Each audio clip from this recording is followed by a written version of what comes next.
Alrighty, what is up everybody? I am back with another day of Spyro 3 relearning. We just finished learning Sunrise Spring yesterday, and now we're going to go through Midday Gardens 100%. Also, big news, Jordy just got a new world record in Spyro 120%, beating my old record by 7 seconds. So I'm going to do a little sub goal today of that, so if you're excited, if you're watching the VOD after the fact, leave a comment down below if you're stoked for some Spyro 3 learning and world record reactions and all that shit. So yeah, I'll leave you a heart if you leave a comment. So yeah, let's get into this, shall we? Watch what Nitroff does here. Oh, does he go straight to the Sparks level? Is that the strat? Exit level. So I guess we'll do the Sparks level. I mean, should I? I mean, I might as well review it, I guess. I kind of want to start with the normal. I might come back to the Sparks level later when I'm feeling... I want to play as Spyro right now, you know? What's up, Elucid Arc? How you doing? With the 50 months! Oh my god, thank you for the good luck, Elucid Arc. Hope you're doing well today. What's up, Tulu, Star, and Colty? So, the sweetest chatter out there, thank you. Morbid, what up? Hey, guys. I'll watch the Sparks level. Fucking crawdad. I'll review this quickly later, but for now I want to get into some of the Midday Gardens levels. What's up, Matt Dino? Matt Dino and Brooke. What's up, Waxy? Happy, what is it, Wednesday? Happy Wednesday, everybody. Yeah, we'll review this level later. We don't need to go to the Sparks level right now. We don't need to instantly, you know, take us out of the Spyro zone here, you know. Let's stay with Spyro. We'll come back to that. Not even that it's hard, it's just I don't feel like doing that right now. What's up, Skywalker? What's up, everybody? Okay, Sparks level complete. Now Nitroff is going to Midday Gardens. Let's see what he does.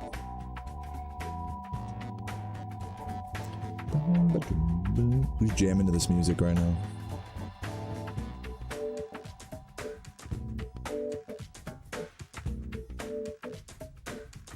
Okay, talk to Bianca and go right. Clean up all this shit. Go down in the water.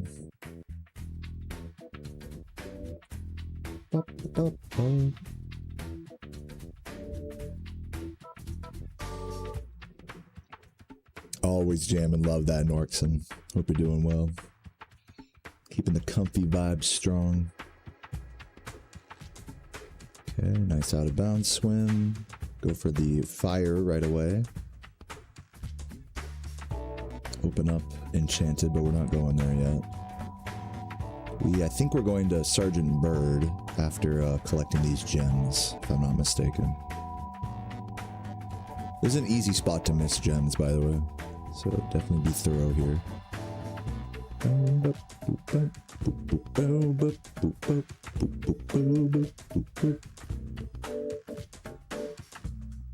then aim for the crease in the skybox to hit that. In fact, I'll pay attention to that. Right about there, okay. Leave that freeze frame there. What's up, Man of Oil? A new record, Light of Fire in me? No, in fact, I'm actually, sub goal. Now that we have a few people here, I'll just keep saying it throughout the stream. I'm doing a little sub goal for the 120% world record reaction. So if you want some of my like deep thoughts on it and how it's like kind of affecting my grind and what I just think of the run overall and how Jordy's doing, I'm happy to get into that on the reaction itself. But yeah, new 120% world record. I'm fucking hyped, man, honestly. Like my initial reaction after spending so many months being like, oh, Jordy's gonna get it, Jordy's gonna get it. It feels like it's like a relief now that he's finally got it, instead of like, you know, I don't feel like I'm like racing him to it anymore or anything. I actually feel pretty at peace about it, you know. And Grapevine actually posted a really interesting thing that I'm actually the Spyro 120% record that I held from 2021 to 2026 is the third longest standing category uncontested world record holder. Does that make sense? Like, not including individual like run improvements. I was the world record holder in 120% from 2021 all the way until yesterday, which is 5 years. Almost exactly 5 years. So that makes me the third. That makes me the third longest standing category uncontested record behind Jeremy Thompson's any percent and 100 egg dominance in this game, which is a huge honor. I mean, honestly, that's a huge honor that my reign in 120% really lasted that long. So I have no, you know, I hold no reservations about it at all. Very happy. Yeah, and I think he's gonna go further as well. Honestly, I congratulated him in the DMs, and he I think he's looking for the 119.30 or sub 119.30. But like I said, guys, if you want to talk about it more, feel free to talk about it if you want. But if you want to see a full reaction to the run with, you know, pausing and talking about strats and mindset and all that sort of stuff, and going really deep into, you know, into just Jordy's reign and his rise to dominance, feel free to drop a Twitch gift. You know, if we can hit 700 subs today, hopefully by the time I'm done going through Midday Gardens, we can hit the sub goal, and then I'll do a full reaction to his run after, because I haven't seen it myself. So I'd like to watch it alongside you guys. If you'd like, feel free to drop a Twitch gift or two if you'd like to see it. And if you're watching on YouTube, hit me with that Prime sub. The link to my Twitch stream is in the description. What's up, Slasher? Thank you for the good luck.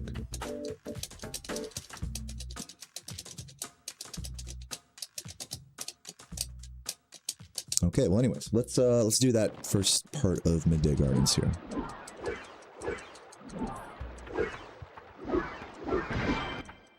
Okay, Dread. Yeah, Jordy got a new record. Sub goal in the reaction to it for later.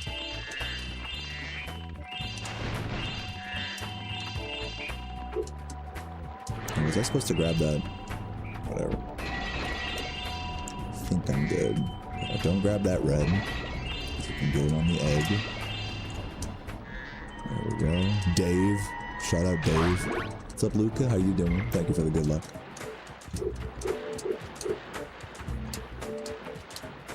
Oop, hold on.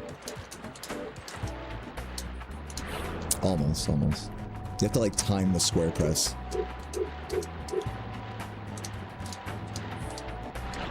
No, too early. Did he throw a chair? I don't know. I didn't see the run yet. We can experience his reaction together for the first time.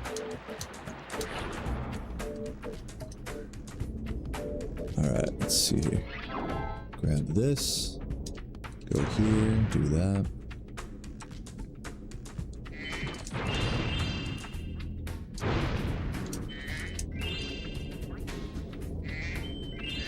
And all these. Do I have any desire to reclaim world record? Yeah. I mean, I'd be lying if I said I didn't want to take it back at some point. But right now, I don't. Right now, I'm happy letting Jordy, you know, push it as far as he wants, because right now I'm in a bit of a transition period in terms of my approach to speedrunning. Right now, I am a student of games like Spyro 2, 3, Oblivion, and Sonic, more than I am a world record grinder of Spyro 1. But in due time, that could change. And I might come back to the category harder than ever. So I definitely won't claim to be retired or anything. Or did I go too low there? Might have gone too low. Let me try just going over this one more time. This is like a very tricky portal entry here. That might have been a little bit to the left there. Your egg is here. Is there an egg named Matt here? That's pretty cool. We did just rescue Dave, the legend. What's up, 90s? How you doing? New world record in 120%. And if you guys drop any Twitch subs for it, then we'll do a reaction to it later today. I got the little sub goal going right here. I still haven't seen it yet, so I'd love to watch it for the first time alongside you guys.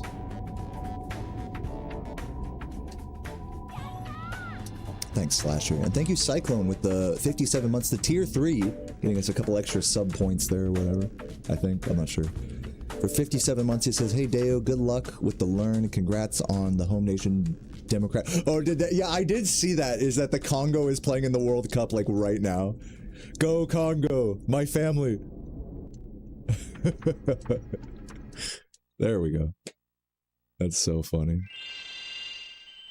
Go Congo. So I guess they just scored a point, huh? Are they up right now? Is it 1-0? Let's go Congo. I have to train the hummingbird. I unintentionally watched a World Series game with the homie Shelf that I met up with from the chat. Met up with him at a fucking brewery with Sarah, and I swear to God, I must have drinking like 6 IPAs. It was just fucking yelling every time USA scored a point, like USA, USA, just hyping up everyone in the restaurant. It was so fucking funny, bro. It's 1-1 right now. Go Congo. All right, let's watch Nitroff do this level, shall we?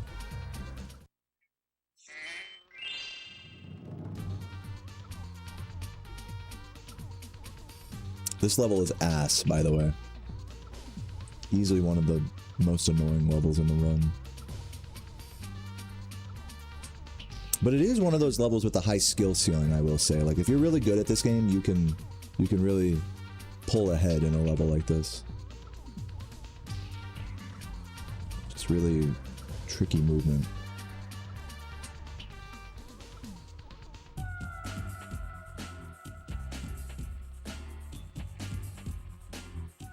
Having all the gems down there.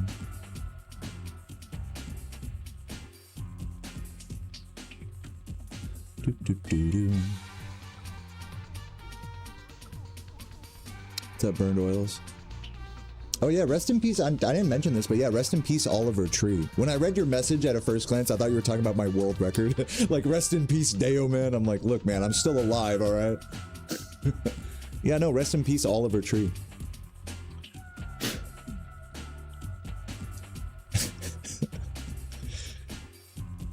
What's up, Idol? Welcome, welcome.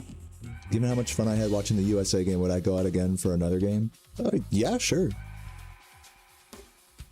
I don't mind like watching. I think the best part of watching a sports game is like being there with a bunch of people that are hyping up. I don't actually care really that much about the game itself.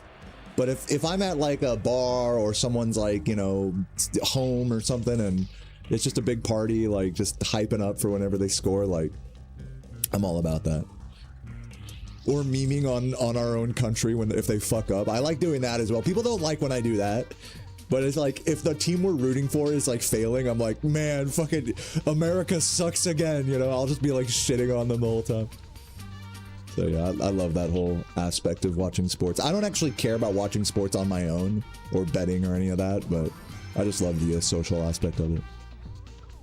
What's my sport of choice? As I said, I don't give a fuck about sports, so I'm not gonna like, I don't have any preferences or anything. Like basketball, fucking soccer, football. I'd say I'd probably, if I had to pick one, I'd probably prefer basketball or hockey or soccer over American football because those sports are easier to understand as a layman like me, as an idiot. So yeah, football, you have to I always have to like ask someone what the fuck is going on, you know? What's up, Thunder? How you doing? Keep watching this level here. Yeah, bowling. Bowling's cool. But yeah, I don't give a shit about, just to reiterate, like, don't start asking me about like random sports that you like. Like, I guaranteed I'm not interested in them. Just so we're all on the same page. The only like thing remotely close to a sport that I'm interested in is skateboarding. And that's like arguably not even a sport.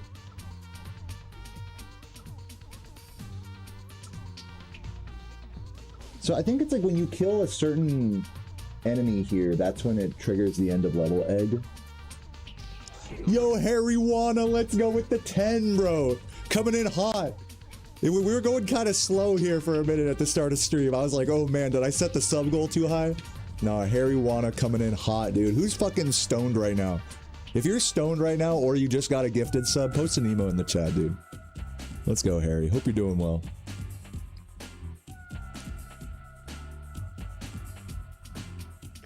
Playing a Madden game to really understand. You prefer chess? Yeah. Yeah, snowboarding is great. I fucking love, I'm like one of those very lucky kids to have grown up like with my parents driving me and my sister up to the mountains and we'd go snowboarding. It just, you know, it's just gotten more and more expensive, you know. It's just, sadly, you know, it was expensive when we were kids. Now it's just like prohibitively expensive. Unless you like buy a fucking season pass and make it your whole life, basically. Yeah, it always has been a rich person sport, but like now more than ever. Now it's like disproportionately. Like I would say to the point where it's cost prohibitive now to participate. Whereas back when we were younger, and even way back in the day, it's like it wasn't like you couldn't drive up to a mountain as a middle class person, and you know maybe you're spending like $100 or something to ski for the day at the most, you know. And that's like all things included, like, you know, if you buy some food and all that, you know, you bring up your own gear. And plus the lift ticket and everything, you know, you're all in for a weekend for like $100. Like that, it used to be that way. Now it's like you're lucky if it's like 1,000, you know. The lift ticket itself, just for one day, a one-day lift ticket at any major ski resort is like $250. It's disgusting. That's just the lift ticket. That's not including food or gas or transport or gear rentals. Forget it. Like all that stuff is extra. Crazy. Crazy sport. Okay, yeah, so watch right here. Let me watch this section one more time. Watch and learn.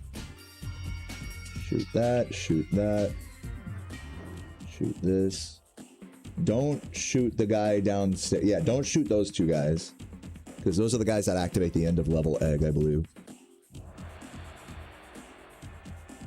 Just shoot the flying guys there.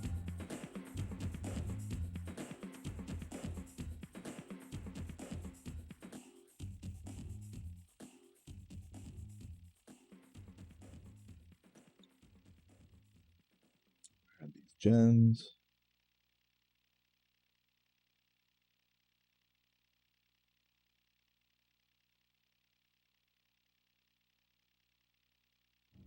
Dropping a few bombs.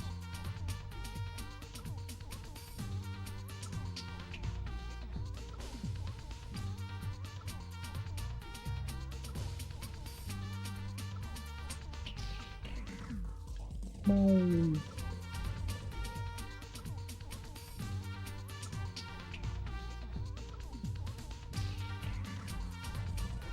Didn't get hit. Very smooth. Oh, slick. Slick dodges by Nitroff there. I could definitely conserve some bombs to kill those guys with. Yeah, now we're killing the end of level guy. So once that guy dies, it triggers the end of level sequence, which will happen now, I think.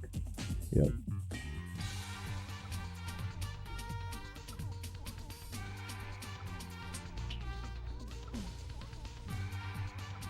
Now we're backtracking through the level to get the last few eggs. Don't forget this. Ooh, unfortunate. Time loss. But it's cool.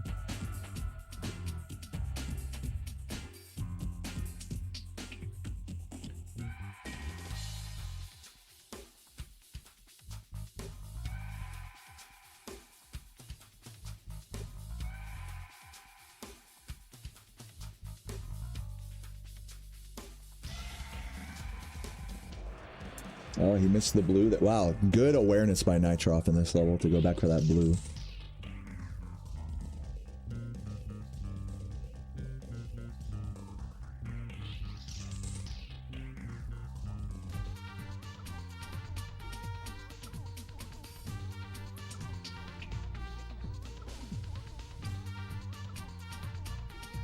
Two gems there. Wake up, Sparks. Rest of these and grab that. And that should be the end of the level there, I believe. Okay. Are we ready to try this fucking mess of a level right now? Surely I'll do it as good as Nitroff right now, right? Surely. And thank you for another gift, Harry. Is anybody gonna back up Harry Wanna right now with some gifts? If you guys want to see the 120 record reaction that's Jordy just set yesterday, all you gotta do is hit me with a Twitch sub or two. Don't let Harry do all the heavy lifting now, guys.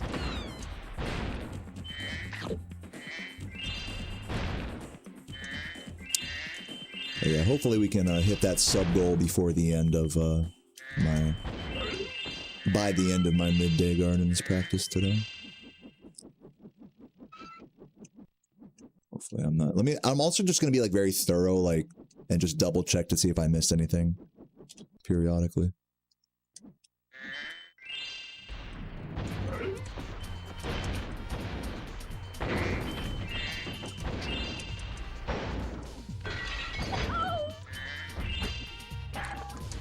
Blow that up.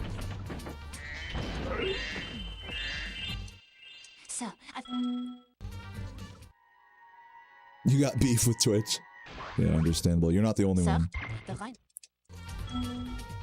Yeah, Jordy beat my 120 record yesterday by 7 seconds. So I'm sub-goaling the I haven't watched the run yet, so I'm currently sub-goaling the reaction. Oh god. Like the true sellout that I am. I should really like dive bomb, like drop those. Like do this. There we go. Kill this guy for safety.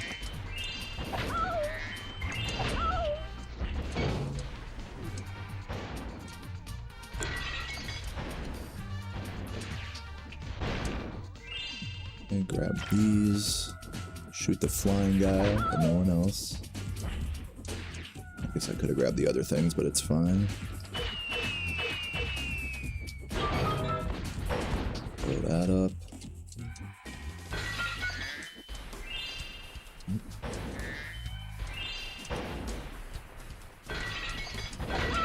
Ooh, don't hit me.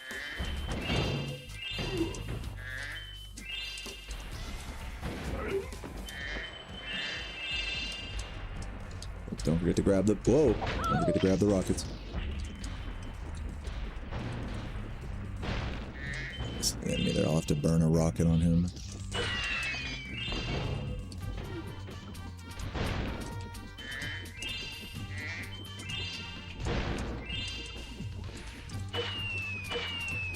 And then save this last one for here.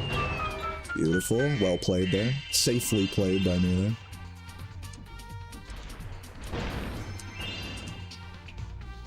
Grab all these. On my way out. Playing it nice and slow. Slow is fast here. Like we do not want to take too much damage or anything like that.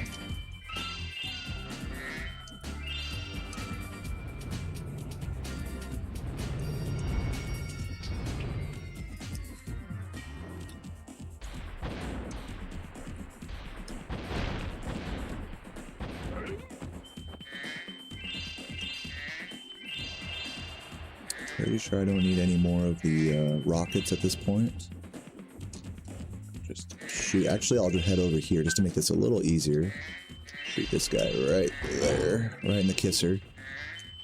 Get all these. Oh, I missed that blue over there. Almost had that. But good attempt.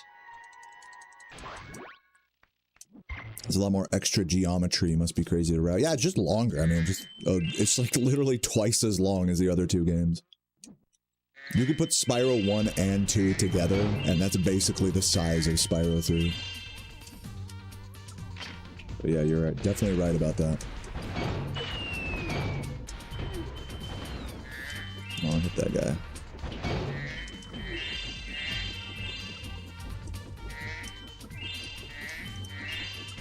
I'm gonna get trolled by that. That's fine.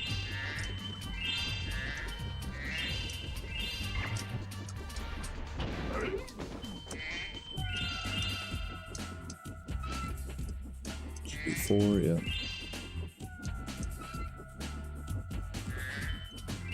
Make sure I didn't miss anything down here. Oh.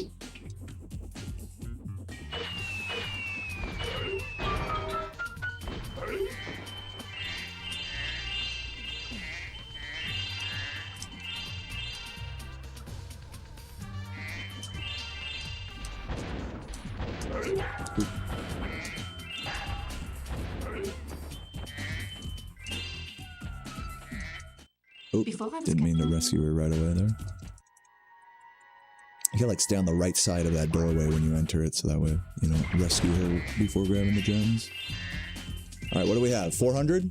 Oh, did we miss a gem? It's like, you just can't complete a level in this game without missing a gem. Alright, let's go find it. Part of the reason why this level is so annoying is because this is one of the hardest levels to, like, one of the slowest levels to recover a missed gem in. Like, unless it's like right here, you basically have to fly through the entire level again. So let's go back to the starting area. Like, you better hope it's in the starting area here, otherwise, like, there goes like your whole run basically. Very frustrating level to miss gems. Always something. Always one little green trolling me. That's why we're practicing.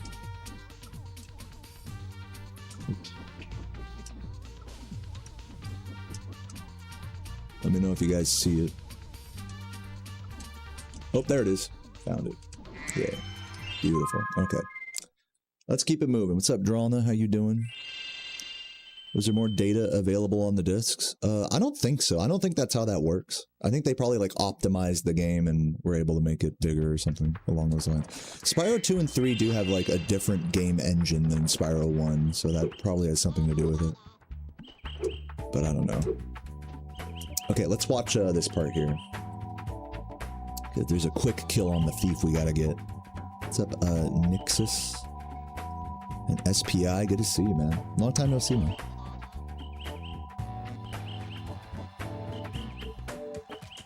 You have to aim to the right to get him to run to the right.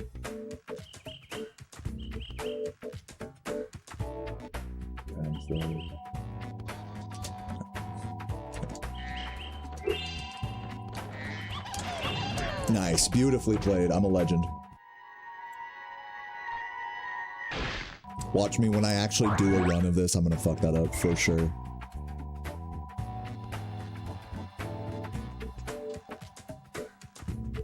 Okay, and now on to Spooky Swamp.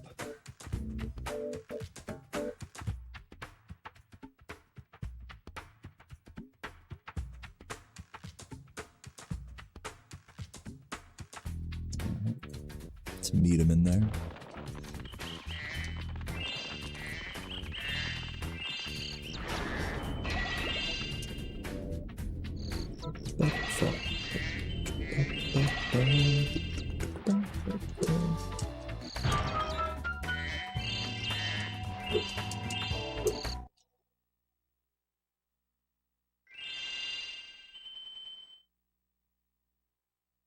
Yeah, a lot of levels do circle around in this game. That's true, Truck Man. What's up, May? One time back in the day when you were a kid, you had the choice to get one of the first 3 Spyro games, and you chose the first game. Good choice. I like the first game. Can't really choose wrong in that case, though.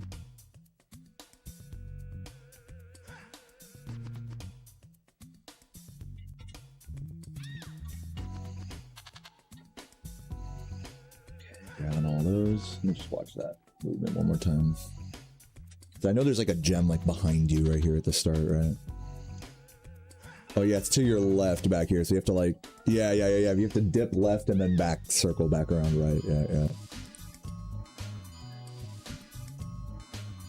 Don't miss that. Another easy gem to miss. Going back through this run, it reminds me of all the easy gems to miss. Wow, he went for a proxy on that guy. That's crazy. I'm definitely not going for that. Just gonna go around and do it the normal way here. And aim to the left of this, so that way we can reach this. Alright, and then Sleepyhead. Let's get to that spot here. Oops.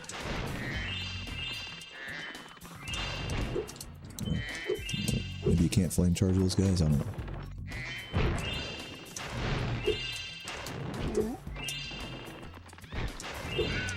Yeah, I don't know if you can flame charge these guys, to be honest with you. Should probably like kill that guy, but whatever. We'll come back for him later.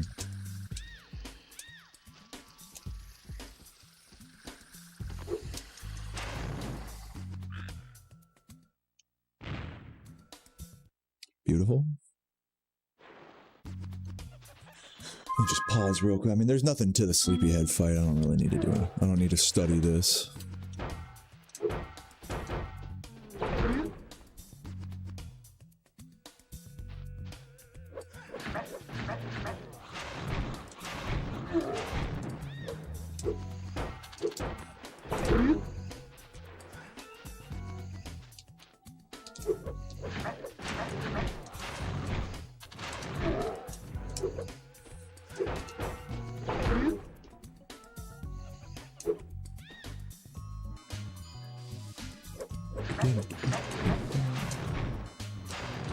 I get you. Alright. Sleepyhead complete. Hardest boss fight in the game.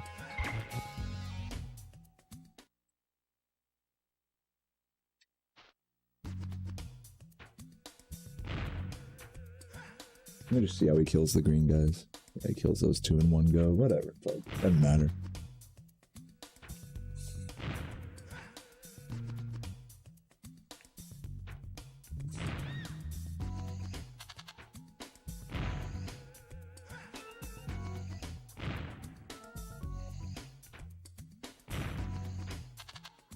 Alright, now on to one of the shittiest mini games of the whole fucking series right here. Wait, why is this not open?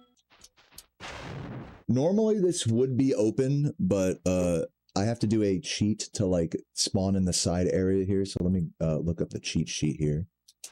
I'll bring the music back in the meantime. Look at this little lobster. We'll hang out with the lobster while I find that.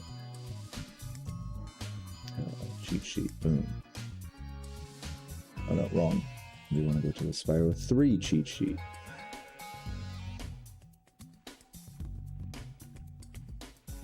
Side area teleports. R3 plus left, up, right. Okay. Let's try this. See where this takes me. Okay, that's Sleepyhead. Oh. I have to exit and then do it again. What's up, Matt? How you doing? Let's see if this is the Sheila one. Alright, there we go. This swamp smells so sweet. The springtime trees are fragrant. This bitch smells so sweet.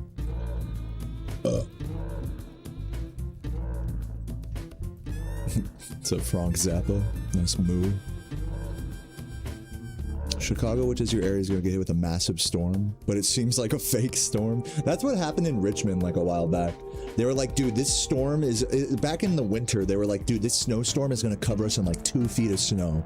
It was like 5 inches.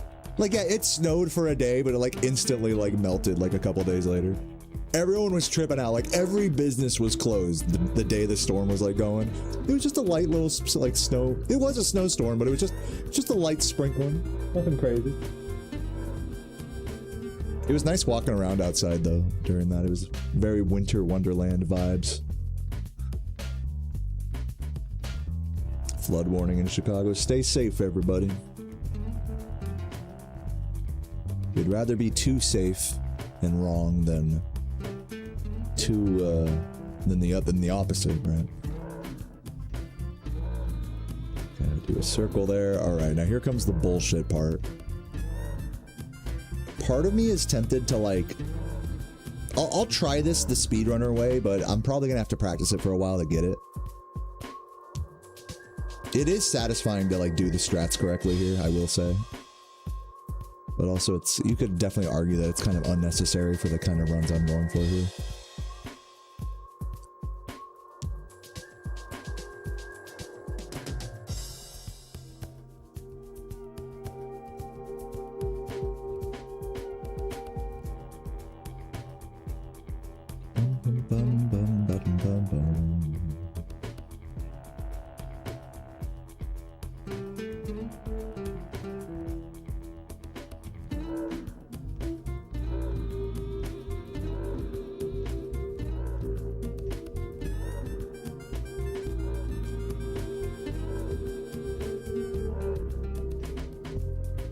Okay, I'm gonna watch that first time through one more time, just so I can get it in my brain a little bit.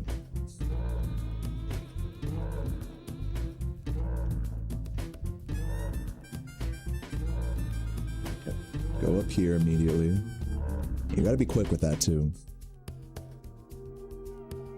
Otherwise it's just fucked right at the get-go.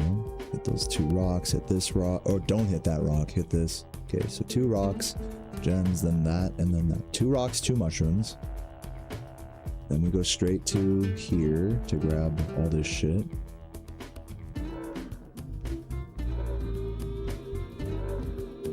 Hopefully don't get stuck trying to come back out. Hopefully you catch him there. Hit the right side mushroom here. I think on the second time through, it's like the left one. Hit these two. This is like the kind of the hardest part right here, is getting to this part and timing the mushroom correctly. Looks like Nitrop doesn't go all the way up there, which is, I guess, what you're supposed to do. I don't know, maybe that's saved for the second time.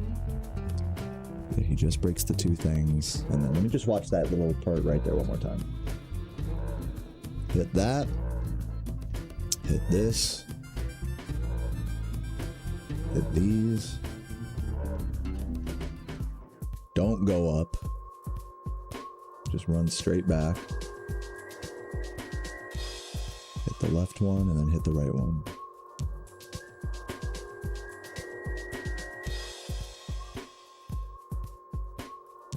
Okay. That should be the end of round one there. Let's see, dude. Let's see if I can remember how to do this. This is not easy. The timing and spacing of this whole mini game is fucking super difficult to do efficiently. All right, prayers in the chat. Pray for me.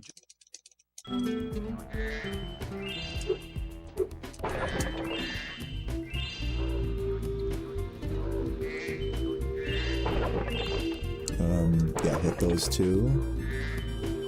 Then hit this. No. Oh god, am I already fucked from that? I might already be fucked. We'll see.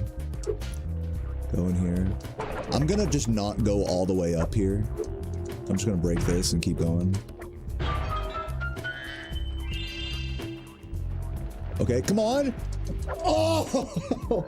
I had the right idea there. If I'd have gotten that, that first ground pound on the breakable. I had the right recovery idea, which is good. Don't help him this time. We're gonna reload the area. And get all the gems back. Let's go straight to him this time. We have the bombs here. We must destroy the damn, bunch of fallen trees on every block, dude. That's crazy. Well, luckily your house didn't get hit, right? What's up, McCracken Jack? Chillin', dude. Big fucking chillin'. Yo, Valita. You remember this bullshit? Dude, anyone who's ever speedran this game knows this bullshit. Yeah, I will say it is satisfying to get it right. I guess the thing stays broken there, whatever.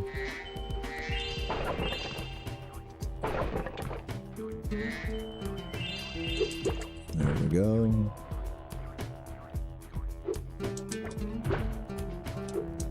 I'll look at that in a sec.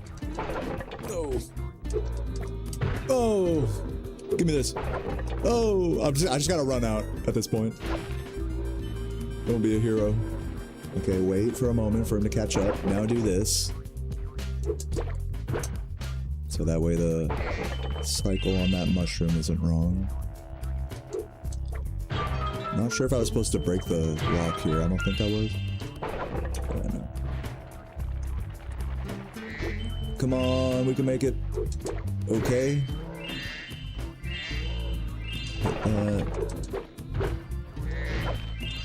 Alright, let me do that all one more time. Let me do that first round one more time. That was good. Even though I kind of fucked up a little, I recovered well. So let's try that whole thing one more time and then we'll move on to round two. And Cake, thank you for the Prime. Appreciate the 4 months. Hope you're doing well today. And just a quick reminder, guys, I do have a sub goal going here. My 120% world record was beaten yesterday by Jordy, and I haven't watched it yet. So if you guys want to see the full reaction with me and like a whole retrospective on like the 5-year reign I had in that category, as well as my future plans, as well as what I think about Jordy's, you know, run and mentality and all that sort of stuff, I would love to react to that with you guys today. So if you want to see that, please feel free to drop a gift sub. Shill over. Let's do this. We got this. Oh, Jesus Christ. I already fucked it up. Well, try again. That was a fluke. If that happened in a run again, I just have to keep going. I have to treat it like it's a run and just keep going. Bro, okay, so just keep going in this case.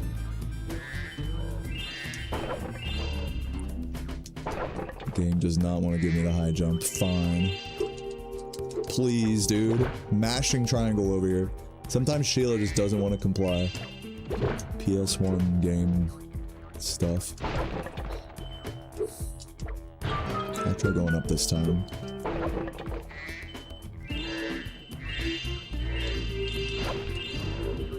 Oh no! Fuck! I shouldn't. You know what I shouldn't have done? I shouldn't have gone for that basket right there. I'm pretty sure you can grab it later. Try again. We will be. Yeah, this would be a smart place to do a baby route if I was smart like you, bro. But I'm not. We have the. I at least want to know like how to recover this good route. You know what I mean? Like even if I fuck it up a little, I'll be like, okay, just switch it up enough to not like fail it, you know? And just go back and get whatever I miss later.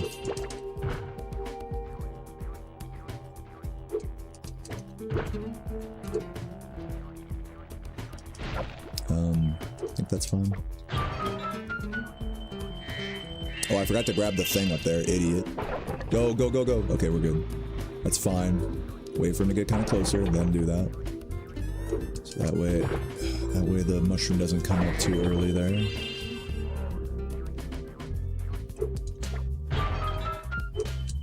Don't worry about collecting these, because we'll get those later.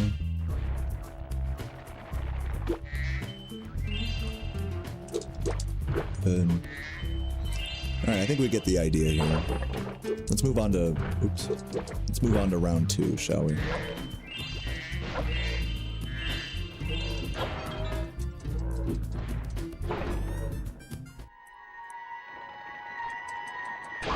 I have a 318. No, don't worry, Abra. I too live in the shadow of my former speedrunning glory. I don't expect to even get like sub 330 whenever I decide to do a run of this again. I'll be lucky if I sub 4, you know what I mean? That's like kind of where I'm at. But once I get through all this practice and stuff, I'll be lucky to sub 4. Okay, let's do this shit. If you clear round my path, 2. I can blow up the egg cage. Poor captive eggs.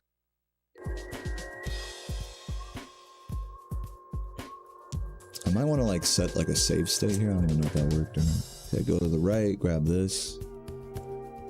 This. Okay, hold on. I'll just watch the whole thing again in a sec. Yeah, you grab those later. You are supposed to break the basket there, just you don't have to worry about collecting those gems. Then you hit the left one this time. Break that. I don't know why. I think Nitroff ground pounded that for like timing purposes.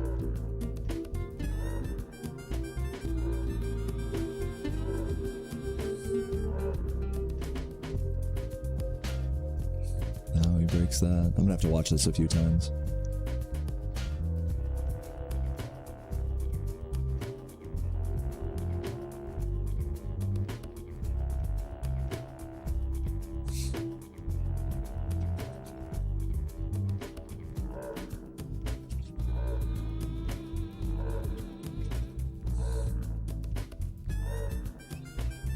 I actually have. I'm just watching Nitroff. I don't know necessarily what Vonnie does, if it's better or not. I'm kind of just leaving it in my chat's hands to tell me if like, hey, watch what Vonnie does here or something. I don't actually know like the specifics of what Vonnie does differently compared to Nitroff.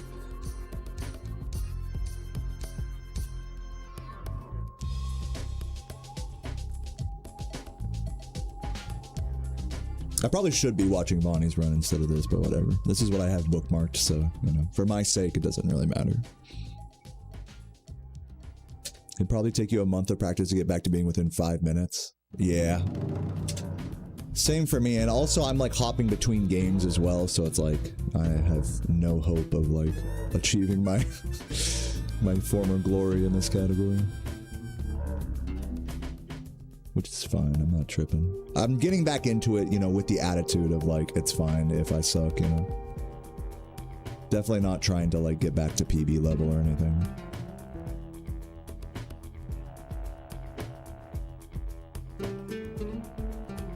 I have to watch it. I'm like not paying attention. I need to like watch all the everything. Okay, this. Okay, hit those first 2 rocks, then that one, then that one.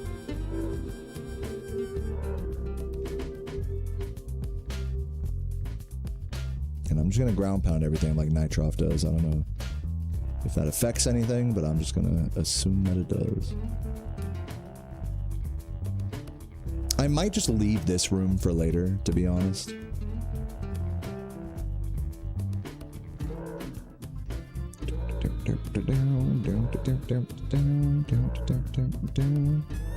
Yeah, because even then, like, Nitroff barely made that. So I think that's what I'll do. Just leave that room for later. Now let's give it a try.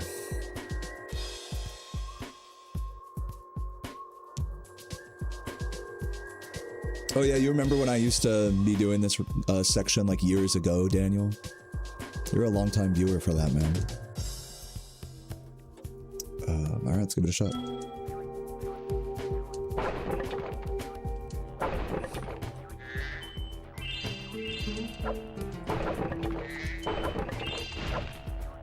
Probably shouldn't have waited for that.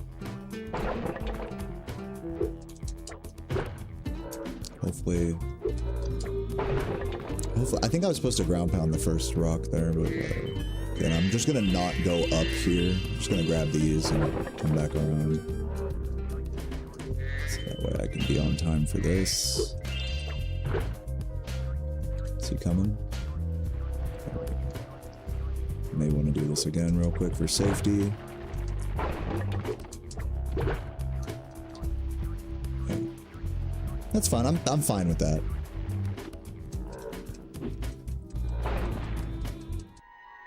Maybe, Abra, maybe. Right now, my goal is to do 3 back-to-back 117% runs, and then after that, I might start sub-goaling at 337%. Just because I'm feeling more like casual, long endurance flavor categories instead of like individual run PB grinding. So yeah, I might do some 337 in the future. It's on the menu for sure.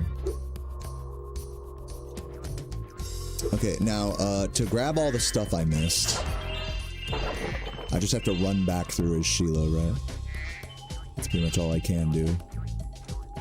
I will say it is satisfying to not have to run through these areas again. I'm kind of wondering if I should try this, like the actual strat of going up here early. It just makes the timing so tight for everything. So I probably shouldn't even fuck with it, to be honest. Grab all this. This I can get early, but that other room I'll have to just clean up later.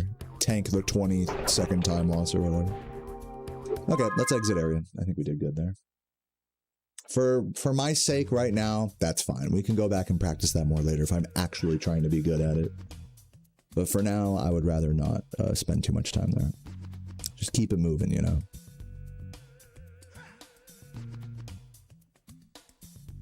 And let's watch what Nitroff does.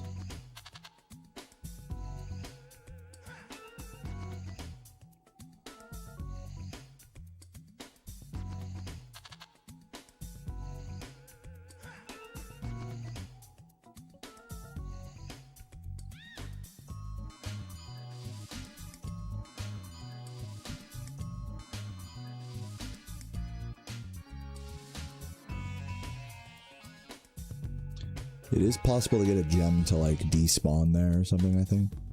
In that section he just went through. Or dupe or something. This level has a lot of weird opportunities for unintentional gem duping.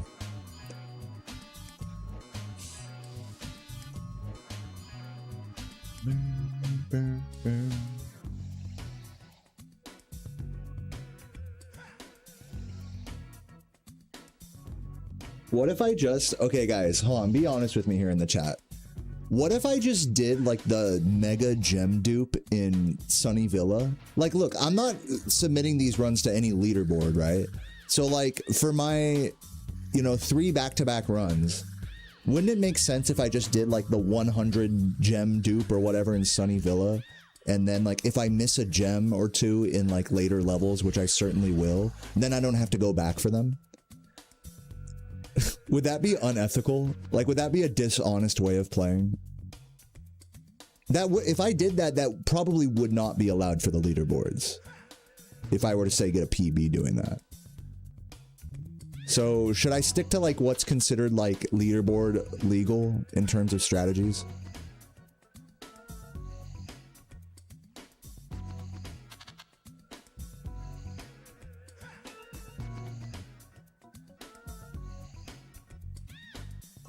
For you, like yes, it's bad, or yes, it's fine.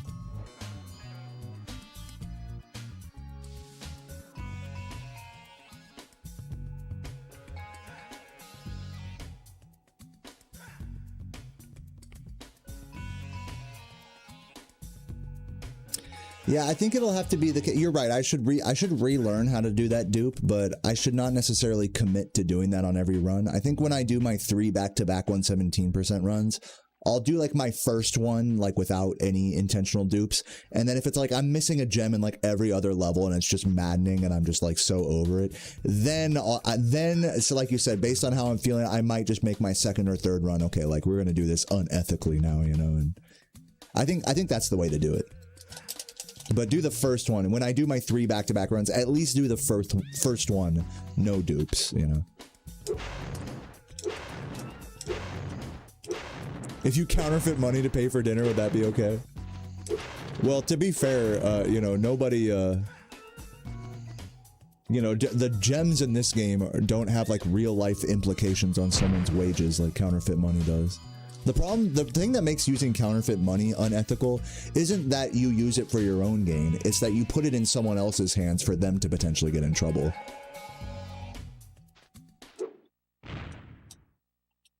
Whereas that's not a concern here. What's up, Harry Wana? Thank you for the gift. Appreciate that. Yeah, I know, Craig. Dude, are they winning? I heard the score was 1-1 right now. Go, Congo!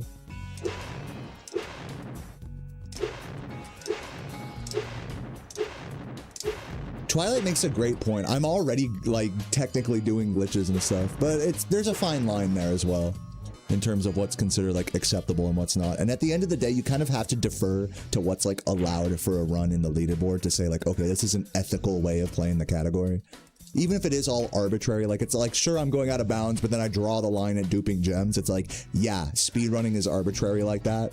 So, like, I'm not even trying to, like, go there, you know, with that cope. Like, oh, well, it's all arbitrary anyway, so just fucking plug in a task and just let the game play for you, right? Like, it's all arbitrary.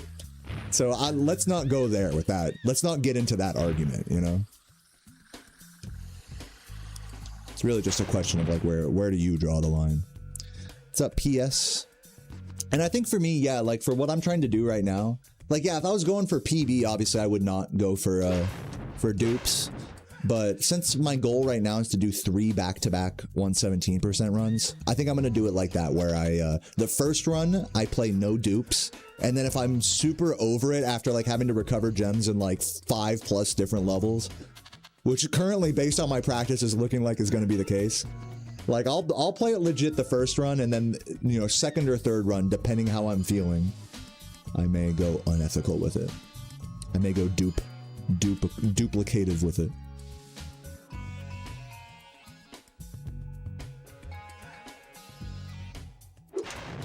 Anyways, let's watch this whole section one more time, because it's kind of a long section here to the end of the level.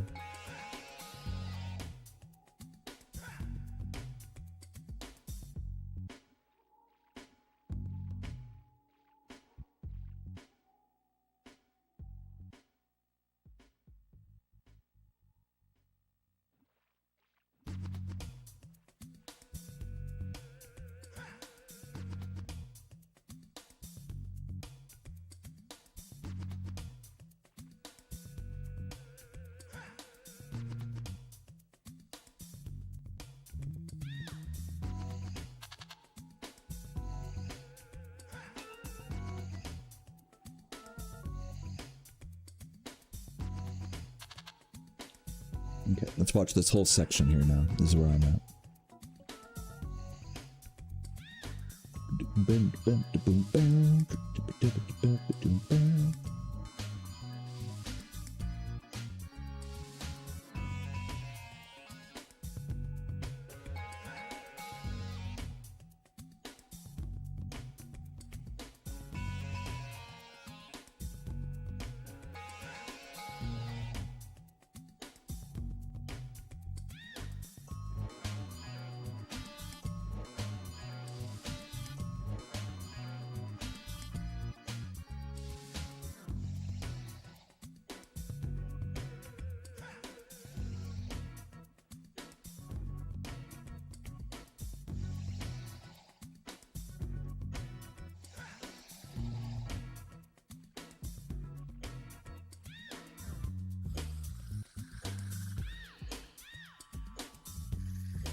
What's up, Hassam? Welcome, welcome.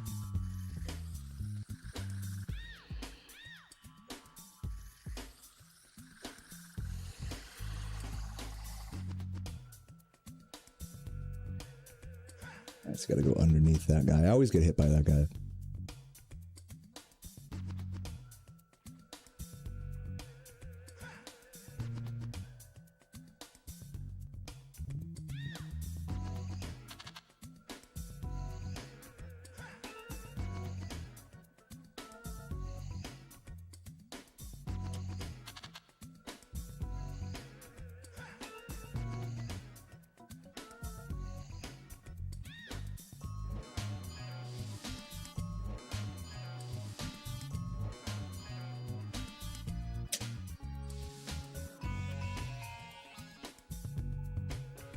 Why is it here? Let me catch up with chat here. Why is the dupe considered not okay on the leaderboards, but stuff like swim in air is okay? It's confusing.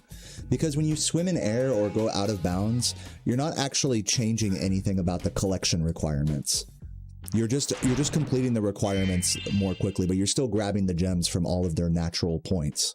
When you start doing glitches that involve like duping or say for example you like write things into memory.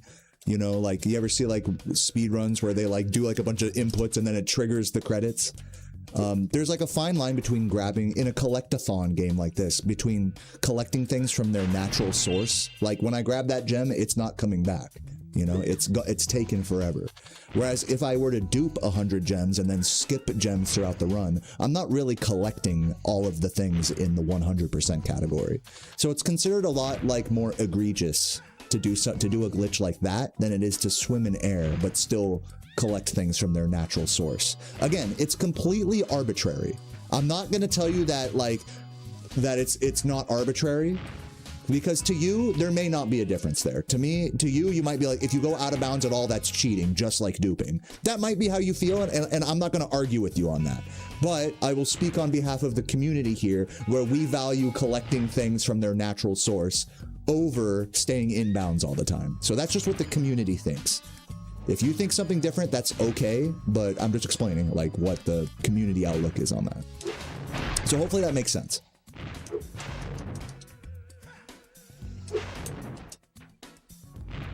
What's up, Buzz?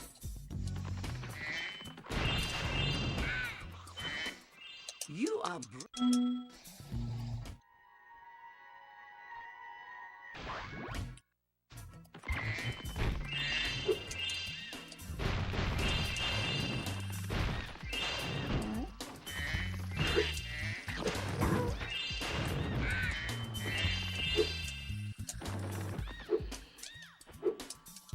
What's up, Flood? How you doing in Food Bucker? Hope you're doing well. Fub Bucker. Mother Fub Bucker.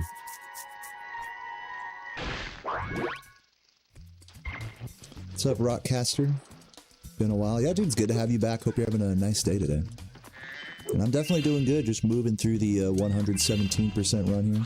Vibing. Chilling. I hope you are as well, man. Vibing and chilling.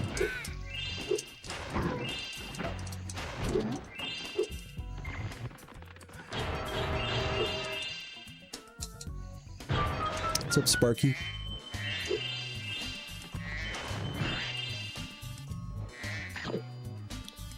Hope I'm having fun with Spyro. Saw the new world record. Yeah, dude. Yeah, me too. We're definitely going to get to that later if we can hit our sub goal. We're still 16 subs away. But I got lots of levels to go through here in Midday, so we got plenty of time to hit it. If anyone wants to see that reaction, by the way, feel free to gift some subs. I'd definitely like to get to it later today. I still haven't seen the run yet, so it'll be cool to experience it firsthand with you guys.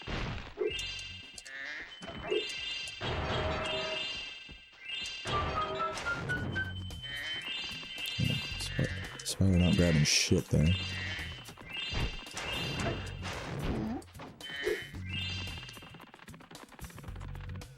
Are you weird for being fond of the fact that Spyro 1 doesn't have characters?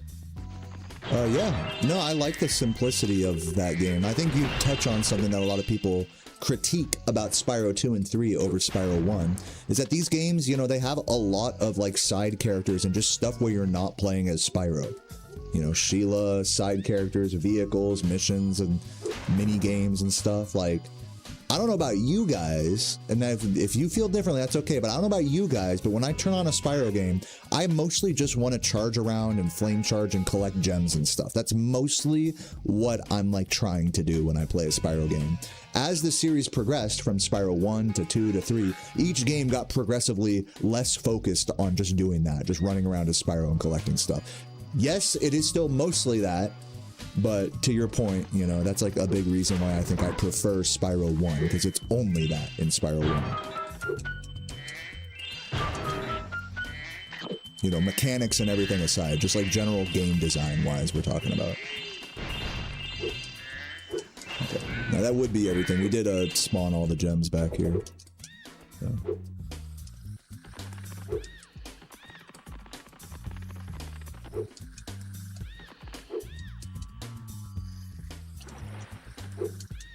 Yeah, and again, just to reiterate, because I know you know, we're having some people kind of defend the nature of like, it's totally fine that these games have side characters and like, you know, more involved boss fights and stuff. Like, a lot of people, I think, especially casually speaking, would say that these are improvements over the original. But for me, as a speedrunner and someone that just likes the core Spyro mechanics, like for replayability and replay value, you know, I feel the exact opposite as what like a casual player might feel about it. So it's just an interesting perspective difference there.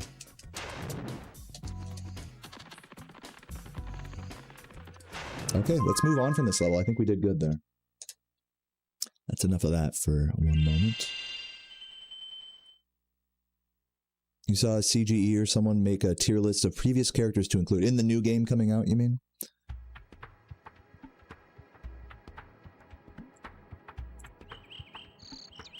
Yeah, so I mean, I just think in general, like, people just can't really agree on like what a new Spyro game should look like. Should it be true to the original games? Should it be something completely different? Should it be focused on Spyro and the flight mechanics? Should it be like more open world? Should it be linear? Everyone's got like a different opinion on that, even amongst the fan base.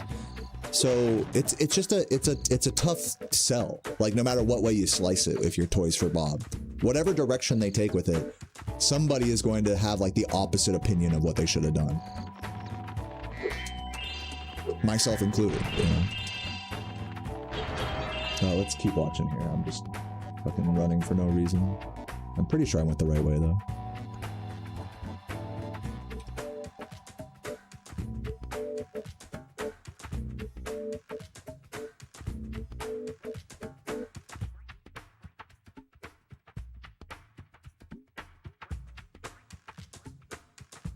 Spyro 2, you only play as Spyro. What about the Hunter mini-games and all the flight levels? There is more non-Spyro gameplay in Spyro 2. Even if you want to say, like, okay, like, you're just playing as Spyro, you're playing scripted sequences like the fucking boss fights. Those are much more like, okay, I gotta wait here for this to happen, or like you're playing the Manta Ray minigame. So yeah, if you want to be a real technical about it, sure, you're still playing as Spyro, but you're not doing the core gameplay of like running and optimizing your collection around stuff. You're like waiting for the hockey puck to come. Yeah, you're playing as Spyro, but you might as well just be playing as another character, you know what I'm saying? Functionally speaking, it's not Spyro gameplay.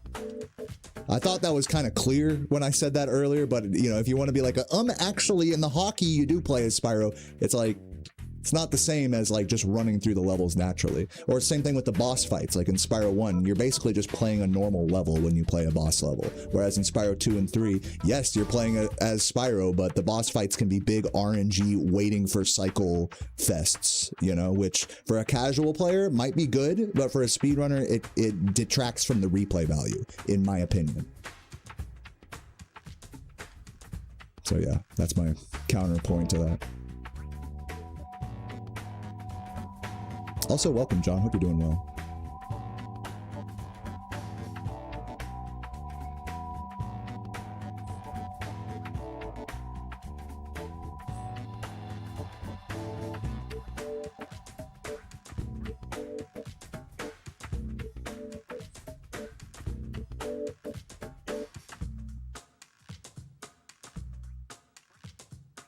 It should be grand strategy, but also an anime dating sim. Dude, that'd be fucking sick. I'm down.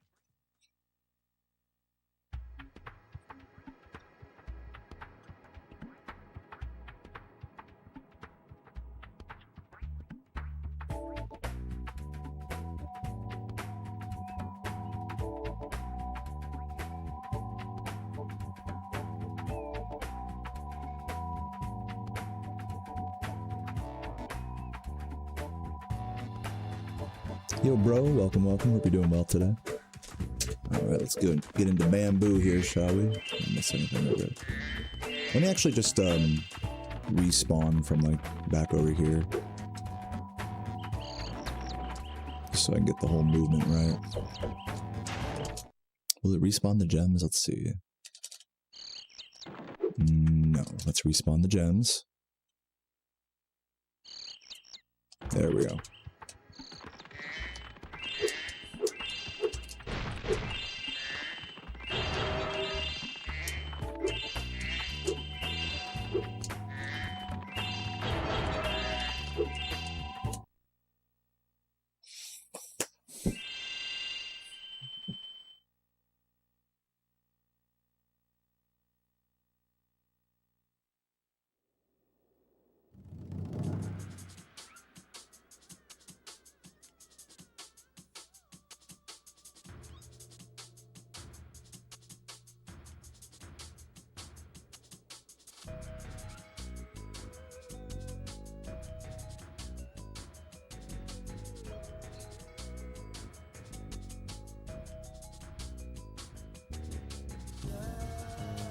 Okay.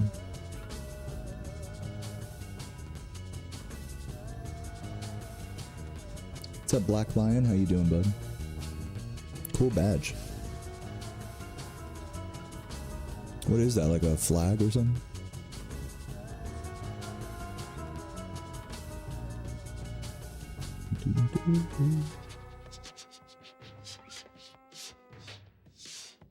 On the right side there, grabbing these gems out the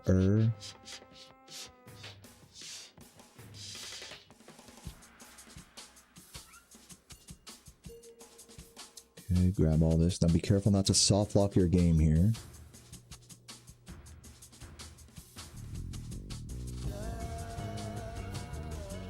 Go underneath here.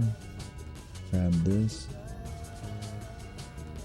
And then let's watch up to the Yeti part.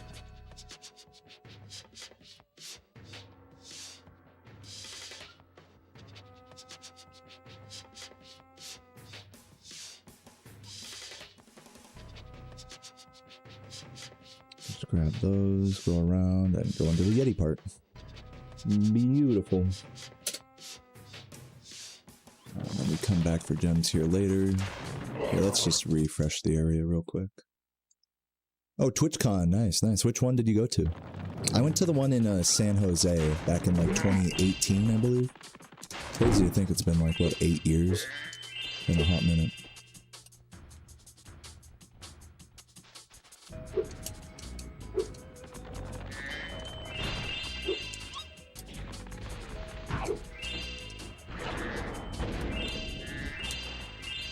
How do you do this? I always forget. You gotta like aim up and then do it.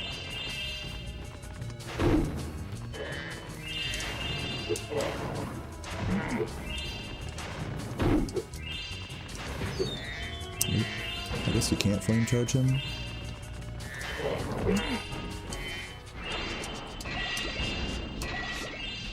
Hopefully I got everything down there. Whoops, careful.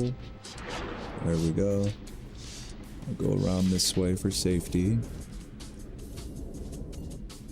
Did I do it right?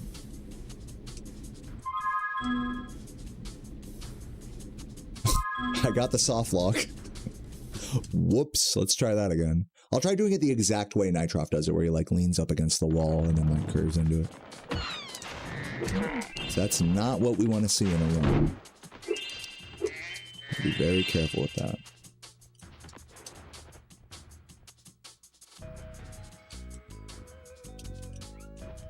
You can fit 19 million PSX BIOSes into the, into a 10 terabyte hard drive. That's funny, or whatever. Where is the other guy? Is he still getting fucked? Hello?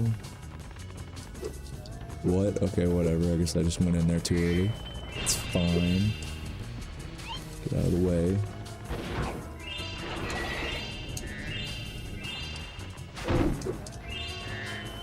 Try that again. I'll make a save state here in a moment.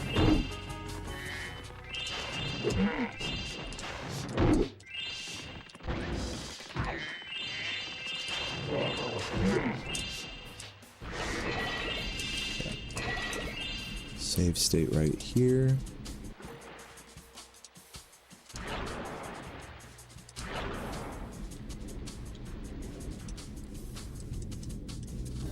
Nope, fucked it up again. I have to like watch it more closely.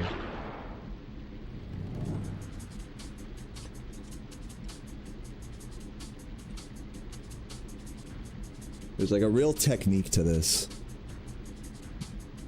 You gotta do it exactly like how Nitroff does it. Yeah, you have to like get Spyro's head over the... Like you trigger it while you're under the bridge, but then you get Spyro's head over the bridge so that it doesn't soft lock. Really tricky strat. Because what we're doing is we're activating the thief while he's underground. While he hasn't spawned yet, basically. There we go. Perfect. Try that again. Or rather, we're activating the thief's egg while it's stored underground.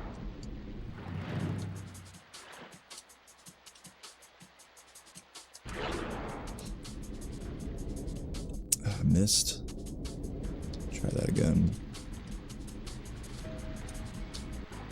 Oops. Dragon of the Year. Dude, Jeff Keighley comes out of nowhere. Did somebody just say Game of the Year?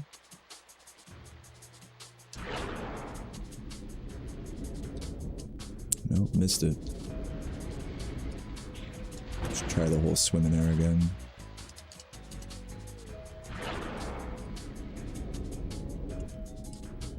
So weird. Dude, you and me both, Rockcaster. I am unlearning my shitty Spyro 3 sensibilities. Bro, how am I... Did I already collect it or what? Like... No, I didn't, because I just got the soft lock there. What the hell? What the hell? Cool. You get the badge from watching a streamer who was watching the event. Oh, okay. It was in Rotterdam. Sweet. Well, that's cool. Don't be envious if you've never been to a TwitchCon. They are, let's just put it this way. If you don't like big crowds, you're better off staying away from a TwitchCon. It is just like a sea of people, like wall to wall, inside and outside the event. Corporate nonsense. Hey, you know, some people like that. I will say, it was cool hanging out in the partner lounge for a minute. And that was before I was a Twitch partner. Bruh, please. Yeah, FurCons are way better. After going to one... Did I tell you that, Valita, I went to, Bewhiskered in North Carolina? Dude, that was such a fun con. I actually really enjoyed it. It, like, wasn't crazy or anything. It was just nice to meet up with friends there and have food and drink and party in a hotel room. Like, that's all I ask for with a con. You know, maybe there's, like, a fun event happening down in the main area, in the main conference room or something. Some karaoke or a panel or something. Like, I don't need much to be entertained at an event, but what doesn't entertain me is when it's just, like, 2-hour lines everywhere, overpriced food everywhere, you know, wall-to-wall people. You can't even barely get around. It's just like, oh my god. Some cons are just way too overblown. How am I fucking missing this, Derek? What am I doing wrong, bro? You already know, dude. Derek was there. Derek is always there for the hotel room shenanigans. Oh god. Okay. Please, bro. Just please hit the fucking egg. What's up, Simba fan? Nice caps lock. I thank you for agreeing with my video. I appreciate that. All right, let's see. It's like more to the left, you're saying? Okay, hold on. Let me watch Nitroff again. I got this first try and then like never again.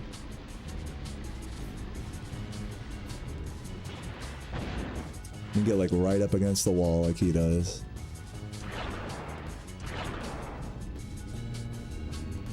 The Marathon Man hotel room, dude. Hell yeah. Yeah, man. I hope you have fun at GD. I hope you don't feel too lonely at GDQ this year, man. You know, like everyone says, I wish I could go. It's just prohibitively expensive at the moment for what my summer plans are. But yeah, dude. In case you guys don't know, Derek in the chat there is going to be running Spyro 3. What is it? 100 egg or something? So yeah, super cool. Yeah, there's gonna be literally like less than 10 people who have ever speedran a PlayStation game there.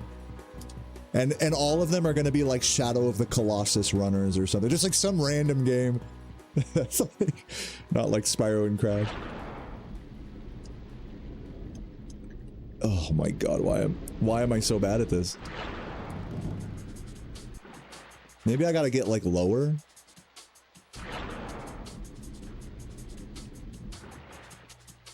But hey, you know, it'll be a good chance for you to make some new friends, you know? Meet some people from some other communities and stuff. I just look at it like that, you know? No, I'm pretty sure I don't have the egg already, because look, soft lock, right? You only get this soft lock if you don't have the egg, right? I collected it once, but then I like respawned to before I collected it. I'll try this. I'll try respawning everything in the level, because maybe that soft lock happens anyways. So maybe it'll work now that I've like, I press the respawn everything in the level button now. Like all the gems and everything. Maybe you're right. Maybe it is something like that. No, I'm definitely just doing it wrong, like straight up. What's up, Fince? How you doing? Gonna be painting for the next 3. Oh my god, what are you painting, man? Good luck to you. There was a game console in Iran, which was a DVD with 9 games, and they gave you motion sick. That's pretty epic. So you're from Iran, I take it? That's pretty cool. I didn't know they had their own gamer stuff there. It's pretty cool. Less on the upward angle? Alright.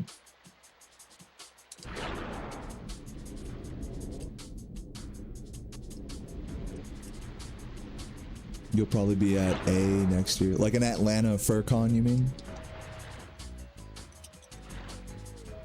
That sounds cool. Only 4 hours. Dude, those are the best when you can just drive like for an evening and then boom, you're at the fucking hang. Didn't have to buy a plane ticket, none of that bullshit. AGDQ. Oh, okay. In Atlanta. Okay. Yeah, Atlanta's in it, or AGDQ's in a different place. How far is Atlanta from me? I'm just gonna look this up real quick. I'm curious. I'm in Virginia, so I'm guessing Georgia is like very far. That is, hold on, according to my Google Maps, Atlanta is 8 hours. You know what? Honestly, it's a doable drive. Usually my cutoff is like 9 hours. If it's anything more than 9 hours, I won't, because then I'll have to like get a hotel or, you know, I don't want to drive for literally a whole day. Like I'll drive for 8 hours to Atlanta. And then how far is Atlanta to, Atlanta to Missouri? I'm like doing math. We're talking about AGDQ, right? And right now, yeah, Derek, we were talking about SGDQ, which Derek is going to, but now we're talking about AGDQ next year, right? Atlanta, Georgia to Missouri. How long of a drive would that be? That'd be another 11 hours. Yeah. So I'd have to just drive straight back. Yeah. I was thinking like, oh, maybe I could like do like a 3-way to like road trip, but nah. So yeah, I could probably do the drive to AGDQ. I think I'll plan, for now, I'll tentatively plan on going to AGDQ. It's funny because it's like a similar distance away from me, just in the other direction. I don't know what I'm doing wrong here. Let me watch the Nitroff video one more time here. He's just been playing. He's just been gaming.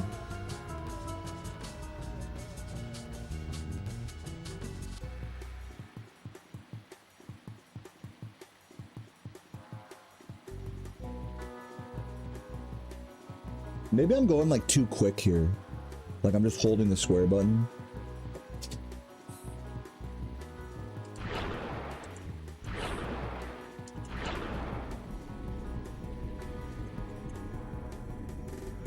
I don't know if I'm just like tripping or what.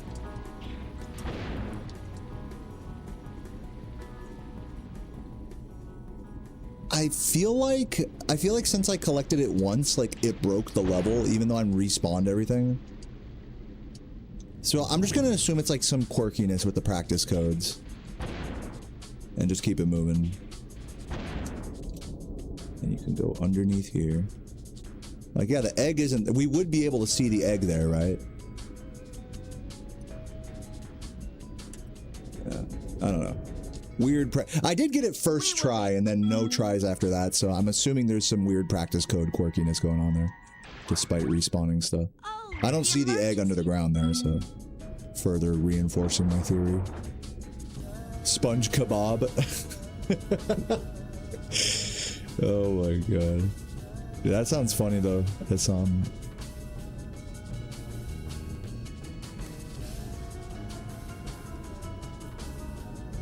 What's up, Amaressa? How you doing? Just relearning this whole long ass run right now. Homeworld by homeworld. We're on Midday Gardens today. Just following along with an old world record of this.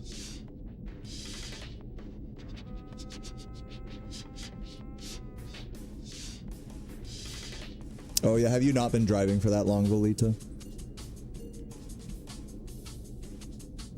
I hear you. Okay, avoid the boxes in there, just grab these and then go to the Yeti. Got it. Oh, I meant to stay underground there, but whatever, it's fine.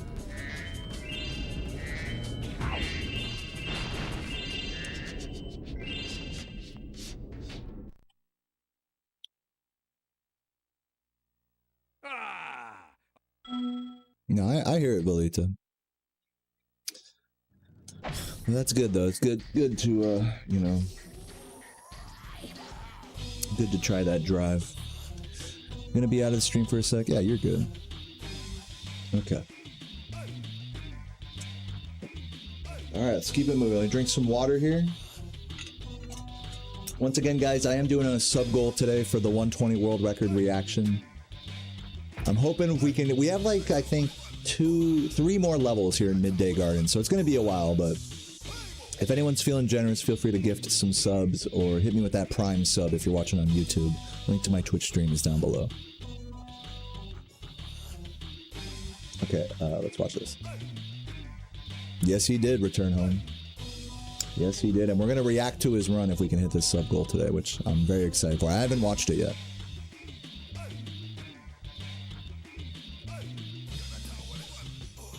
Grab these.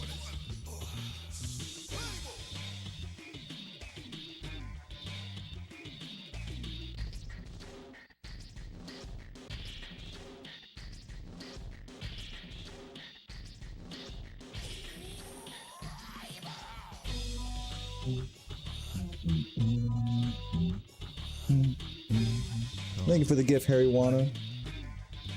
You guys just can't let Harry Wana keep gifting. You guys are putting Harry Wana in a tough spot right now. Because Harry Wana wants to just fucking gift all the rest of the subs for the sub roll, but he knows I won't let him do that.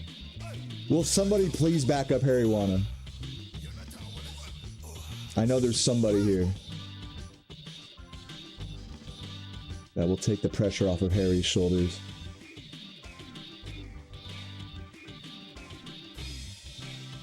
Yeah, much deserved sub for Lolita. Lolita's a legend. This is a pretty straightforward section. I'm just watching for remembering's sake. You can do like a little skip here to like jump up this, but Yeah, like try to go for that, but doesn't really matter. Nothing really matters. What's up, Shanmania? How you doing? Welcome, welcome. Shanmania with the prime. Let's fucking go, dude. Loving it. Good. Bro said good. Go down here, and that should be it, right? Exit area. Okay, let's just get through all this bullshit here. Oop.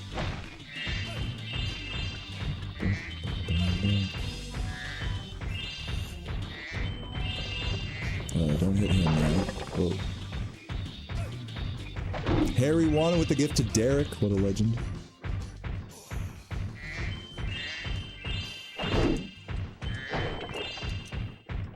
What a legend. Gotta love these snipes. Only the legit gamers get a Harry gift. Can you do this? Yeah, that works. That's right. Oh, did you just hit 300? Bro, let's go. Oh my god. W, can everyone please spam W in the chat? Like it's an I show speed stream right now. In honor of Harry, showing so much to support me over the years. W's in the chat for Harry. What a fucking legend.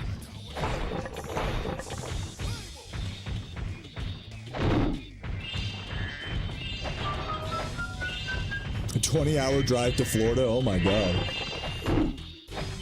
I was over here complaining about doing like an 8-9 hour drive. Oh, don't go this way, go this way. I was over here complaining about like a 9-hour drive earlier. You're doing 20. Good luck to you. Hey, if you're ever feeling tired, just pull over, all right? Don't be a hero.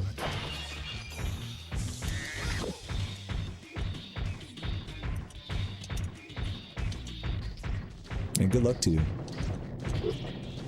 Oh, missed that.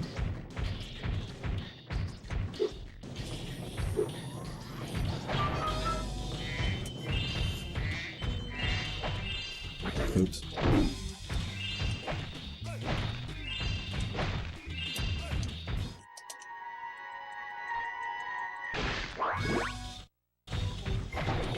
Yeah, bro's driving from fucking Greenland to Florida.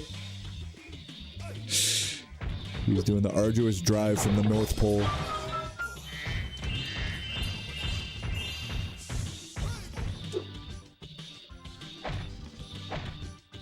I love how you're just full of Iran facts for like no reason, Hassam. I can tell you have a lot of pride for your country. I respect that. Okay, let's keep going here.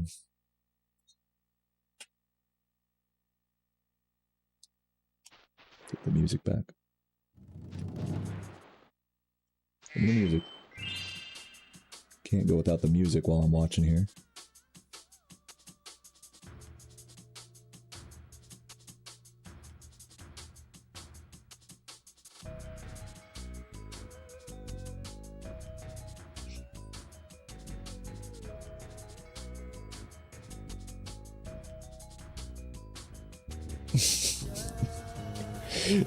That's a good one, Yyrus. Good one. Aren't you supposed to be looking at the road right now, Yyrus?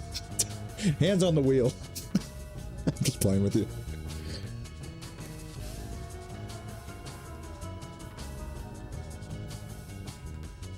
Yo, HP, dude. Man, what is up, bro? I hope you're doing well today. Thank you for the gift, man. Go back a little bit. Yeah, hope life has been good lately, Hayden. Cheers to that sub. Again, that's ever closer to the new record reaction. Appreciate that. I'll go down here. Yeah, don't forget to grab that. I'm glad I watched this again. I would have forgotten that.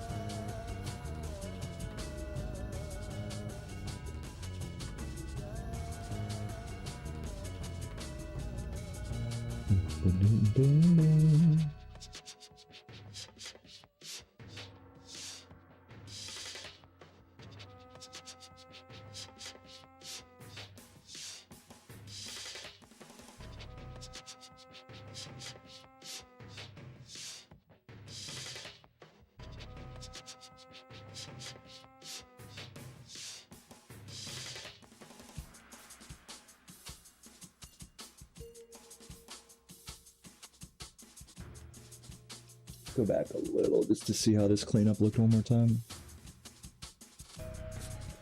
Post egg here.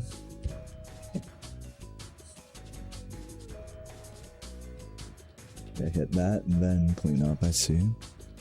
What's up, Bald? How you doing?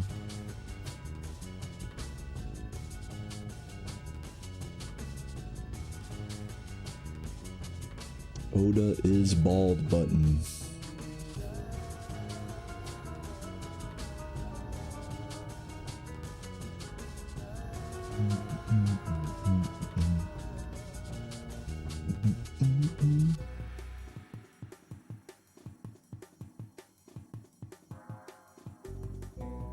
I'll know I've made it as a YouTuber when people just start typing like Dayo is bald button and it gets like 1,000 likes.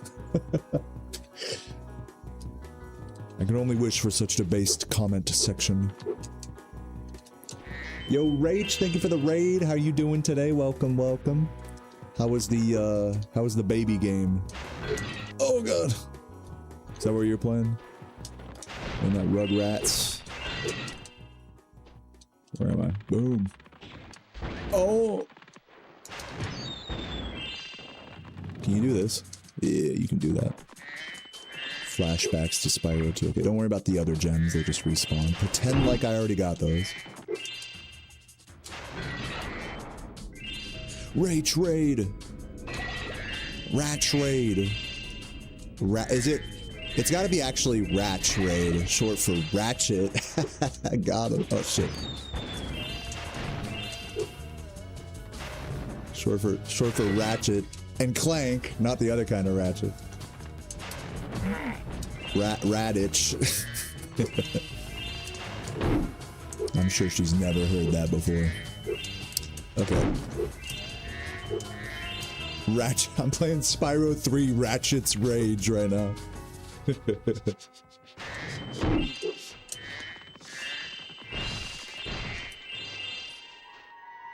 Thank you for the good vibes, everyone from Rach's stream. You guys came in strong. You guys got a strong community there, Ratch. I'm gonna start calling you Ratch. I'm so sorry. I can't help it anymore. Get Ratched.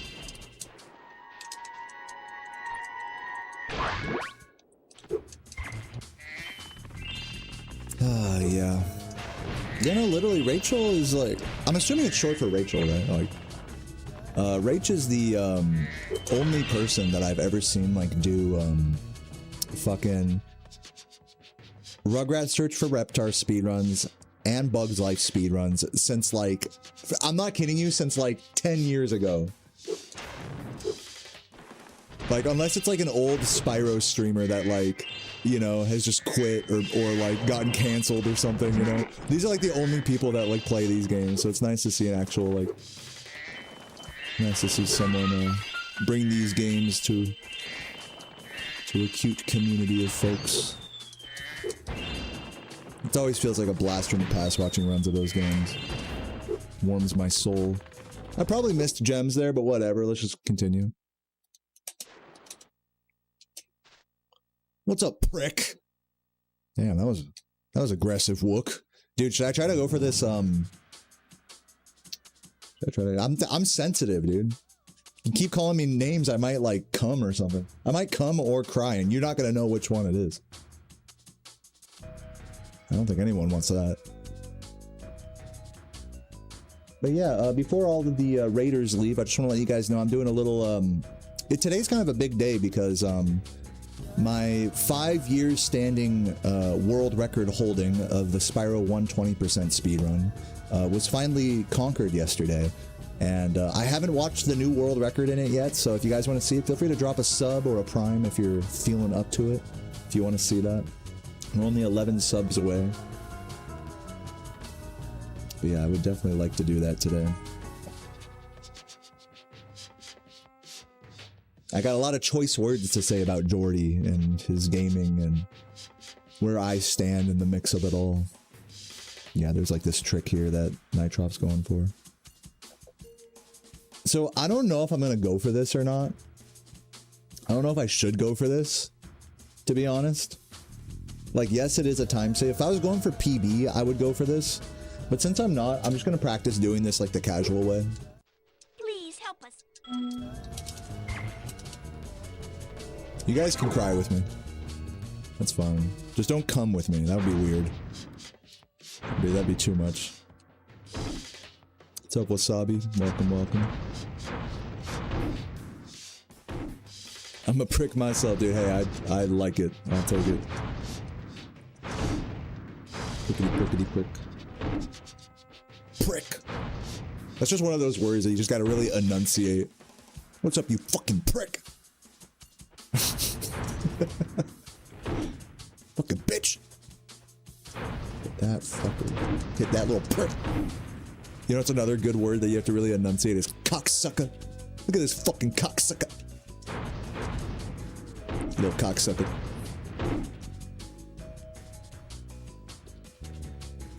$11 more subs, please. Yeah, I've already cut off Harry.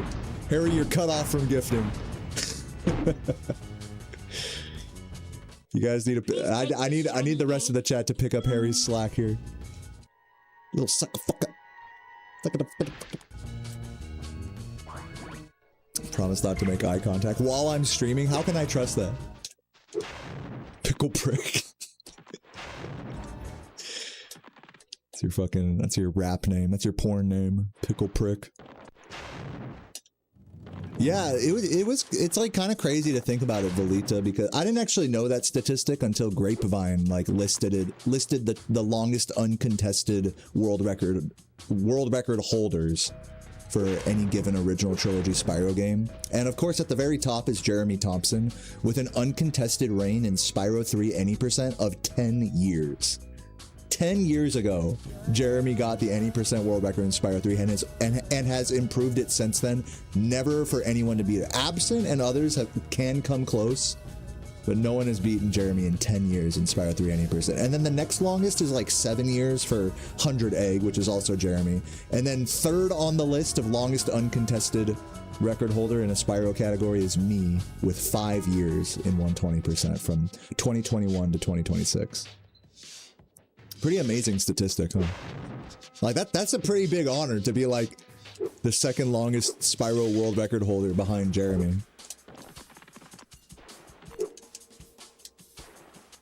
Yeah, and Jeremy also did just improve his Spyro 3 any % record the other day as well by 1 second. With some really interesting strats, by the way. I left a comment on that video. What's up, Clankers? Ooh, what's up, man? With the hard R. Most people can't pronounce Hassam correctly. I'm sure I'm pronouncing it wrong as well. Here, you know what? For you, Hassam, I got you, bro. I'm gonna go on Google and we're gonna look up how to pronounce this in Iranian. Hassam pronounce. I got you, bro.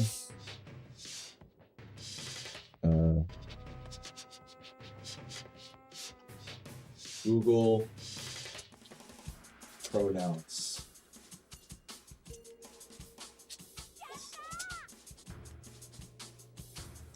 Hassam.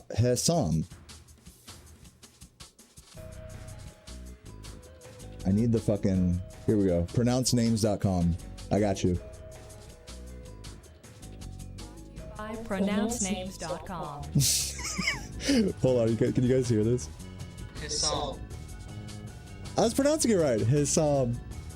Is that better? Hassam. Hassam. Come on. Hassam. Dude, I pretty much had it right. Hassam. Boom. What's up, Richie? Can't gift, but you can do it. Dude, you know what? I'll take that, man. Thank you, Richie. Appreciate that, man. Dude, I think Composer's any % record will last a long time. Like, not considering if Composer beats it. I don't know, because I think it's going to come down to how far Laura wants to go. Laura and I think we're in similar headspaces in this regard, where like, we've both been speedrunning for a while and we both have like journeys as streamers that go beyond just getting world records and speedrunning, Even though like speedrunning is our main thing, like we both like want to try different stuff and try different runs and games and whatnot. So I think unless Laura and I or someone new comes along, I think yes, Composer's record or Composer's reign, I should say, will last many years. If neither Laura nor me nor someone else comes along, which, you know, who knows in any of those three cases.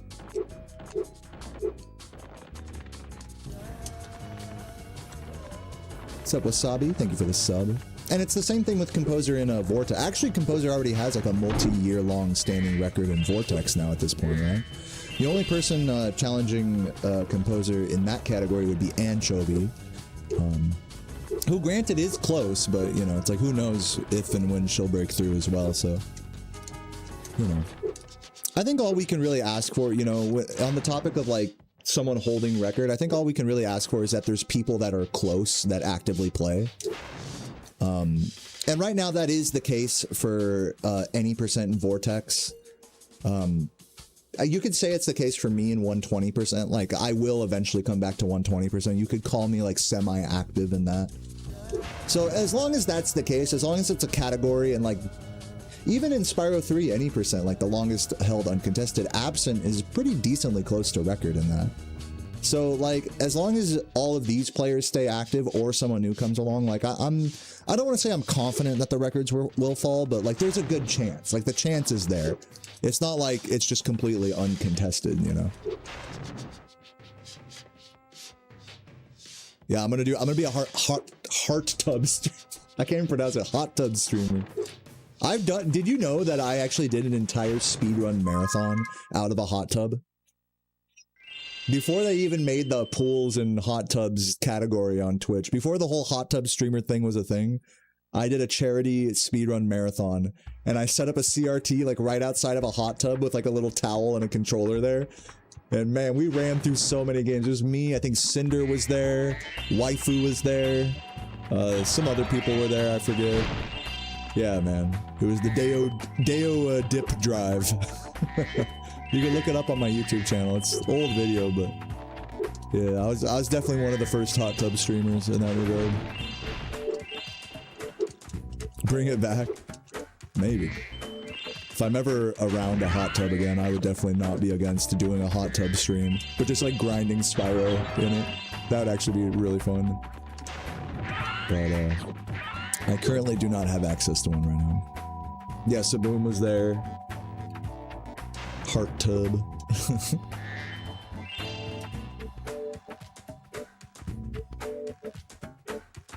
You'll try beating Composer's record? Dude, a 140 is not bad in 120%. You could definitely catch up in due time.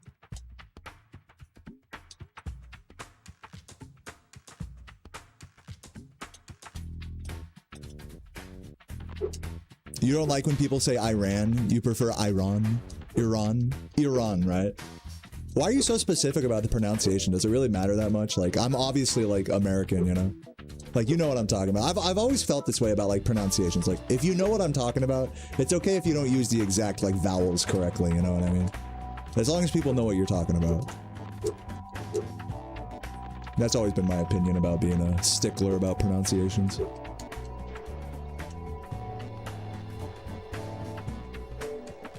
Yeah, spelling is the same way. Like, oh, you didn't put the apostrophe. Oh, you used the wrong version of your. It's like, it's just so pedantic, right? To call someone out.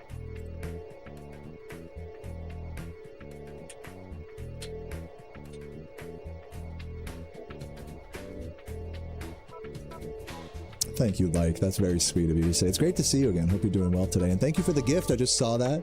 Legend. Like, speaking of, dude, okay, hold on. Since we're talking pronunciations, let me relearn. I learned once and then I unlearned immediately how to pronounce the Like's name. It's definitely not pronounced Like. I'm gonna figure this out. Since we're on this right now. Lucka?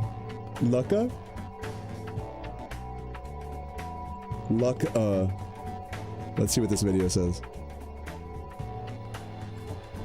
You are looking at Julian's pronunciation guide, where we look at how to pronounce better some of the most mispronounced words in the world, like this other curious word, but how do you say what you're looking for today? Let's learn how to pronounce correctly this I hope you name, like how- having your name on the big screen here.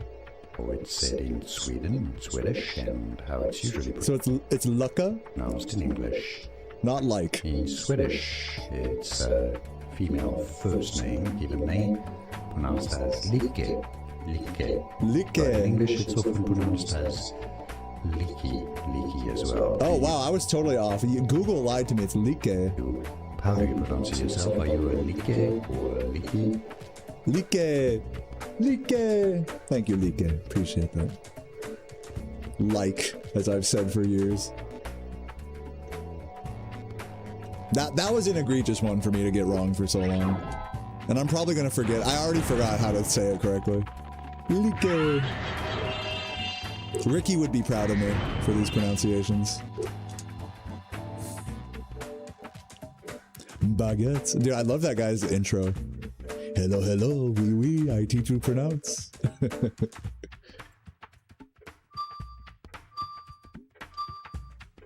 Okay, let's watch this whole. Hold on, let me reload from the exit of this level. Hopefully that worked. Yeah. Watch this whole section again. We'll get all the gems back as well. Time to watch and learn, baby.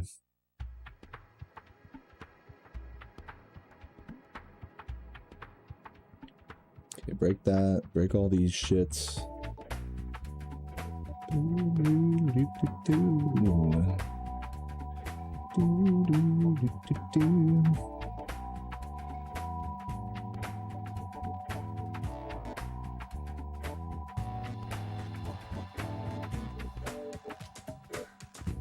What's up, Diabetes? Welcome, welcome. That was pretty easy. I thought that homeworld was going to be a little more involved there. Break this. I missed that. Oh no, wait. Okay, we're gonna just take a moment to register.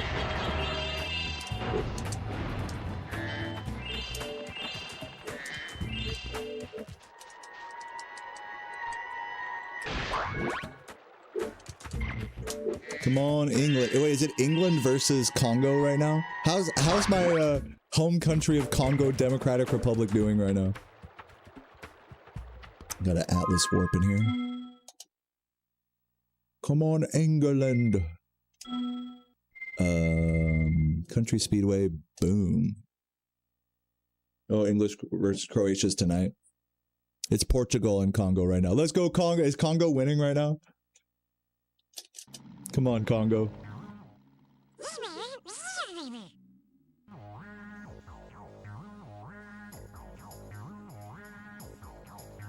It was a tie? Dude, let's fucking go. Hey, GG's Congo. That's a GG right there.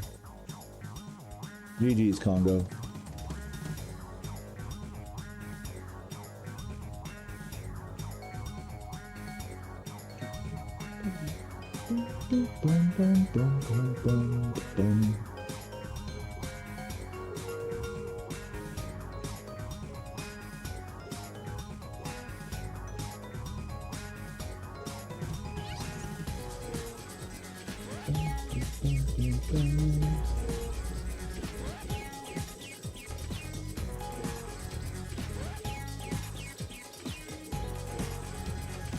Dude, there was like multiple people that thought that Lolita. I get that question all the time.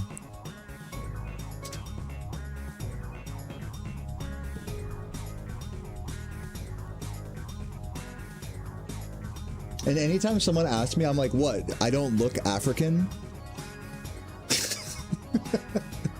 That's always my response. Like, guys, come on. I look African, right? Why are people keep questioning my nationality on Spyro.com? I don't get it.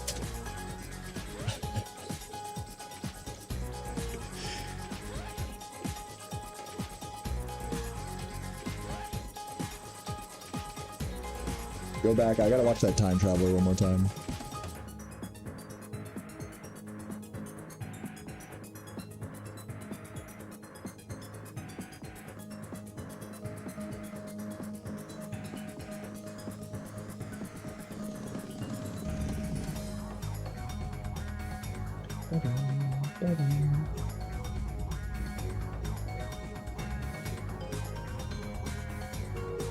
wonder if he hits that plane now. No, Vorinclex, thank you for the tier 1. Really appreciate the 3 months. 4 months, actually. Hope you're doing well today, Vorin. We stay Vorin in this stream. I'm sure you've never heard that joke before.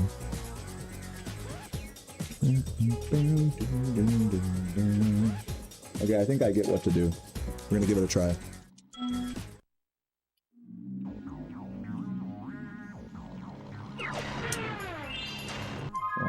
Give up, try again. We gotta get that clean.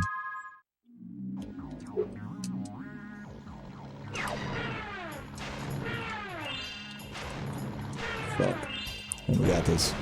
Keep it moving.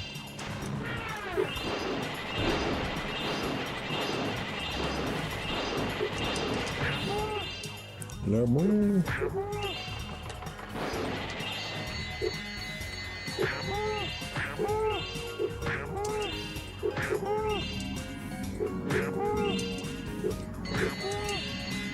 I should have gone through that one first.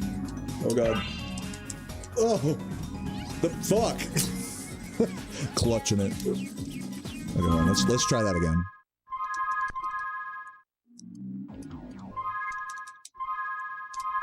Try again. Thank you, Citizen Bone. If there's gonna be one thing that looks clean on my stream, I'll take the input display. Even if the person underneath it doesn't look clean, I'll, you know, at least the input display is. We'll take that. Gameplay, dirty. Streamer, unwashed. And bald. But, or splits, scuffed. Chat, cut off. Sub goal, desperate. But the input display, now that is professional. So Madwood, dude, loving the 3 content. It's because you're a degenerate. I'm glad you at least recognize it. Spyro 3 fans are just truly degenerates, and they don't want to admit it, but... Oh, fuck. Dude, how do you do this turnaround here? I'm trying to figure this out. Let me watch how Nitroff does it one more time.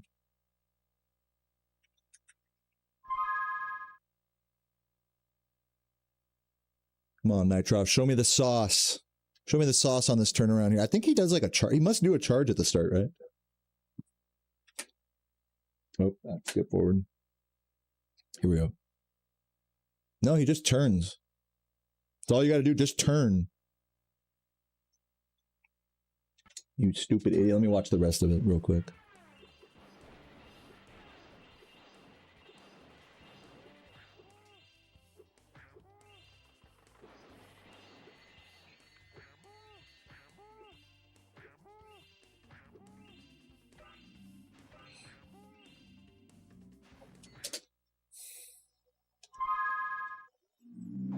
Just turn.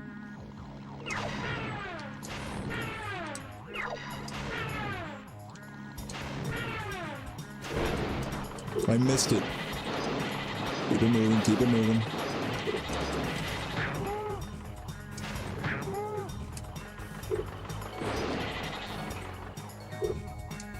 Still missing a tractor somehow. And I'm dead. Try that again. Yeah, nailed it. What's up, Beard? How you doing? Thank you for the good lucks.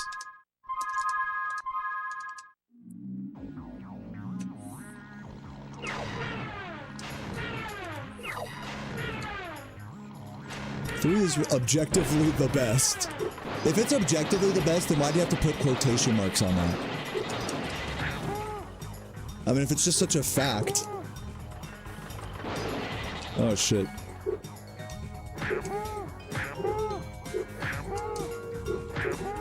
Let me just see if I can recover this.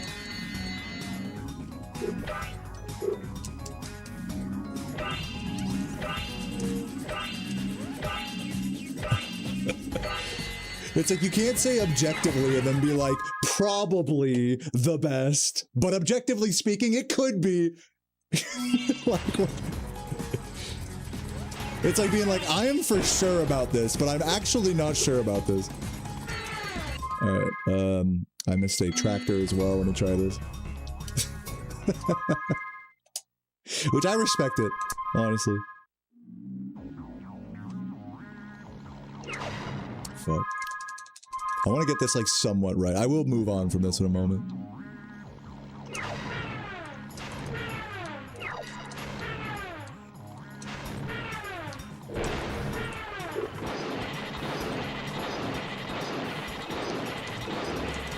Dude. I gotta leave those last two tractors. I gotta leave them be.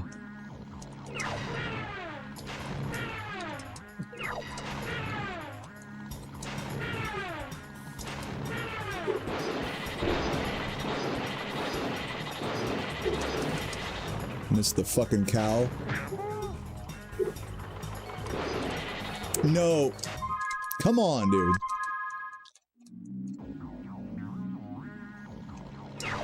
Bruh. Bruh. Oh!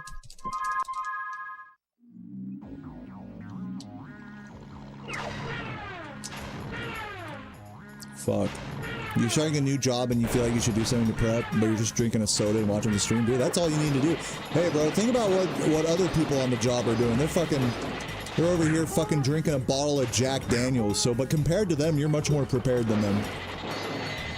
You know, just by showing up and not hungover, you're already like above the cut. You know what I'm saying? So give yourself some credit.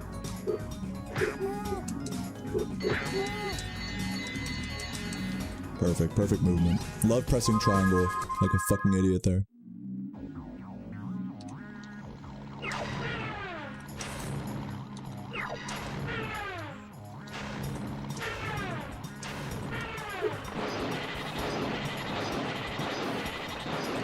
Isn't there like a better and easier route here than this shit that I'm doing that Nitrovsky does?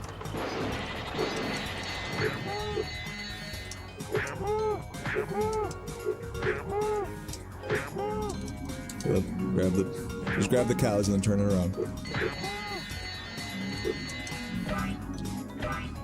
Alright, let's just finish this up. If anyone recommends that I learn what Vonnie does here, let me know in the chat. Otherwise, I'm just gonna move on.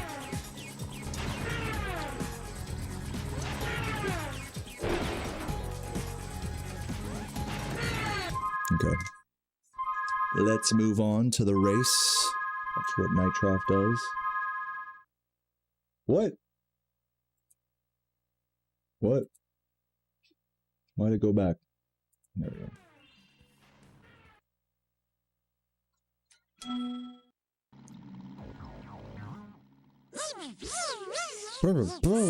Yeah, shut up.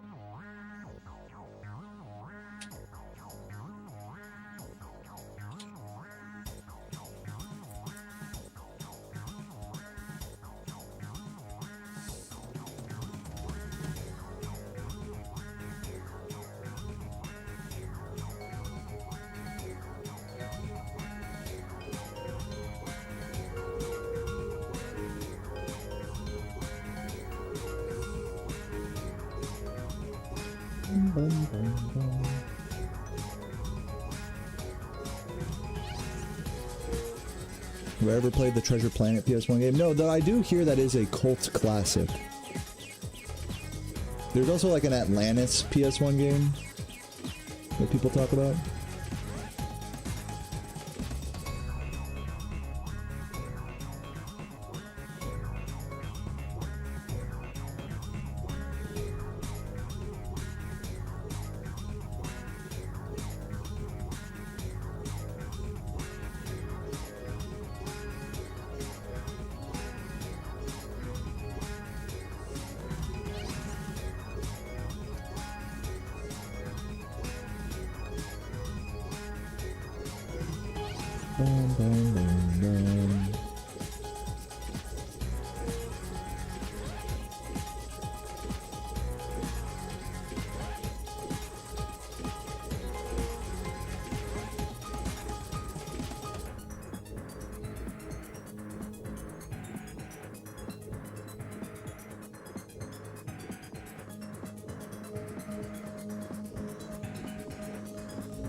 Alright, well, let's do it.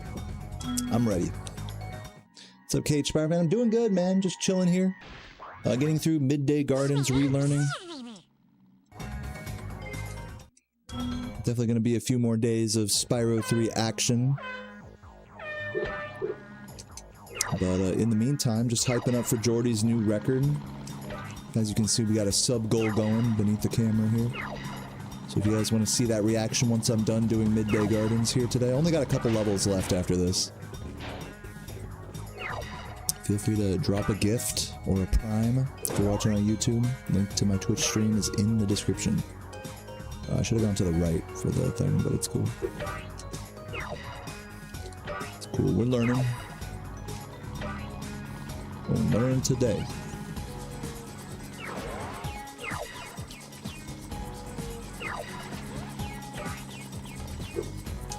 Yeah, I'm gonna not go for that. There's like a technique to that. There's a finesse to that that I do not know.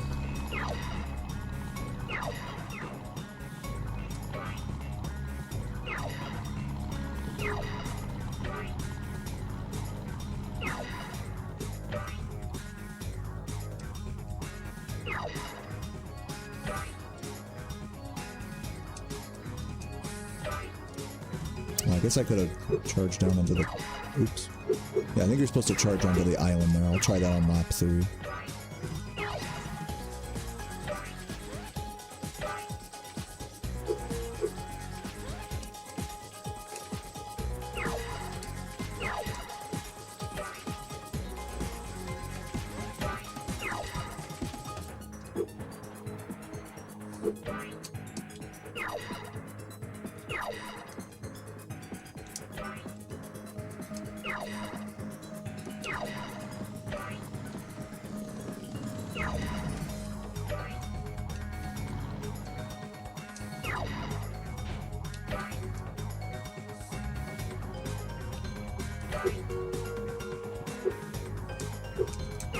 There we go. Now we're getting the strats, kinda.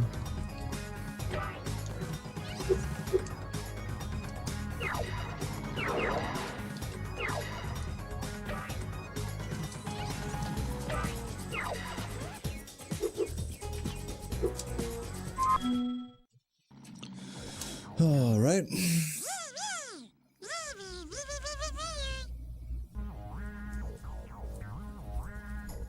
Reacting to the world record for a sub goal is marketing genius. That's a great way to put it. I was gonna use the term e-begging, but marketing genius I think is a better way to say it. I like your terminology there.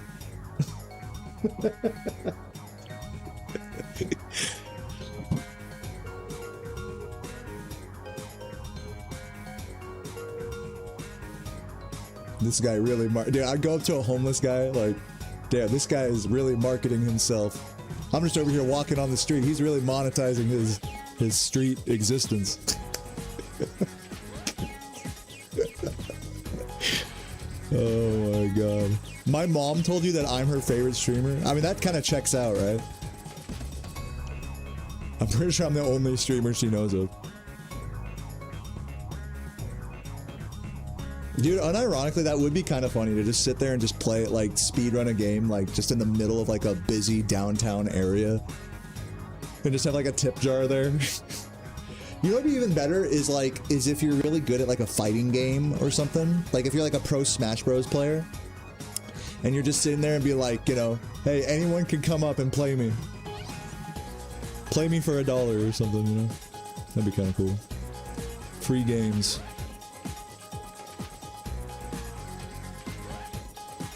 Yeah, playing Tekken in the park, like next to all the chess people. That'd be kind of dope. People have done crazier things in public. Set me up in Times Square. Someone will snatch my TV and run away with it.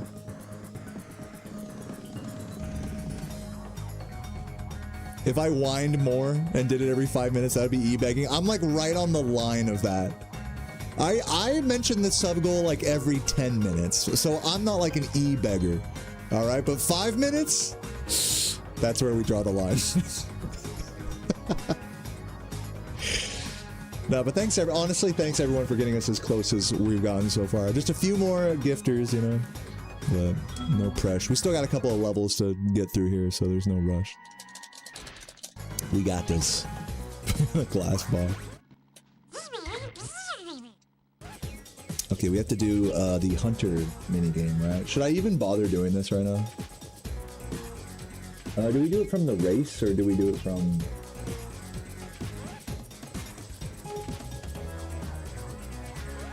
Yeah, from the race, it's a little closer.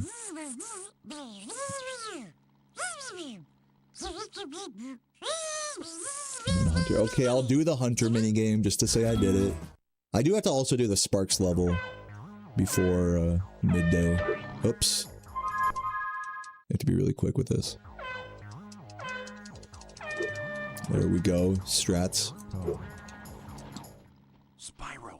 Yo, not Vorin gonna with the believe fucking this, but 5. there- Alright, we're getting pretty close now. Dude, you can't even see Hunter's head. Is this how it's supposed to look? Is his head supposed to be cut off like that? Thank you, Vorin. What a legend. Yeah, we'll get there in no time, thanks to you now. Appreciate that. Why did I do this minigame, guys? Like, I'm gonna fail this in a run or something. I guess I shouldn't tempt fate, right?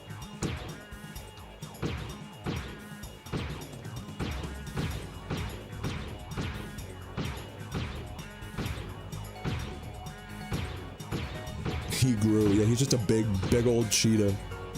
He's like my cat. He's like my orange fat cat. Just getting bigger by the hour.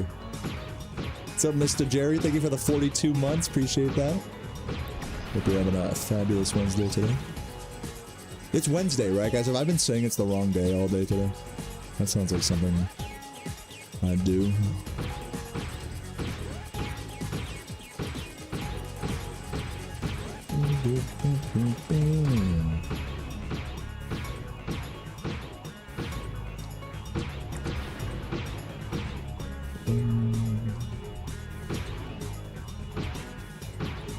Die, little glass ball of food. Cap yo ass and yo ass. You want some too?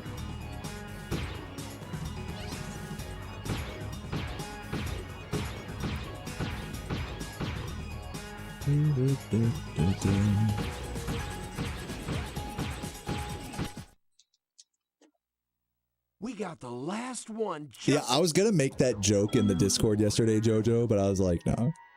I was like, it's too played out. Now that Jordy has gotten record, time to drop my 118 that I've been sitting on.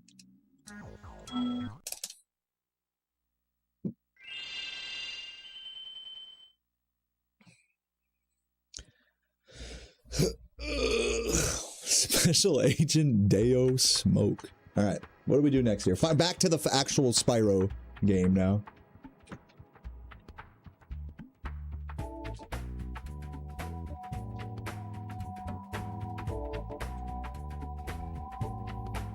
Should be heading towards Enchanted Towers if I'm not mistaken.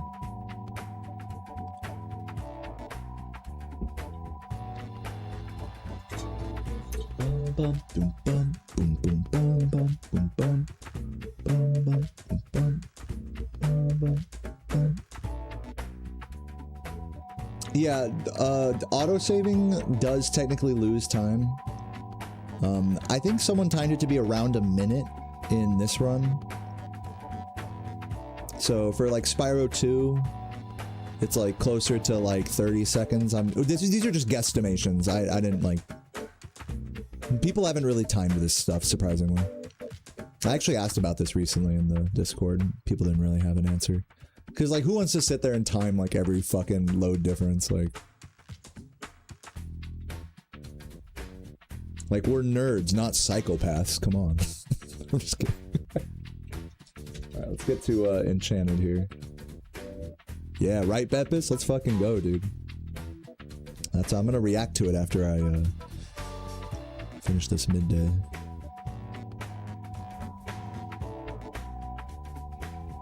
What's up, Nix? How you doing?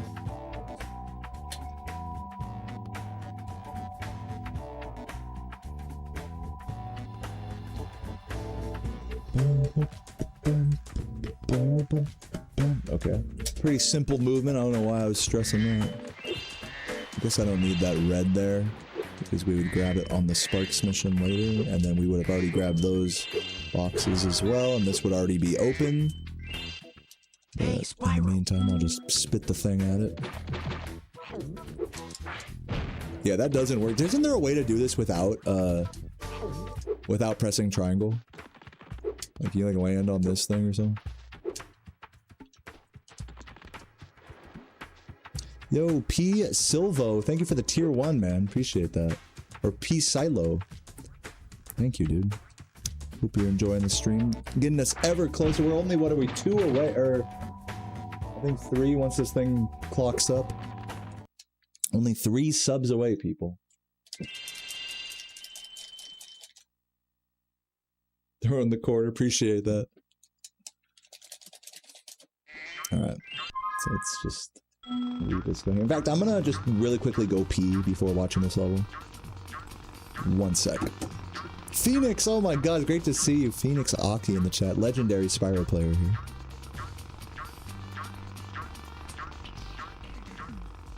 PS? Dude, hell yeah. Yeah, thank you, PS. And great to see you, Phoenix. I'm gonna go pee. Be right back.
What up, everybody? Everybody gift while I'm gone. You guys failed.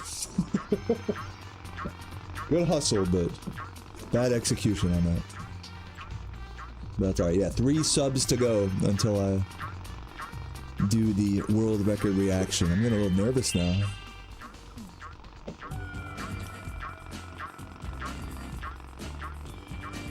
And remember, Harry, I cut you off. You can't. You didn't, no more Harry subs. And thank you, by the way. This is gonna be community effort here. We're gonna squeeze out these last 3 primes. If you're watching on YouTube and you have Amazon Prime, click the link to my Twitch stream so we can get this sub count. 3 more.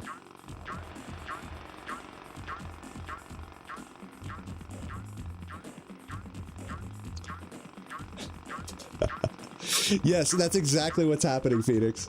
I'm begging my community to pay for my therapy bill for doing this reaction. There you go. I like that. You guys like this jackhammer noise? It sounds like when you like leave it when the controller is like vibrating non-stop, like you're on like the turret gun in Call of Duty. And you just leave the button press and put the... It's like when your controller, when you put the controller on a table and then it vibrates. That's like the noise this jackhammer's making.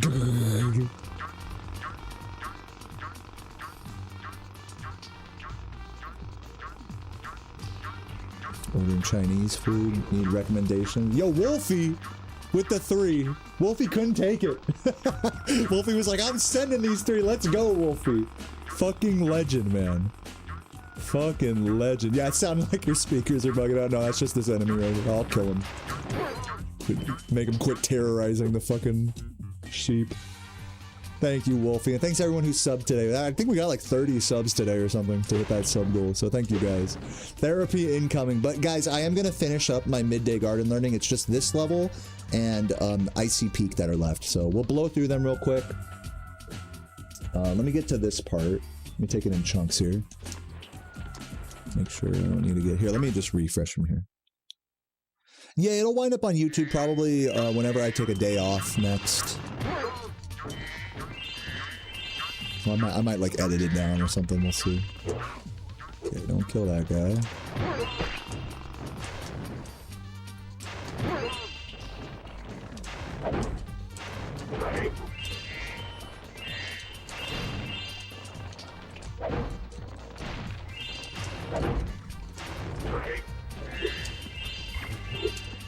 Oh my god, come on.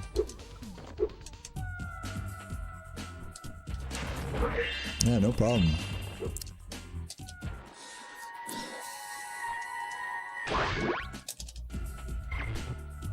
General So is good.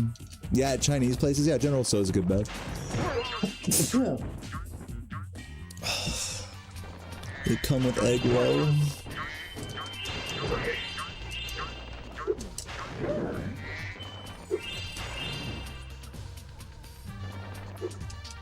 Nice. No, that's encouraging to hear, Phoenix. I'll definitely get onto the YouTube game a little bit. I tend to be lazy with uploads, but in this case, I'll definitely get this reaction up there at some point. All right, let's watch this. There's like a whole technique to this thing here where you like get the thing to do this glitch here, which is really cool, but I may or may not have forgotten how to do this, so let me just watch the order of events here real quick.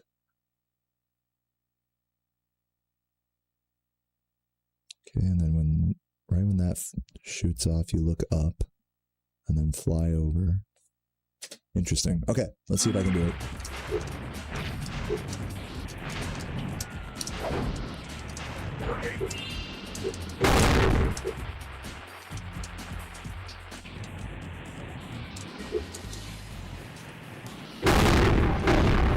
I missed one of them. Yeah, I missed this one. Epic. Will it still work, I wonder? No. Oops. Kaboom!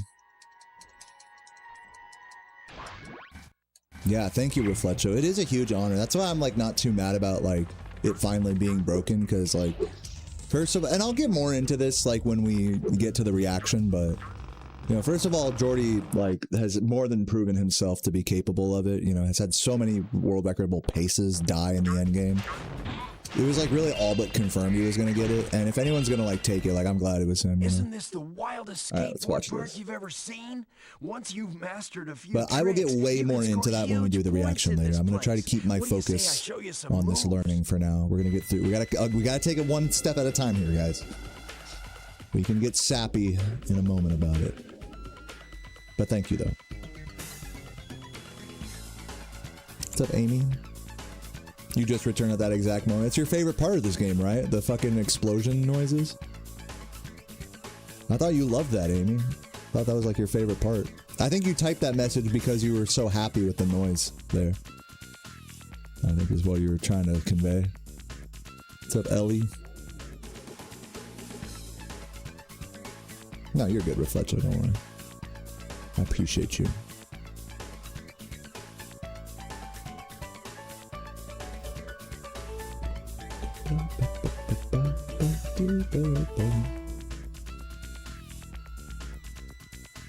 Skateboarding, yeah.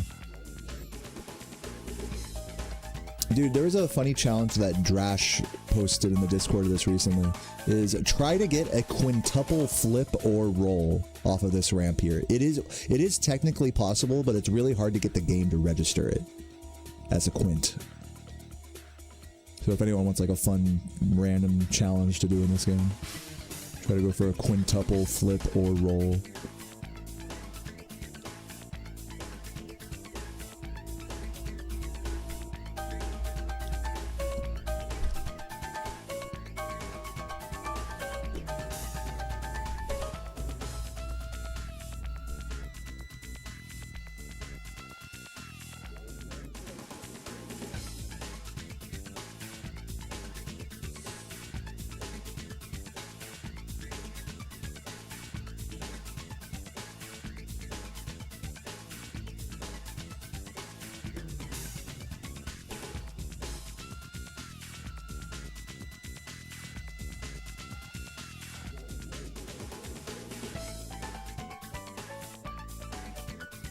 It doesn't really matter if I do this part super optimally. It just gives me a longer time to have a bathroom break at this point in the run, which is kind of valuable.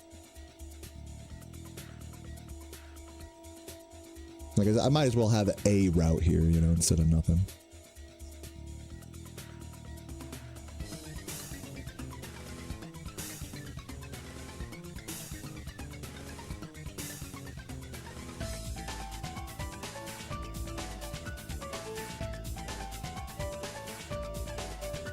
Yeah, at this point, I think it's just chilling.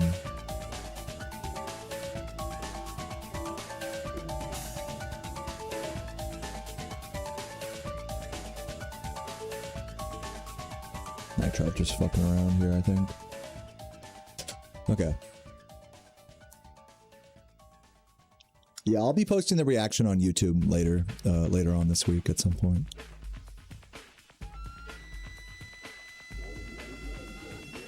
Yeah, I was gonna say a 100,000 point combo. I don't think I've ever seen that. But yeah, total is probably possible.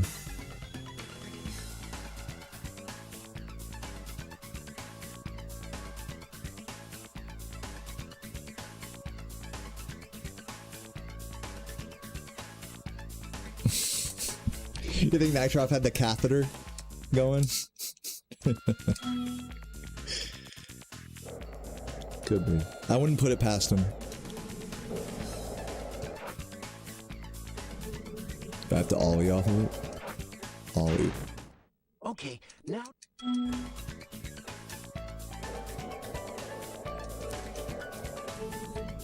think I can just do this, right? Hey, nice. Hey, nice cock.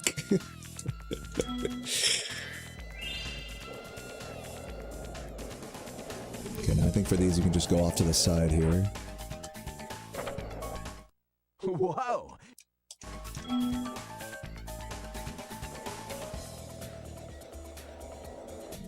I'm not sure if you can do like one of these, if that works. It does. All right, you nailed it.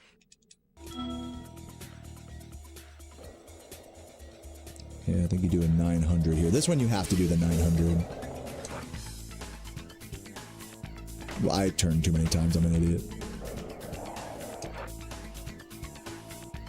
There we go. Now that was a 900. Now that was a nice cock.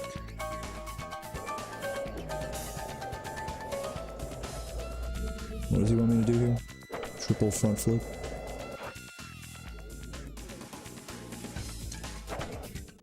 Wow, you learn really fast. I think you can like go around the side of that ramp as well, but whatever, just do that one normal. I'm thinking you're ready to try. Yeah, I'm gonna do the reaction here. I'm gonna do that after Icy Peak. So give me like an hour, somewhere like half an hour to an hour.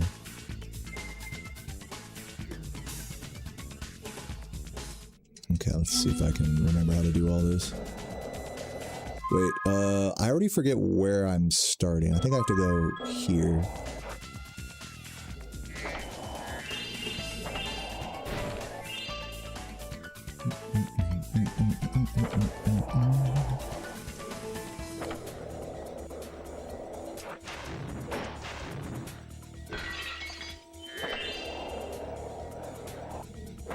And then we go to the left.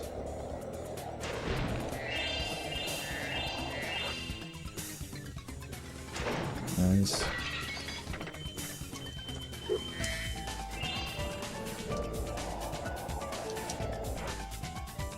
Oop, wrong way. I was supposed to go this way. Boom. Grab all these.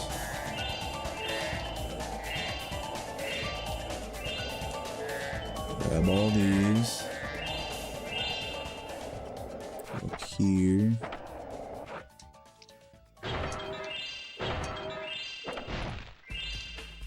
I do believe I missed that, so let's grab that. Oh, that's a hard one to grab. Hold on. Also, did I miss a crate over here? Yeah. And this red. Do this. There we go. Beautiful. And I think if you're over 5,000, you should be fine, right? I don't think Hunter's gonna beat that. Perfect movement by me here. But yeah, I may want to try this part over once or twice. Just to see if I can give myself more time on the clock. Obviously, I'm fine now, but like, if I want to take a bathroom break during this part, which this is the only point in the run where you could theoretically take a bathroom break, you want to give yourself like 50 seconds to do that. So we'll see if I can rematch him to a point score run thing. Let me reload this area. See what he says. If he doesn't let me do the minigame again, then whatever. You can go for... Shit. Yeah, I mean, whatever. We'll just continue on here. It's fine. Just exit. Oh, I paused while exiting. Okay, let's watch this.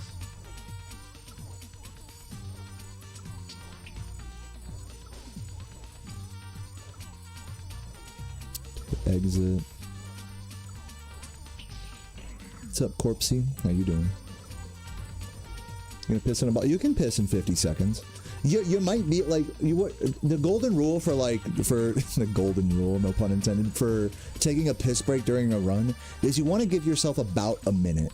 If you go really fast and like don't wash your hands and stuff, you can do like 30 seconds. You know, if your bathroom is like right fucking there and you just fucking piss and just like fucking still got dribble on your fucking goddamn boxers. Like if you want to do that, if you're really that hardcore, you can do like 30 seconds. But in all reality, you should give yourself a minute to like properly piss and wash your hands and stuff. Or at least just like rinse them off and dry them and stuff. So in that mini game, you can give yourself like 50 seconds, which is like still like a 10-second deficit.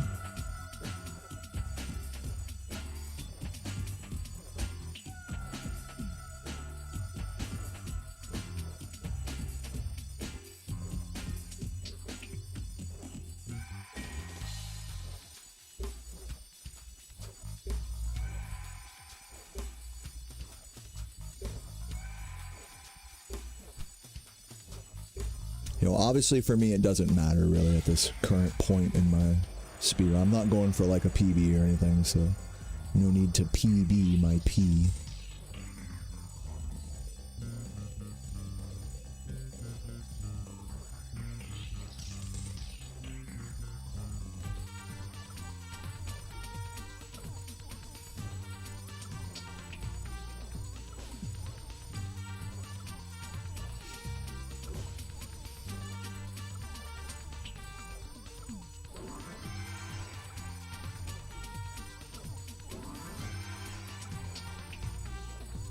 Let's just get to that point.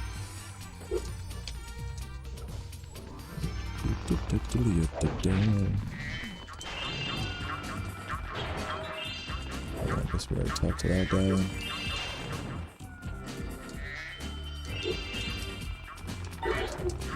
I was supposed to flame that, I think. Charge through him, grab the thing, and oops.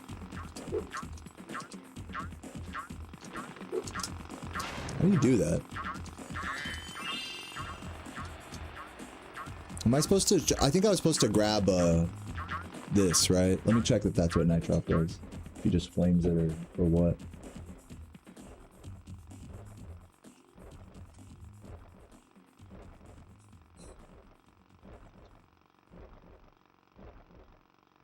I think he does grab it, yeah. Yeah, that makes a lot more sense. Go over here, grab this.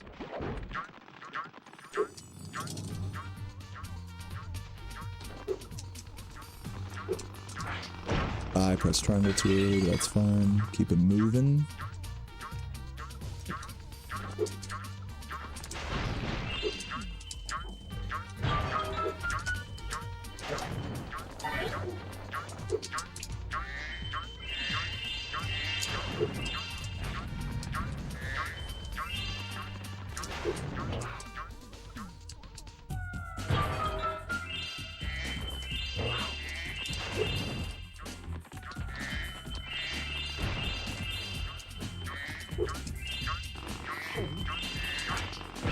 Wow.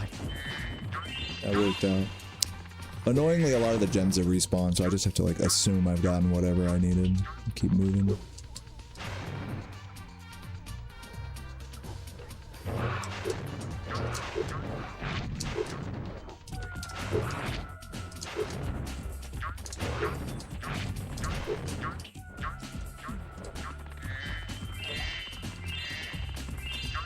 I'll leave that last guy there. Yeah, the gems respawn because I'm playing on a hacked version of the game right now for practice. In the normal game, gems do not respawn.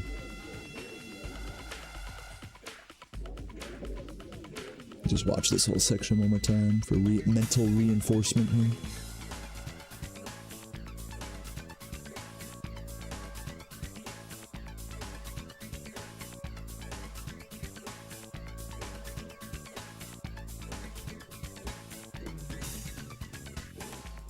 Yo, Nico, what up? Thank you for the good luck, dude.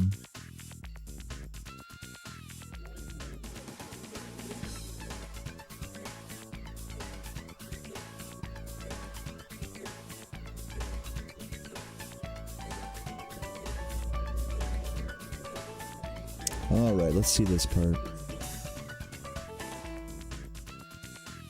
The fucking dog.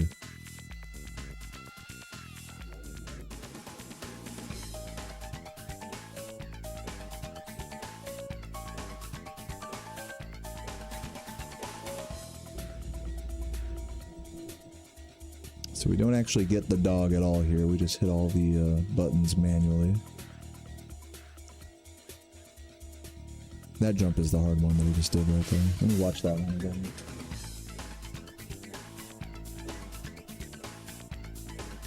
Yeah, he like flames early before even doing the hover.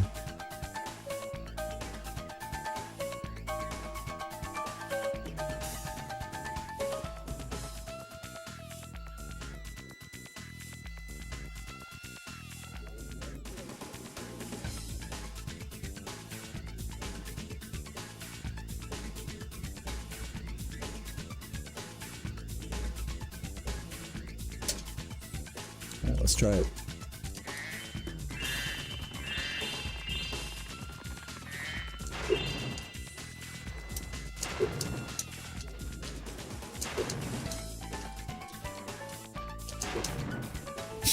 Killing it.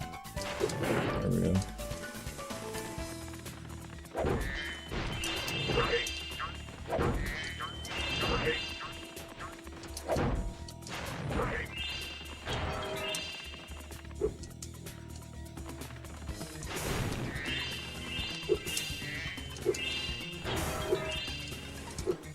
Make a save state right here.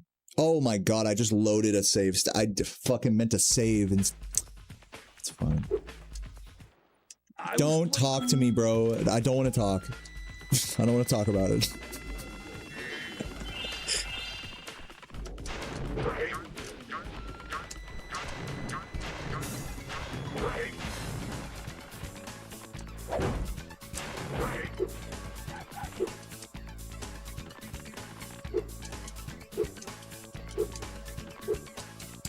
Okay, save. Don't load, save there. There we go. Didn't even need to save.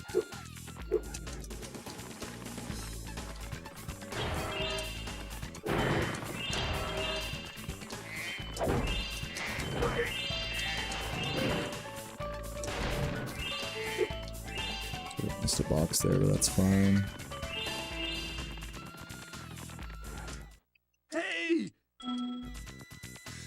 Is there a particular timing to the upward flame? Yeah, you gotta press X. You have to press circle, then square, then X, like very quickly. So like circle, square, X. And not separately, but like you have to hold them into each other. Like you have to hold the circle press into the square press and hold the square press into the X press. So this is called a flame charge jump. And yeah, there's a very specific timing to it. But once you start getting a few of them, you'll start to feel it out and see like how they make them go different ways and stuff. Be higher or lower and whatnot. Circle, square, X, kind of bleeding the inputs into each other. It is tricky, so don't feel bad for not getting it right away.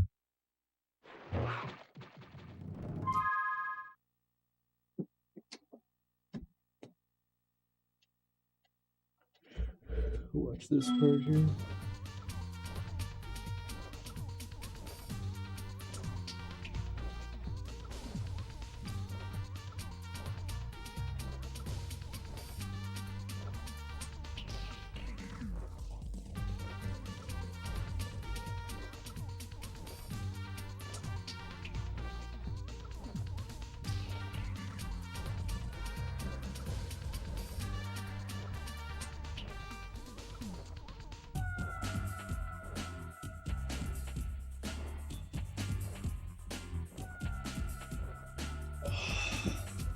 Yeah, I might do a 330. Once I do my whatever 117% runs that I decide to do, I might do 337 after that. So like in a couple weeks maybe.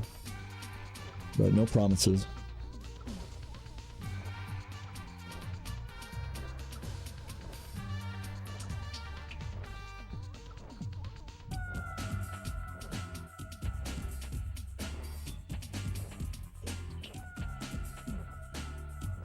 Yeah, you guys think Nitroff was using the bottle that he was drinking out of to piss? I mean, that's just efficient right there. That's like Bear Grylls levels of optimization.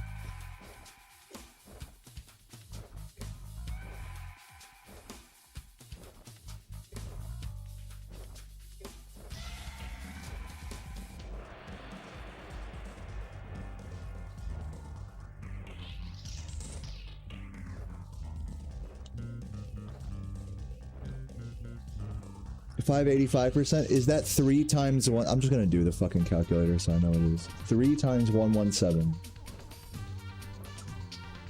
equals 351. So yeah, I'm considering doing 3 back-to-back 117% runs, not 5. If that's what you're asking.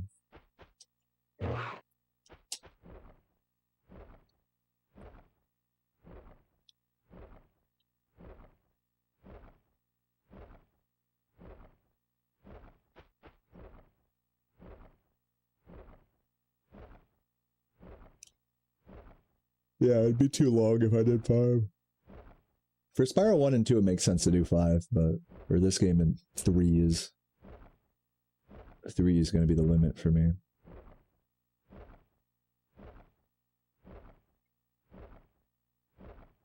Where's the music?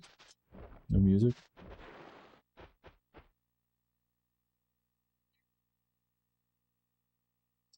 Okay, let me see if I can do this section. I'm probably going to do this really badly. So let's just see. Oh, great. I have to fucking do the cheat to get in there. 5-3 left up right.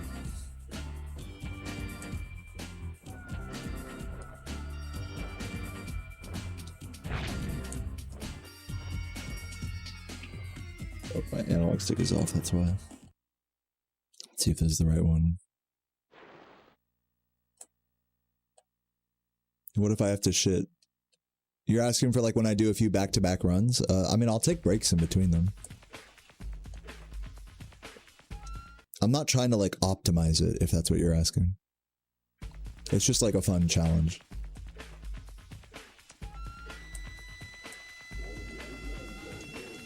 I'm in the wrong place. We gotta go back to the, gotta go back into the main level and then do the warps.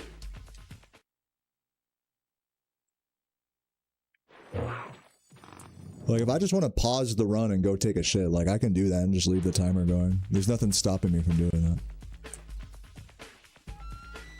I'm in the wrong place. I'm just trying to get to the fucking Sergeant Bird section here. Oh, you're still talking about pissing in a bottle? Dude, hell yeah. There we go. I'm ready to patrol the He's ready. Let me just watch this section one more time, because it's kind of complicated. There's kind of a lot of stuff here. Just watch that one more time.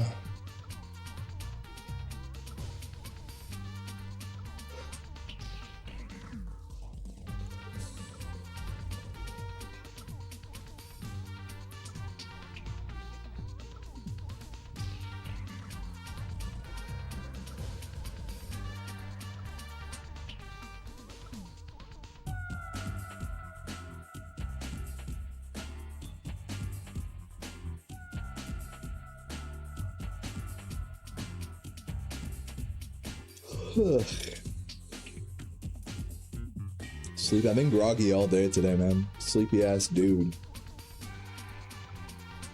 After this stream, I gotta go for a walk. Get my blood flowing.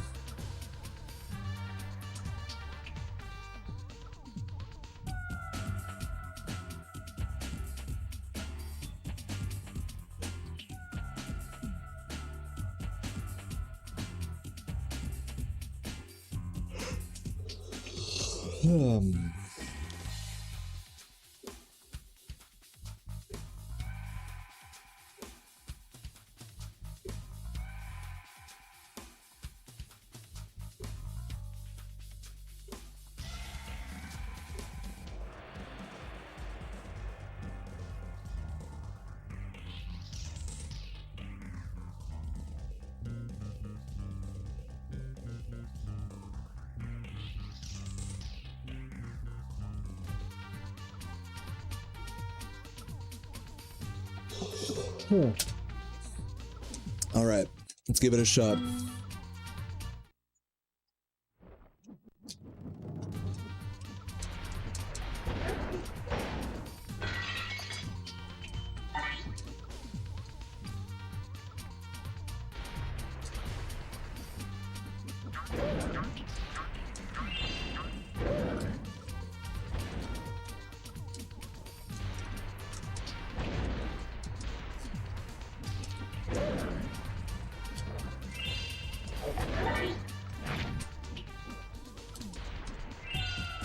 Where is he?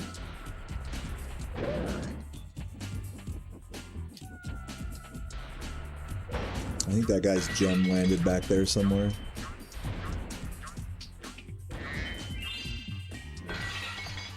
Like if they die above ground, then the gem lands on the ground, but if they die in the void, then the gem homes in.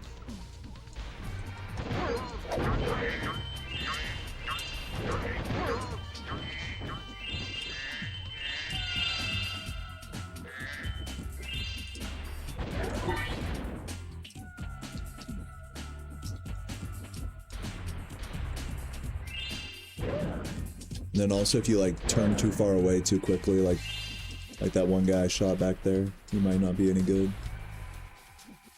Come on, give me that green.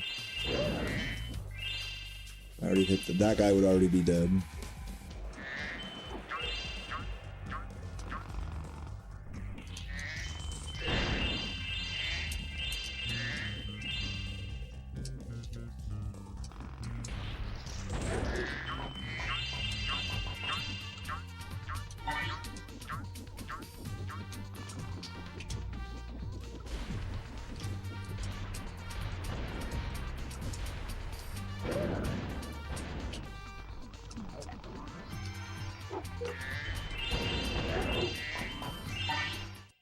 Here.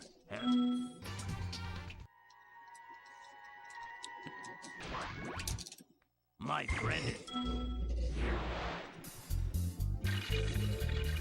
Oh my god.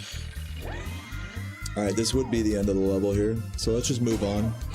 He's not even dancing. Bruh. This is what you guys look like at the club. Fucking bangers playing. You guys looking like Sergeant Bird and the fucking Bones. This looks like a power couple right here. Short king with a fucking bony ass girl. Looking like a Stifler. Alright, that's enough of Enchanted Towers. Let's keep it moving here.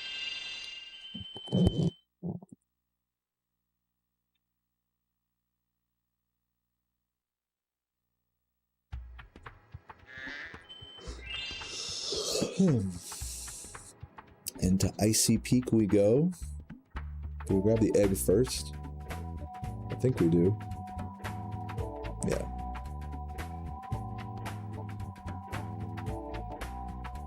It might be an anti-piracy thing. I am playing on a cheated version of the game, so anti-piracy might be active right now on this, like, hacked thing I'm playing. That could very much be the case.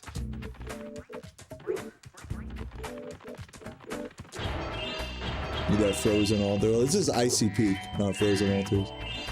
But close enough. We'll get to Frozen Altars tomorrow. Once we get to Evening Lake. Grab that.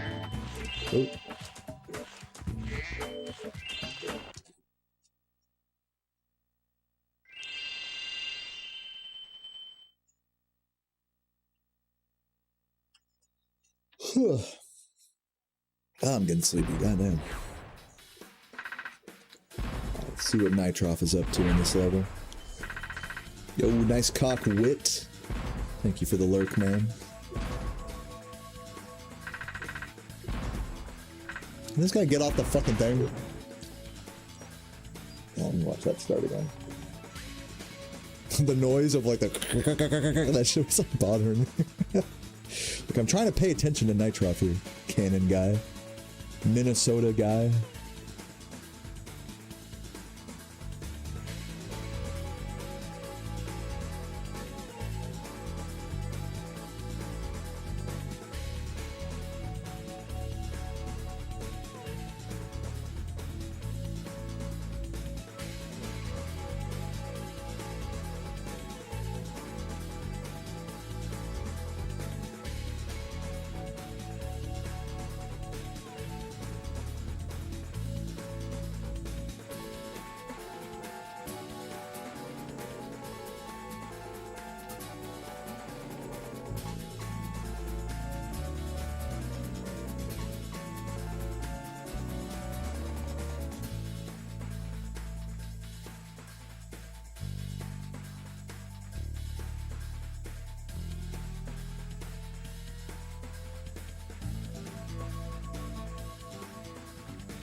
Alright, just get up to that point.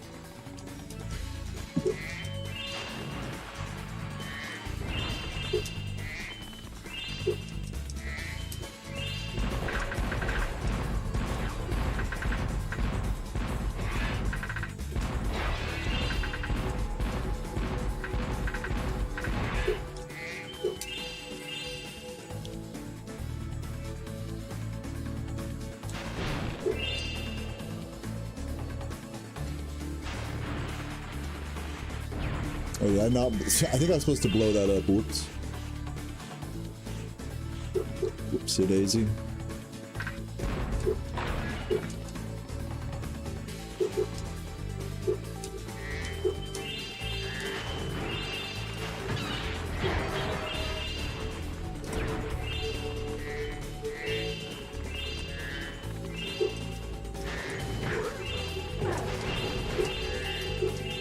I'll come back for that blue.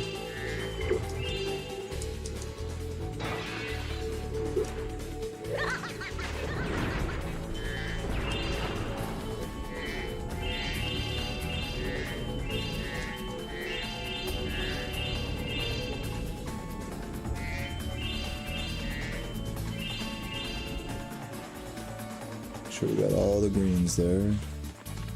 Got this blue. Nice. Beautiful. Keep it moving. Okay, so you have to go up there to trigger the guy, turn around, go up here.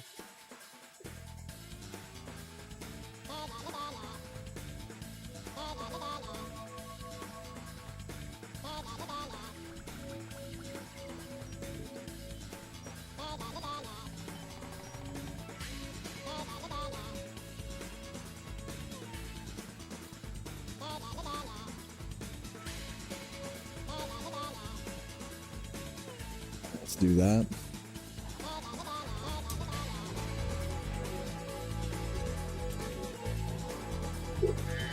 Nice.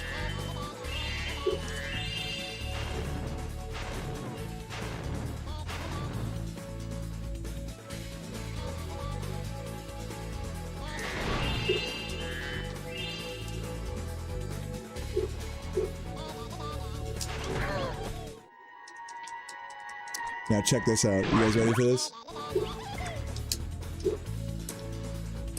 Did I go too far? I think I went too far forward. Fuck. I think I went too far forward there. Oh, there he is. Yeah, buddy.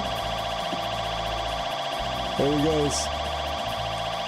He's doing his thing. This is what you guys sound like every time you see a girl. Yeah, every time you talk to a girl, this is what y'all sound like. Y'all sound like, Jeff, for real. Oh, he got away. Whoops. Wait, is he gonna come back? There we go. Can I hit him? How do I hit him? Oh, jeez. Whoops. I did that wrong. Will it work again? Oh.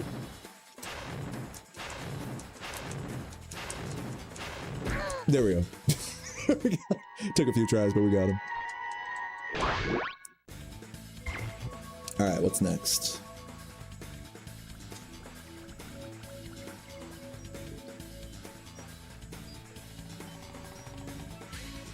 I was falling asleep. I'm sorry if I woke anybody up with that.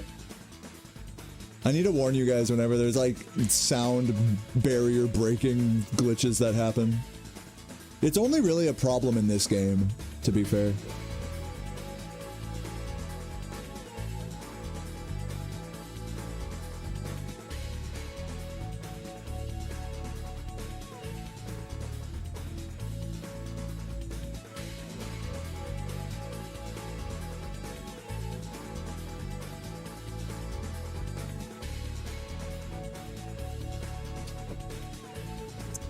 Alright, we gotta go this way.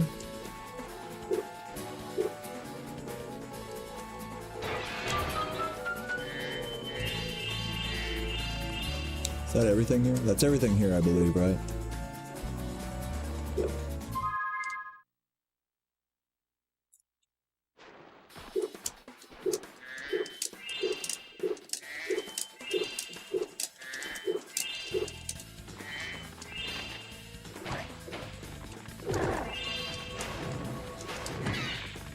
Get the end of level egg, don't forget.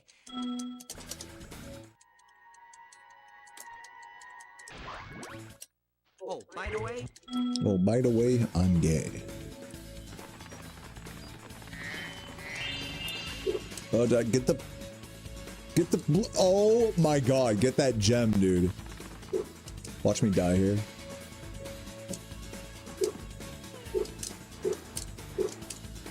Yeah, that was Canadian guy A right there. He's the end of level NPC.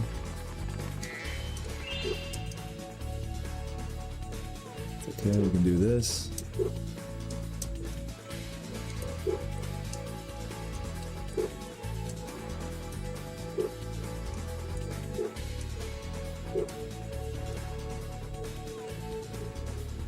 Alright, I'm gonna make a save state right here. Oh, there we go. Perfect. First try. Love it. Time for the fucking ballerina thing. I'm gonna see if I can first try this. Fuck it. YOLO. Tonight is my... This is Canadian guy A. He's the ballerina.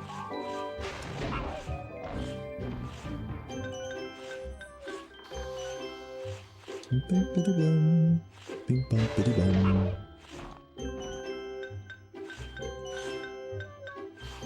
La la.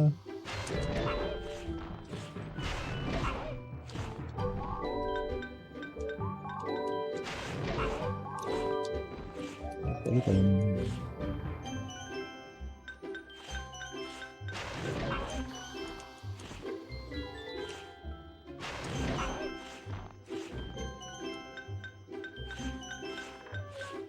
Biddy bong.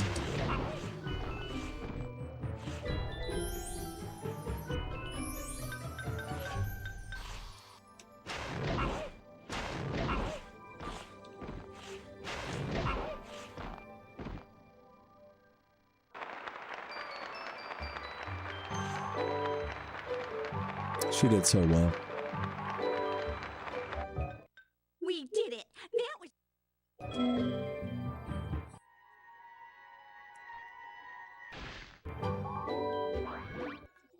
Yeah, I should have let her get hit by the hockey guys. Just for the one time. That would have been a vibe, honestly. I couldn't do it to her this time. I didn't have it in my heart. keep going here. Again, once we're done with this level, guys, I will do the 120% record reaction. And we are getting there. We're almost there.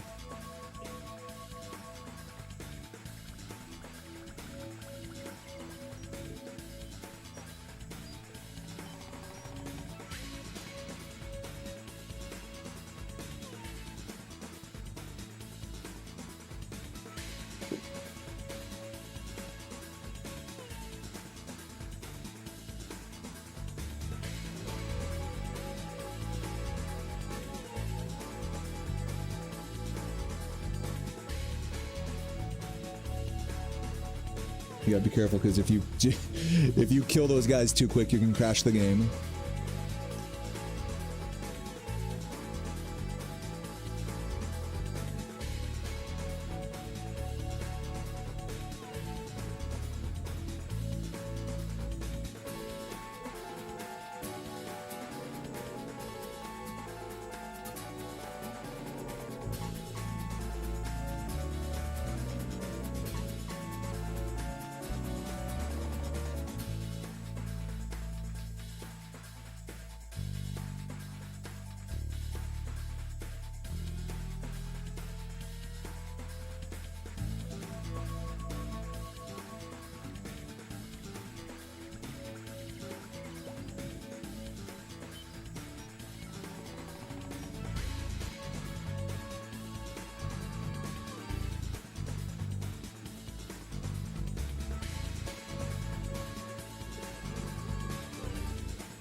Sick ass movement there.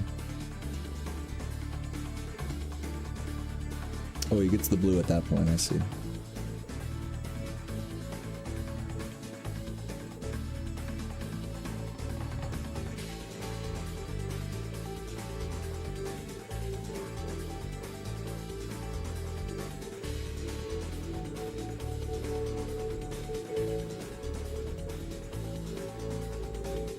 Alright, then the level's over after that. Okay, let's see if we can do that whole spiel. See if I remember what to do.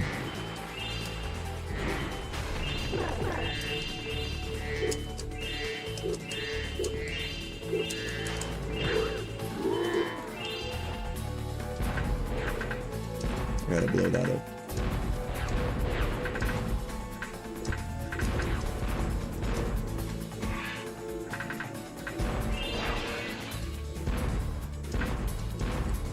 Gotta intentionally shoot these guys kind of slowly.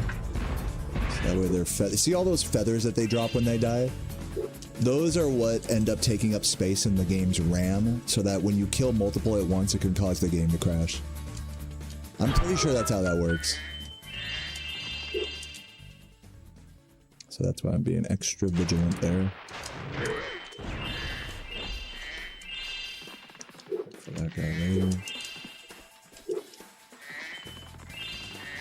Jordy confessed that he likes Spyro more than Crash. Oh wow, huge moment.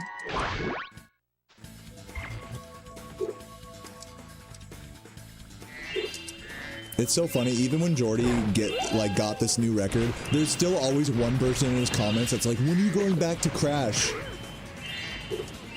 It's like, bro, do you not realize like what you're watching right now?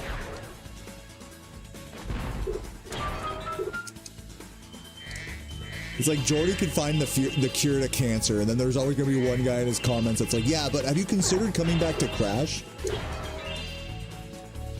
What if that guy is just me on an alt, trying to get him to come back, so that way he stops demolishing my PB? That'd be the craziest plot twist.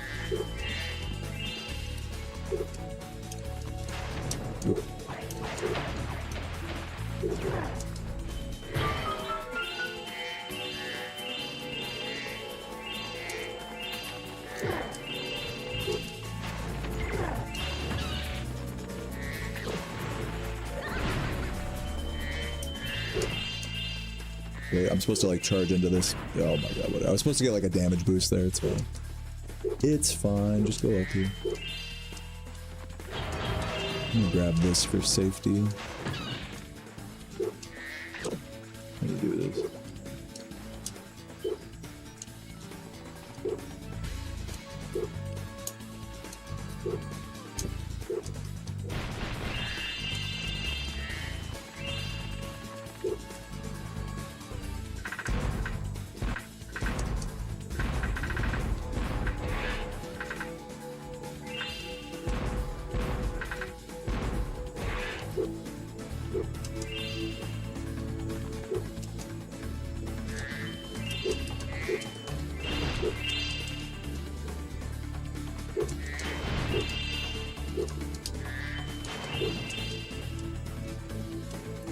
Oh, wait, what do I do here? I'm supposed to, like, jump on this? Wait, what does Nitroff do here? Oh, I was supposed to break it earlier. But since I didn't, I'll just do this. This is a funny backup situation. Oh, no. Oh, I guess I missed a gem there, so I guess that worked out. I guess I'll just break it now or whatever. It's fine. Get up there. There is you can technically make this jump right here. Let me see if I can get it. It's like really hard though.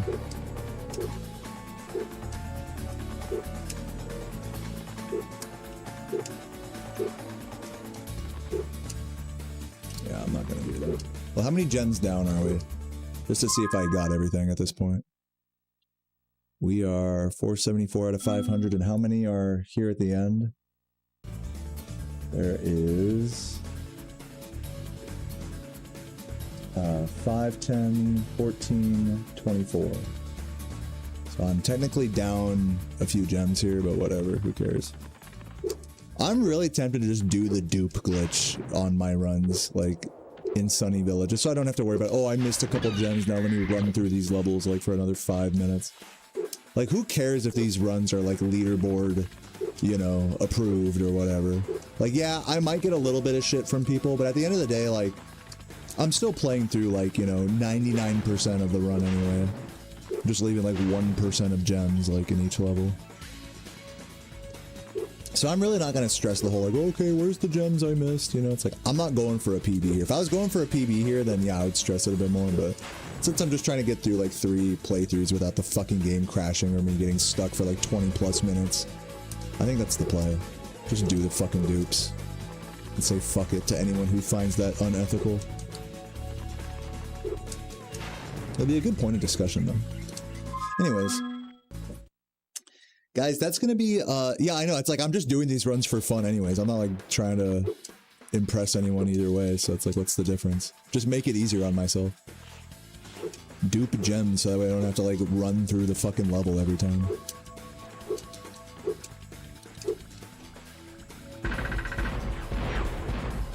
So yeah, guys, that's gonna be it for Midday Gardens learning. All that's left is the spike fight, but I'm not gonna stress that. Sup Grant, sup Jojo. Guys, what do you say, before I get too tired here, what do you say I set up the 120% world record reaction? I actually have the video, like, right here, boom. What do you say we get that going? Really quickly, I am going to take a quick break. But I'll go ahead and update my Twitch title.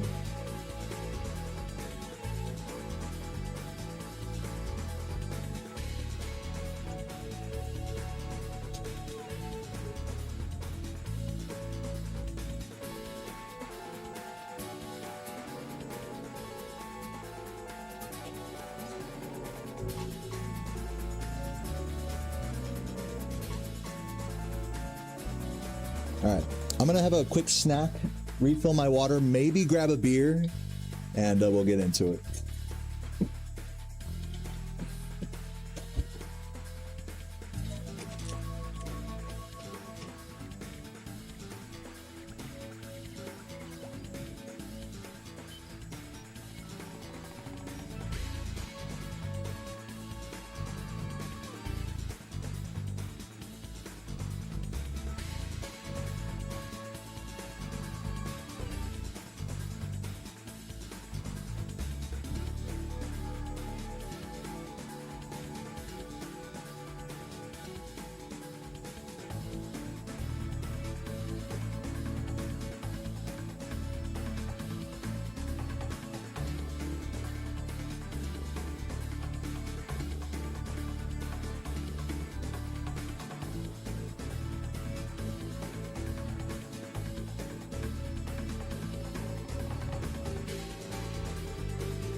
Where should I put my camera? Like up here somewhere?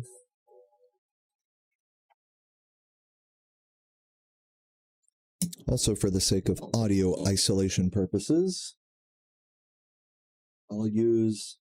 Actually, I won't use my headphones. I'll just use the normal desktop audio. And I'll just put my camera, like, up here.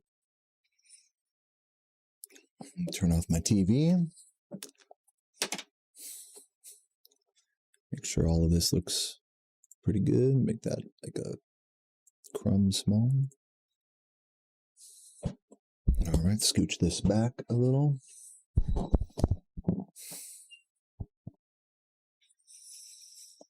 right, get my chat over here.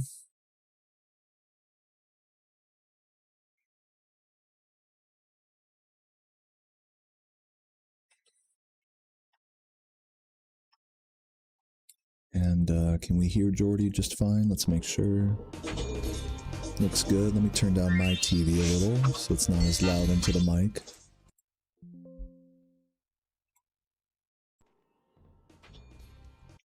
Here, I'll do it like this, actually.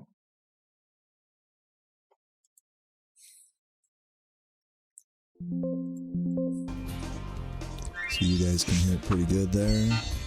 That's actually a little loud for you guys. Let me adjust that just a smidge more. So like there. I reset that. Little less. How's that sound? Okay.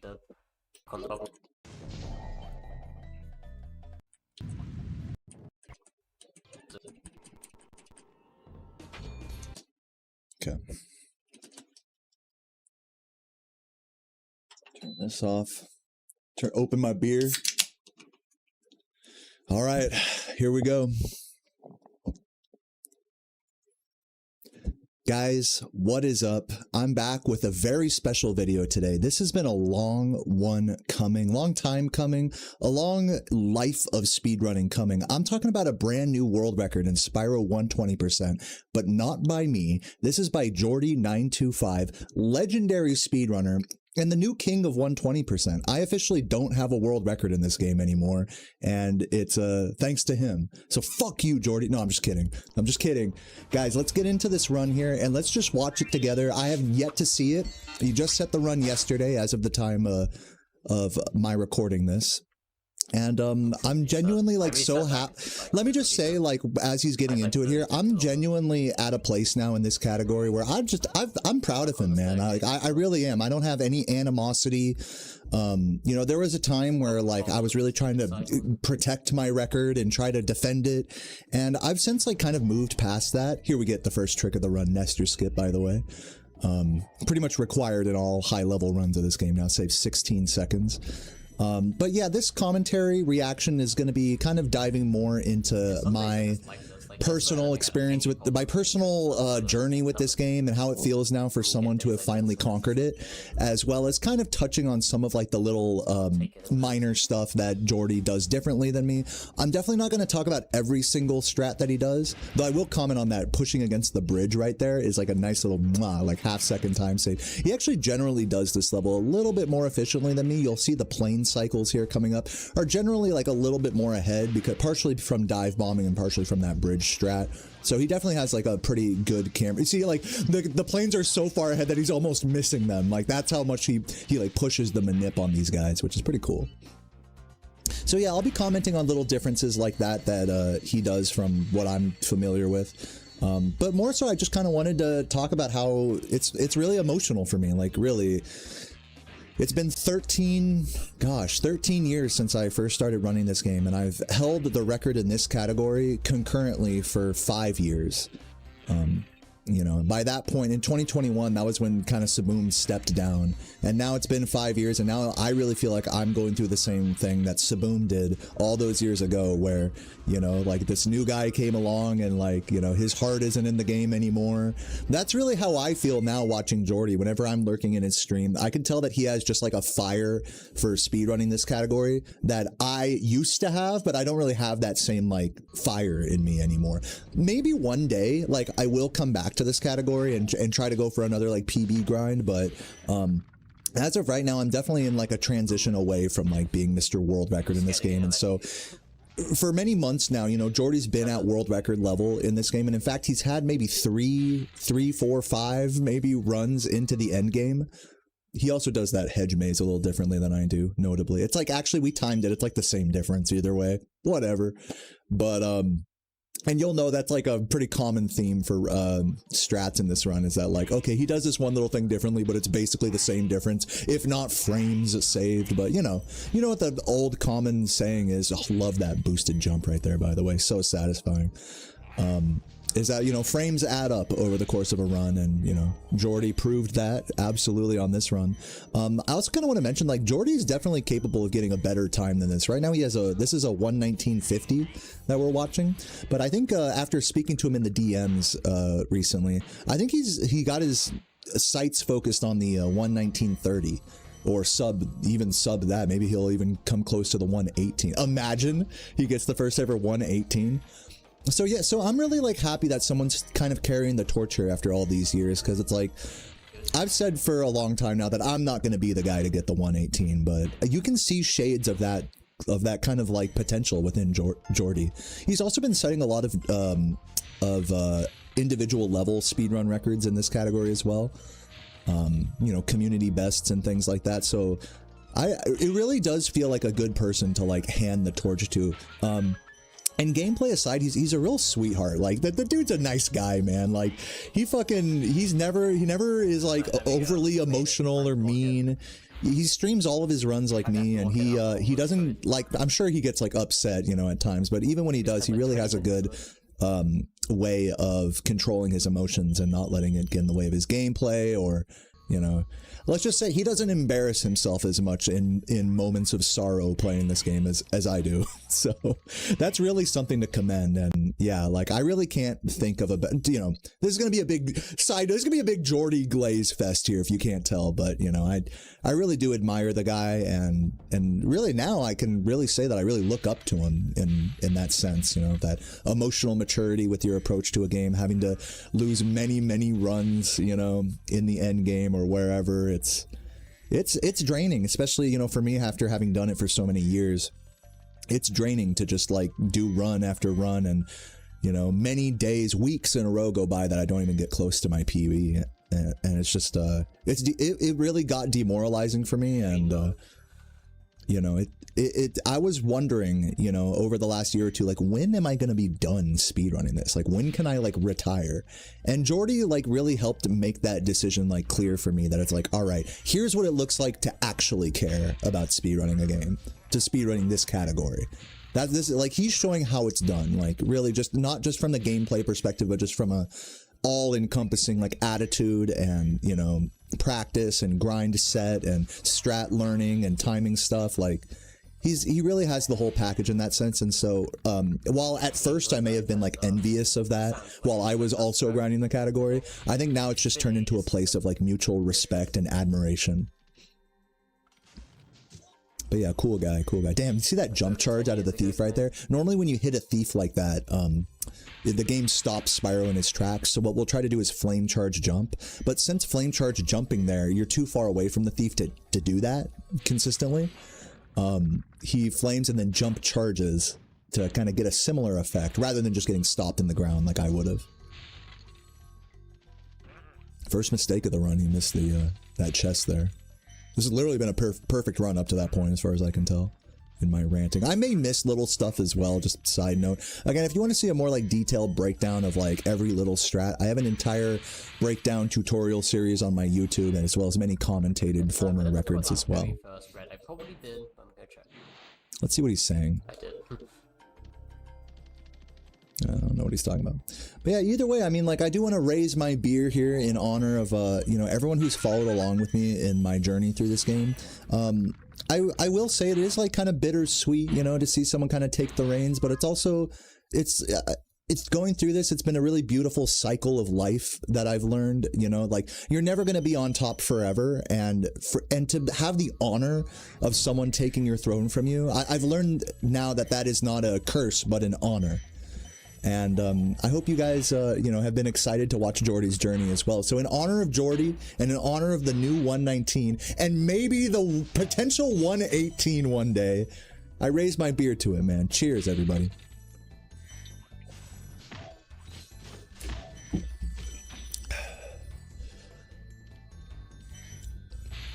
Yeah, and in that respect, you know, someone was saying in my chat just now, you know, someone a few years from this record or whatever record Jordy ends on, that might stick for another few years, and then someone else might come along. And like I said, it's a real life cycle of speedrunning at a high level, and it's you know, it's just a beautiful thing. It's really like the circle of life, you know.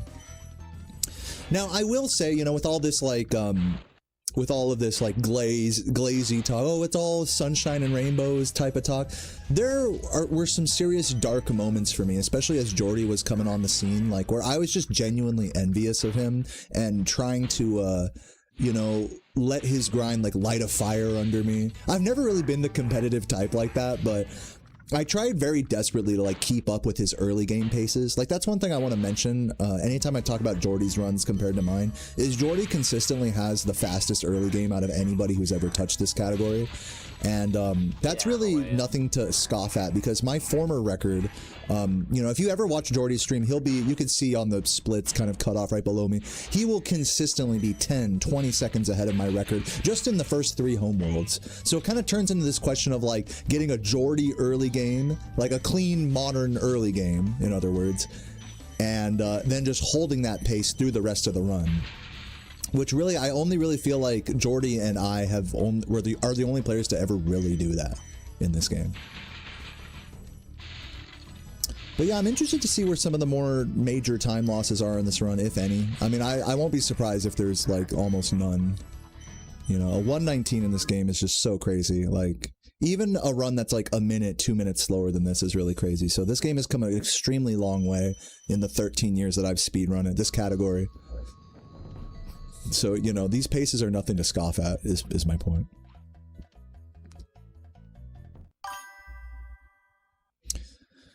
Yeah, guys. Cheers to Toasty. Dude, the strats in Toasty are so crazy, because it's like just waiting for the dog to like jump at you and fucking destroy you. Getting the single flame kills on them is just so legit. You make the dog jump twice and the game thinks that the dog is like jumping out of bounds or something, so it auto kills it. Unfortunate red miss there. I see Jordy miss that red a lot, actually.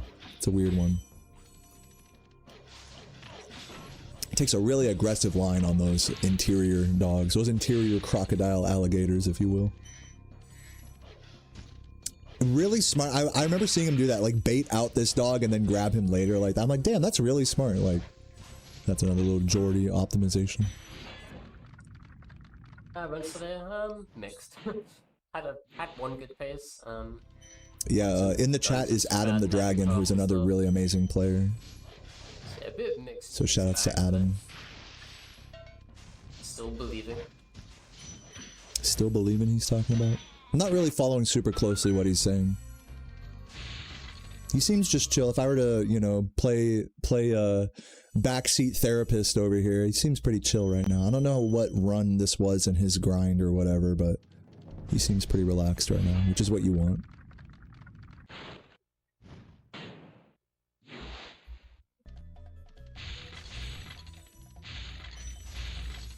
Okay, this fucking boost right here. Come on, give it to me. Oh, he gets it every time. Dude, I'm so bad at that boost. Days Vagabonds found that, of course. And like to do the really specific jump charge to get that it's just really precise, and then you need just the right height in order to, even if you get the boosted jump and land on the platform, it's still really hard to get all of the gems in one fell swoop. So like really precise movement there, and ballsy at the end of the first homeworld, you know, when you're on a good pace, to just be like, fuck it, I'm gonna do like the really optimized movement here instead of taking the half second and just going up the hill like partially. It really speaks a lot to like the level of optimization. Many times, even in my current grinds of this game, like I'll be like, you know what, I'm not so hot on my boost today, I won't go for that one. But Jordy always goes for it. Jordy nails that like pretty much every time. I've never seen him fail it. I'm sure he has, but you know, he's very consistent at that. Very consistent at a very precise boosted jump. The game is nice. Exit. Yeah, 10-minute artisans, by the way. Jordy is still the only person to ever get a sub 11 artisans. I believe his record, or his like best artisans ever is like a 1054 or something fucking ridiculous. Before Nestor Skip was found, the fastest artisans was like 1126 by Saboom, and Nestor Skip saves 16 seconds. So if we take Saboom's best artisans and minus 16 seconds, that's still like an 1110. So Jordy has like literally found like, we'll just say like 15 seconds worth of time save, just in artisans, not including Nestor Skip.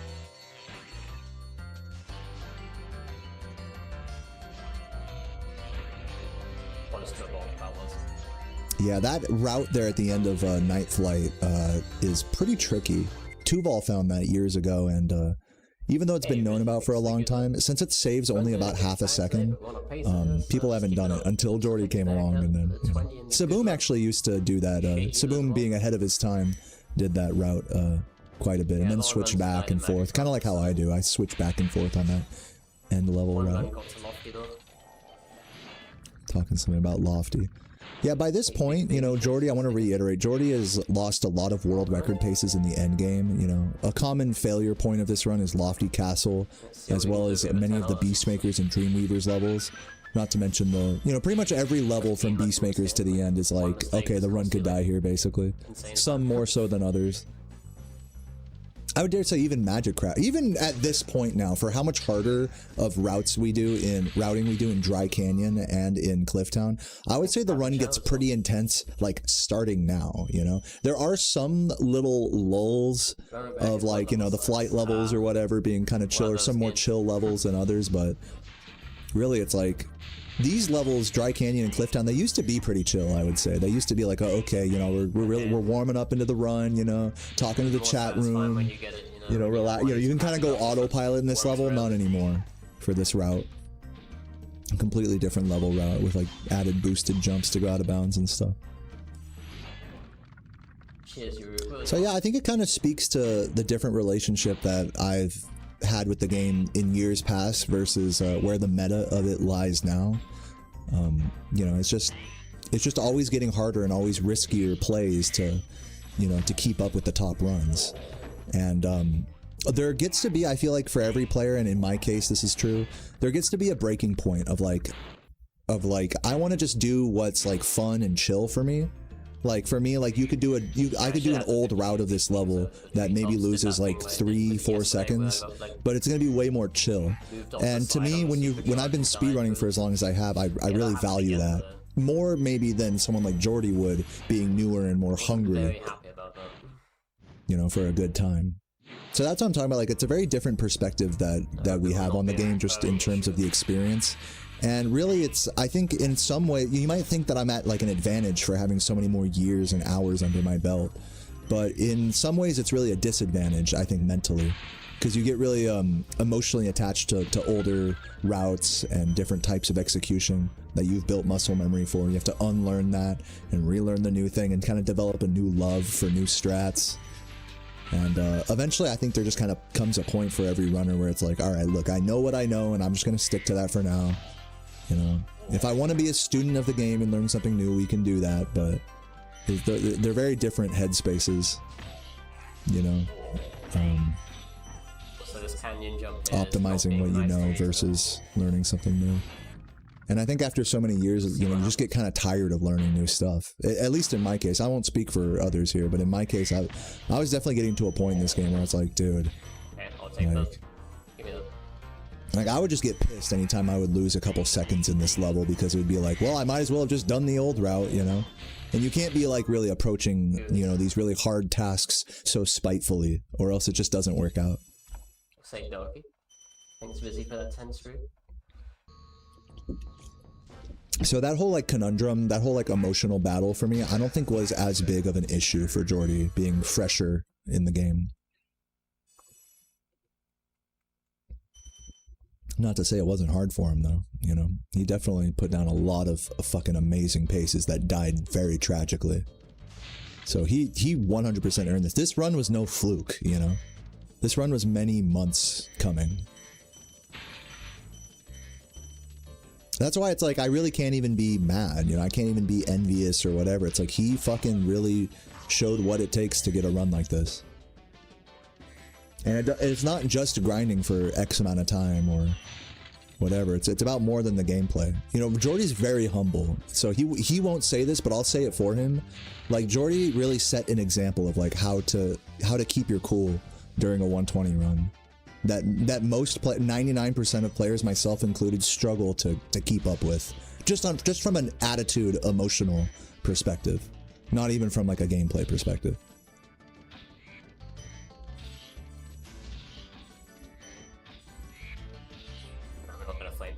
Why'd I do that? Crazy miss that was. Me trying to skid over. He just laughs it off. It was like the best run ever. He just laughs off a stupid mistake, dude. Something like that could tilt you so easily. So easily. Yeah, there have been 3 like 1 second mistakes so far, like slightly missed gems or whatever.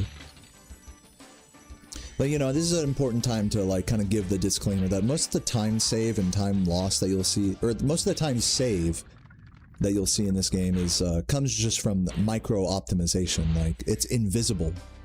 So it's kind of funny in a platformer like this, we can't see the time save, but we can see the time loss. But if you have more time save than another player who has less time loss, that can equate to a better run. So point being is, it's not always about having a clean run. Sometimes it's about just having a really active focus and strong, you know, recovery and pacing with your overall movement to save time, little micro bits of time everywhere that people aren't seeing. People only see the time losses in this game. But even for someone like me playing for so long, it's very hard to see the time saves. You really have to put like videos side by side to see them. To see like how Jordy... Ooh, really unfortunate red miss there. That's gonna be a few seconds. Let's see how much time he loses here. Great awareness of him to know that red was there. I had no idea. I thought he got it. As everyone do. Thanks for the good luck, Pim. He's still 18 seconds ahead of my record, which is crazy. Like, that's just insane. Like, guys, can I just say this? Like, I know Jordy's making it seem like my record sucks here, but this is what I'm talking about, like, with the invisible time save. My record has a pretty good, has like a pretty strong early game. Yeah, it could be a bit better, but like, damn, like 25, you know, 18 with mistakes. This is what I'm talking about. It's like, yeah, we can both play clean, but me playing clean means something different than Jordy playing clean.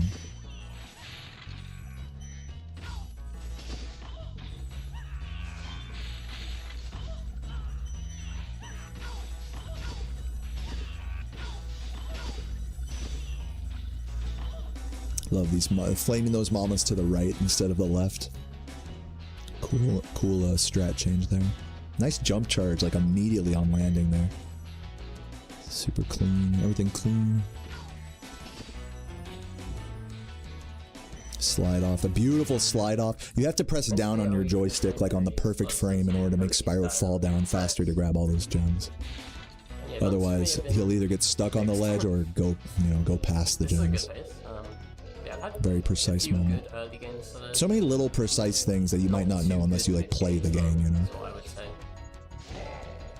Mid game has been a bit iffy.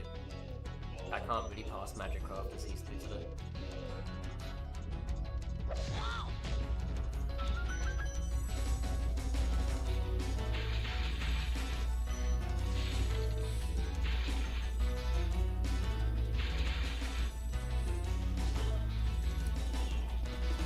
And yeah, like, I could get an early game like this, you know, maybe once every few days. Like, just to give like an idea about consistency. I could get a run like this now in the current meta, like every few days maybe. Of like daily grinding and really being focused and, you know, well practiced and sober, you know, all that. Every few days I can get a pace like this up to Ice Cavern. Maybe not quite this good, but like something like this.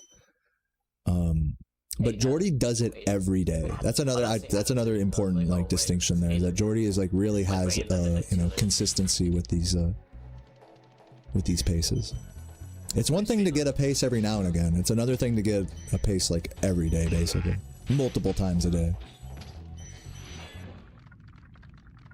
Yeah, thanks for good luck.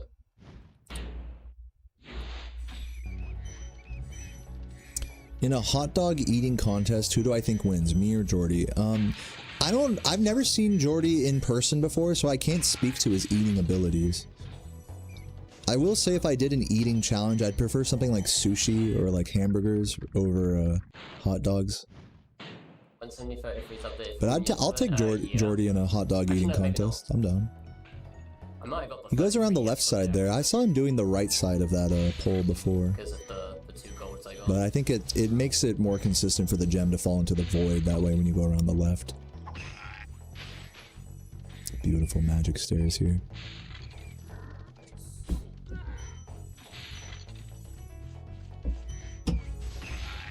With my mouse.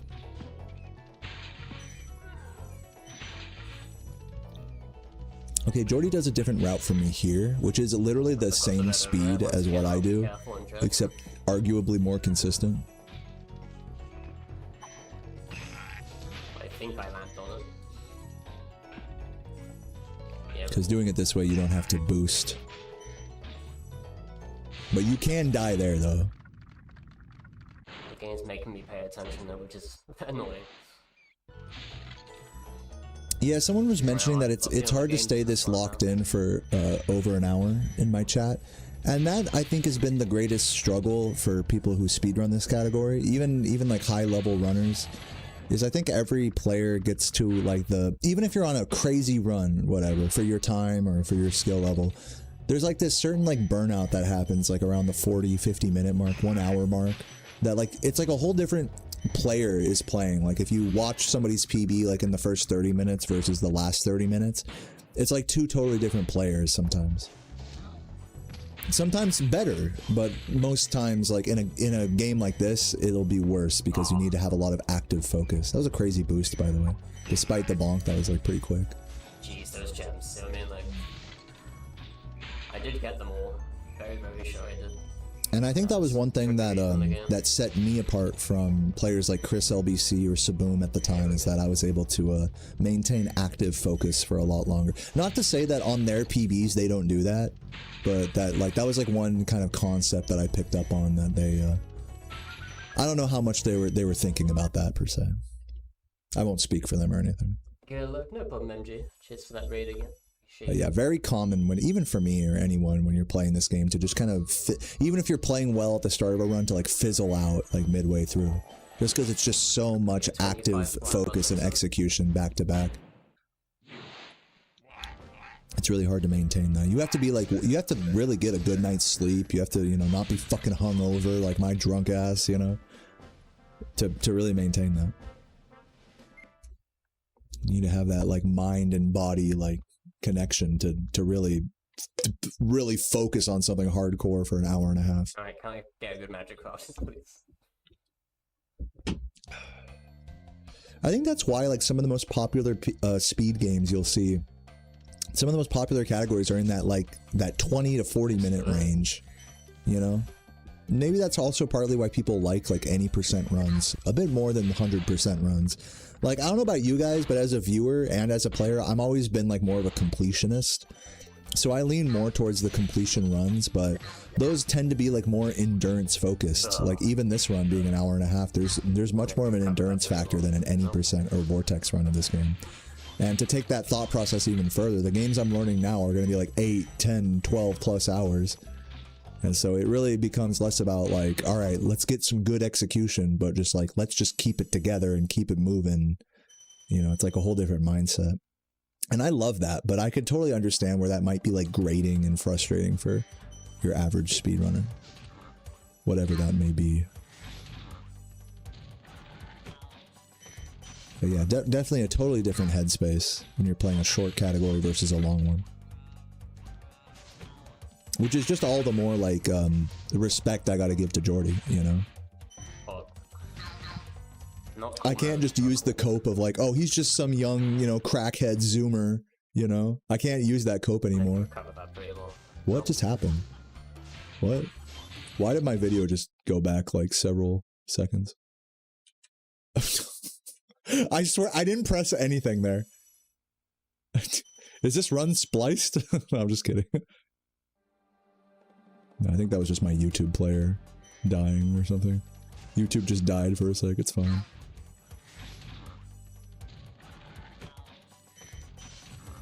Yeah, skill issue. I should have watched this I should have studied Jordy before I watched this video, you know what I mean? So that way I could watch the video more efficiently. Jordy would have never had that time loss in his reaction.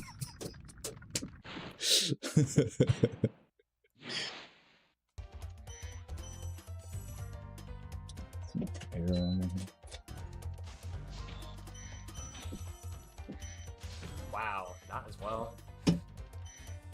It's really fun to like watch this game as a viewer. I feel like I haven't been able to do that for like most of my time speedrun. Every time I watch this game, it's like, okay, what are they doing different? Well, like as I said, like, you know, I'm always comparing them to my own gameplay. By the way, cool little reroute on the wizards there. Even though he bonked, that is still faster than, you know, older strats. But you see, just like that, it's like I'm like trying to point out every little thing that's different or whatever. Like leaving the boxes here for later, for example, which Jordy time to be faster. You know, it's like it's hard to, until you fully disconnect yourself from like a speed run and like say like, okay, I don't care about getting PB anymore. You know, that's when you can like become a viewer again, you know. A lot of you guys, you just know this game as a viewer, you know, but it's sometimes I wish I could see that game I could see this game in that like casual of a light. Like even as a casual speedrun enjoyer, and I don't mean as like a casual gamer, as like a casual speedrun enjoyer, like, yeah, it looks like he's going pretty fast. You know?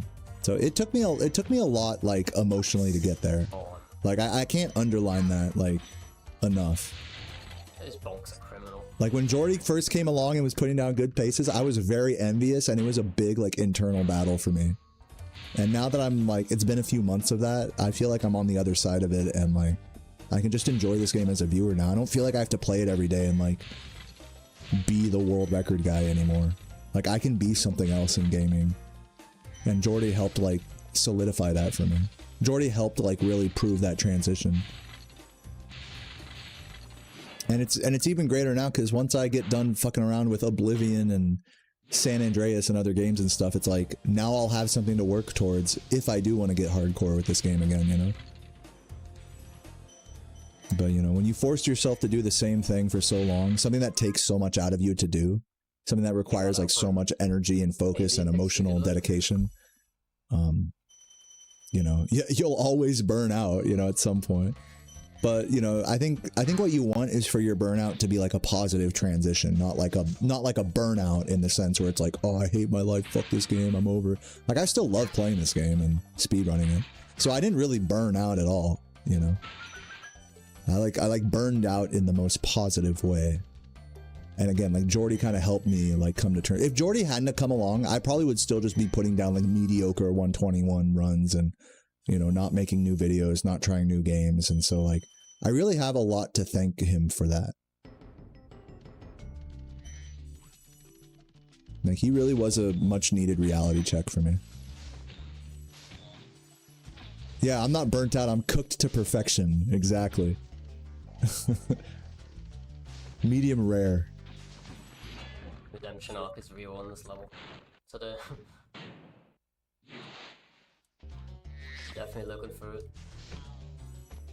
It was fun, you know, I gotta say, like, you know, playing this game for like more than any other human on earth, you know, that's still like one thing that I'm like really proud of.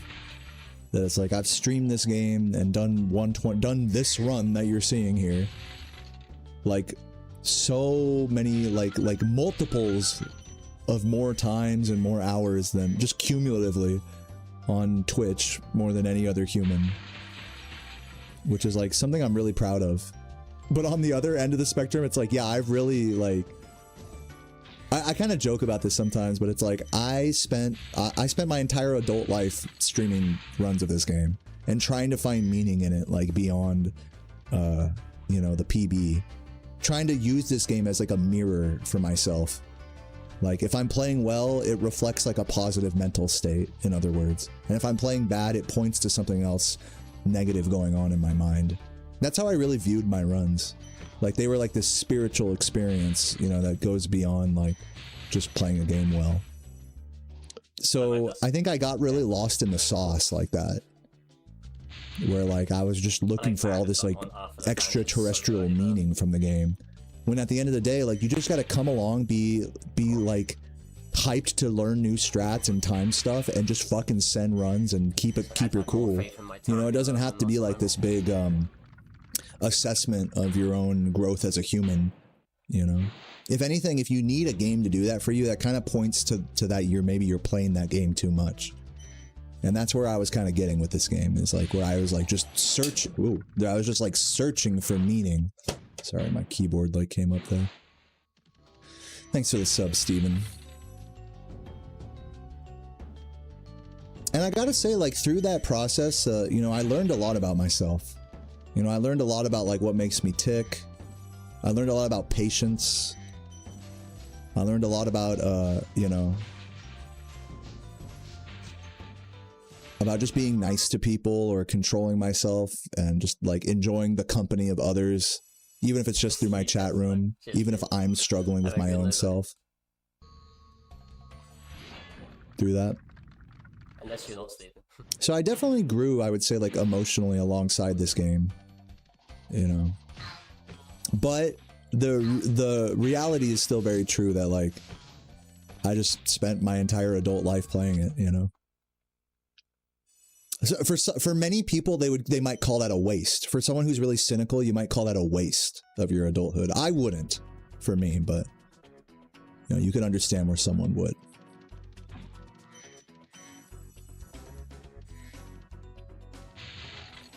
But yeah, I mean, looking back on it, I'm proud. I'm very proud of like all the time I spent, all the runs I got, holding record in this category for 5 years, having the any percent and 120 record, you know, for a time, more than once. Like I think it's safe to say I did everything I wanted to do in this game. How many people can say that, like, really, in speedrunning? I did everything I wanted to do in a speed game. I got to the top of the top. I helped pioneer things. I was always in the Discord. I was always learning. I was always rating people. I was always talking. I was growing alongside the game, like internally and as a creator. So I feel very like blessed and honored and proud that like I'm one of the few speedrunners that saw their journey to the end in a game. And really, there is no end. I mean, it's kind of a misnomer to even say that, because it's like, there is no end to your journey in speedrunning. That's why I did it for so long. There's always, even now, I could still improve my PB and catch up to Jordy or whatever, as I'm sure people will mention in the comments. Even though that's not what I want to do now, who knows? I might want to do that like in a few months or something. So the journey is never over, but it's nice if you can just look back and say, I did everything I wanted to do. That's an honor just unto itself. I think Laura feels that way about like any percent. I've heard her echo like similar sentiments about that category.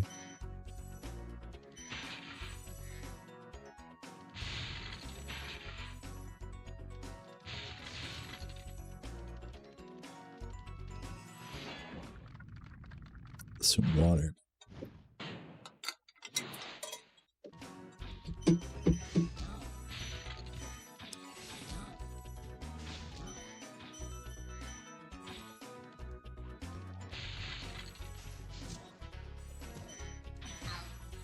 No, fuck you. Time loss. That's big time loss right there. No, he's probably going to save time. Even though I did this level pretty well in my PB, he's probably going to save like massive time on me here.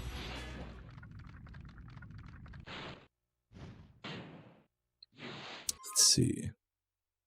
Oh no, not much. Yeah, this is one of the few levels that went extremely well in my PB, so.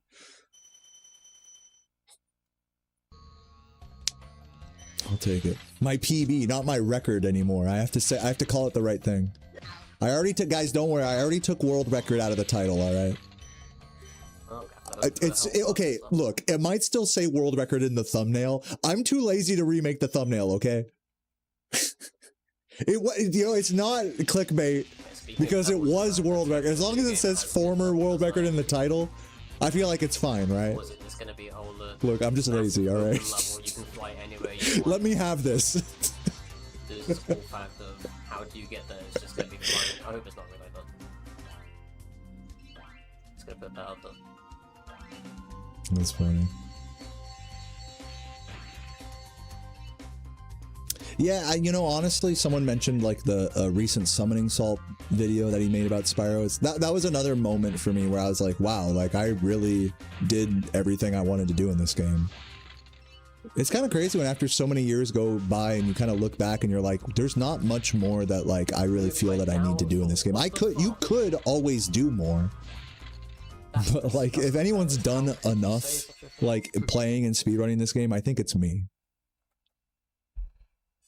So if anything, the real challenge is like, I'll remember this moment. is like finding like my new path in speedrunning and in life and all that type of shit, while still playing this game and still having fun and, you know, doing that, like finding the right balance. I mean, life is just a big balancing act in that way, right? Not every transition has to be a hard one. It can just be like something more casual. But I have to say, on that topic, like I've really been enjoying learning Oblivion 100%. Doing some light work in Sonic Adventure 2 180 Emblem, which is another game that was like a really big catalyst for all these feelings of like wanting to transition out of this game a little bit. And as you guys know, I've been doing a lot of like relearning in Spyro 2 and 3, and even some long marathon streams, which, by the way, thank you everybody for subscribing for those. So yeah, I mean, it's like, it definitely doesn't feel like I'm done with playing Spyro. It's just that my relationship to speedrunning these games is like, I don't have to be good anymore, and that's like such a fucking load off my dick, you know? Load off my balls.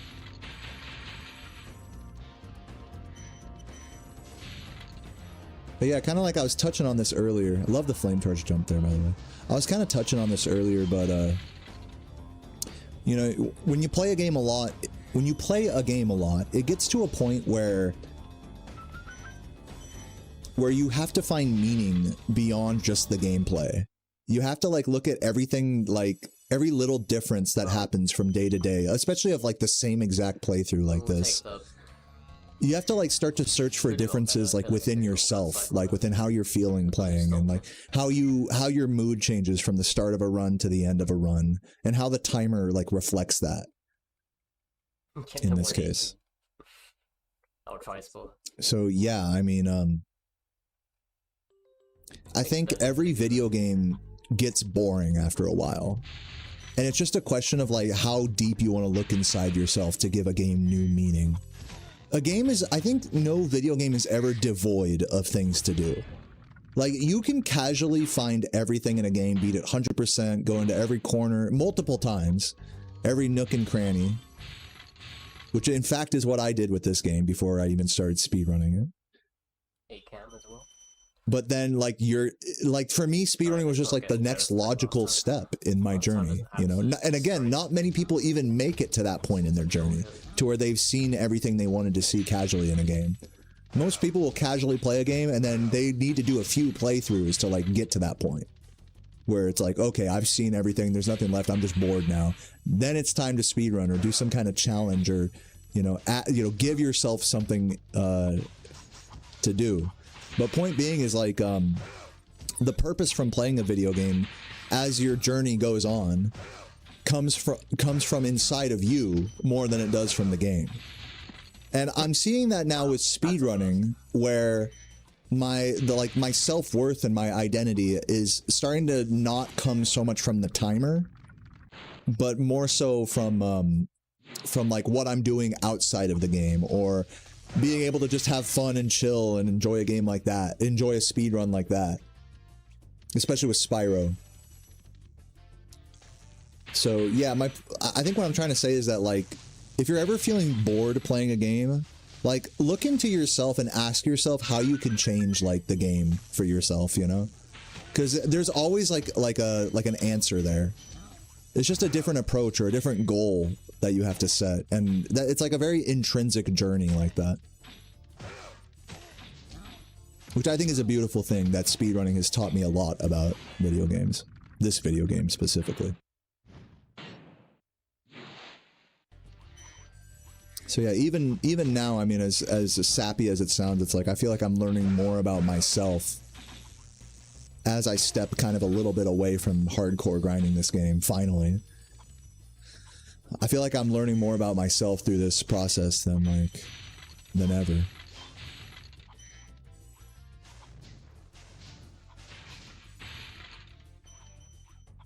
Double flame charge here. That's a ballsy double flame charge, by the way.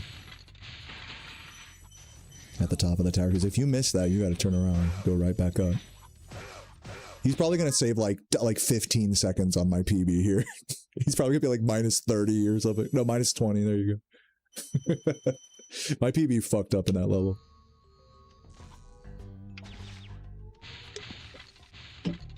Ah, yes.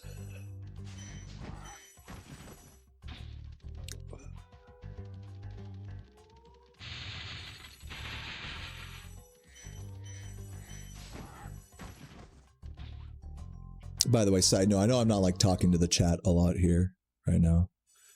I'm just trying to keep this, you know, YouTube video presentable. And hey, if you're watching on YouTube right now, thanks for being around. Thanks for sticking around.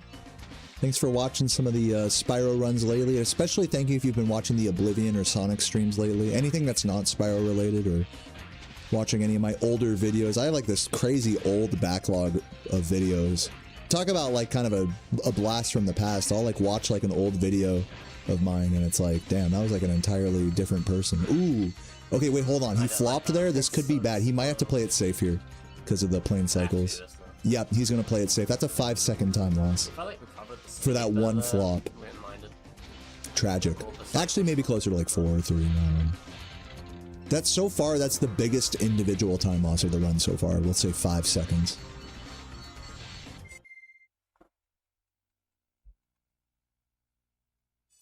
It's gonna look like he's saving time on my record here, but my record grabs these fan chests above the ground here before Wild Flight, so it is truly like a 3-4 second difference compared to what you see on the splits.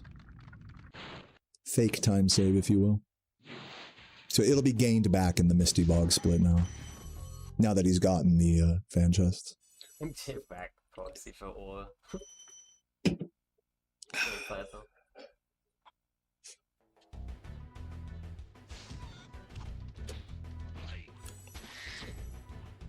It feels cool that, you know, and by the way, side note, I hope you guys don't mind me just talking about myself and where I'm at with the grind. This is very much like a snapshot of where I'm at, like post-world record dethroning. But, you know, a lot of these feelings have been months coming. And it just feels really nice to be, and I know I've said this in so many words already, but it feels, beautiful frogs there, by the way. He does the Tainu strat there. It feels really nice to, like, have like a day of like relearning Spyro or doing like a long Spyro, you know, marathon stream and sub-goaling that.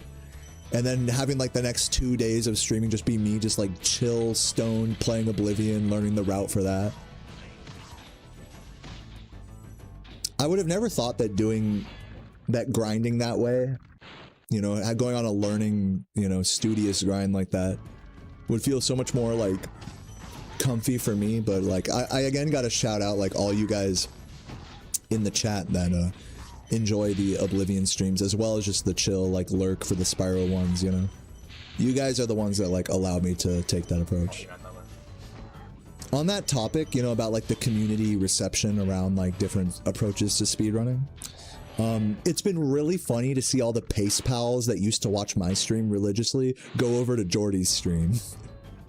And I'm not naming anybody in the chat here at all, you know.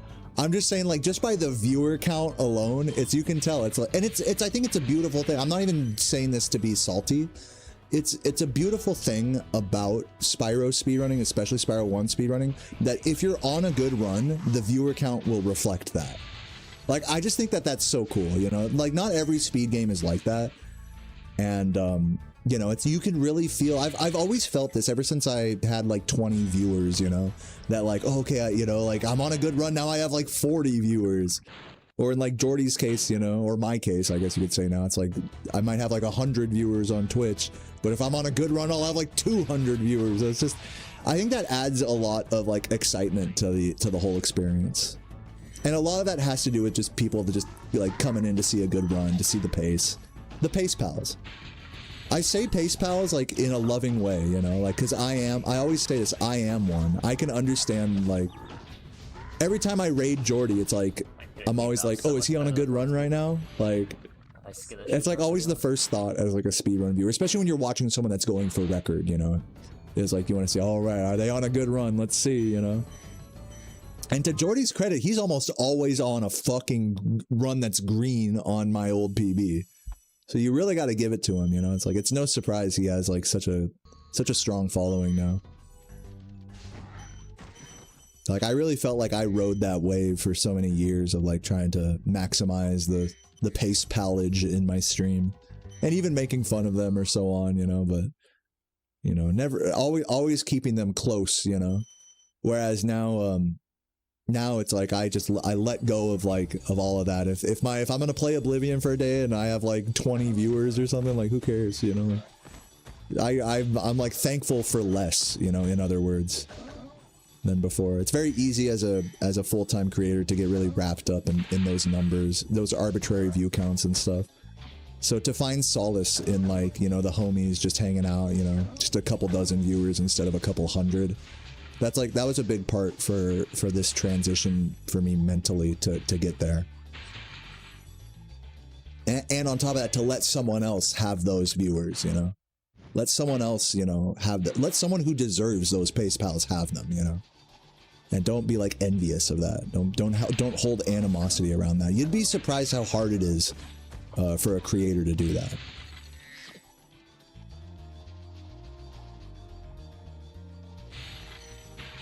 Scary. Almost went too long. He takes an L in treetops. Let's see. Loses time against my PB in treetops, they're saying in my chat. Let's see what happened. Did I already miss the mistake? Let's see. I'm guessing it's not till later because it looks good so far. As far as I can tell.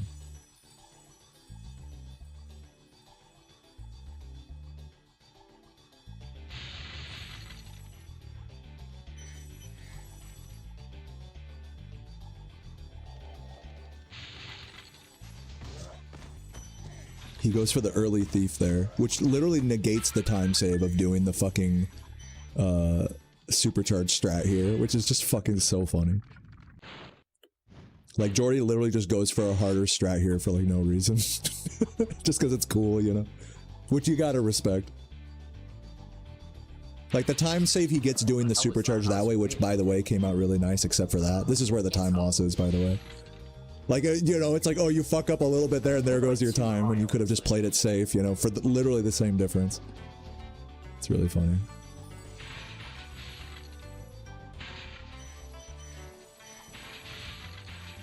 Oh my god. Yeah, he almost died there. That was almost run over there. I mean, you can see just how easy it is for a run to just, like, slip between your fingers, you know? So, you know, to get back to what I was talking about, like the emotional attachment to things, like when you're basing your identity around the quality of your runs, you know, you're basing your emotional state around that, like stuff that really is like human error, stuff that's like humanly understandable, it becomes a lot harder to cope with. Like if I'm playing as good as Jordy is right now and I would have died at the end of that stone knot, like he almost slipped off the edge there at the end. That would have really changed my mental state. That would have changed my mood big time. And I can just tell that Jordy doesn't like let these runs like define him like that. Like anytime a run dies or whatever, yeah, it sucks. He's not going to be happy, but you know, it's not going to be as soul crushing as like, you know, what it felt like for me, because I was like trying to find so much more meaning in this game beyond just the actual game, you know? And in doing that, you end up becoming very like attached to a pace, you know? It's kind of weird how it kind of goes like on its head, like, you know, you try to find meaning from the speedrun, like for more than just the pace, but in doing that, you become very attached to the pace because it starts to define you.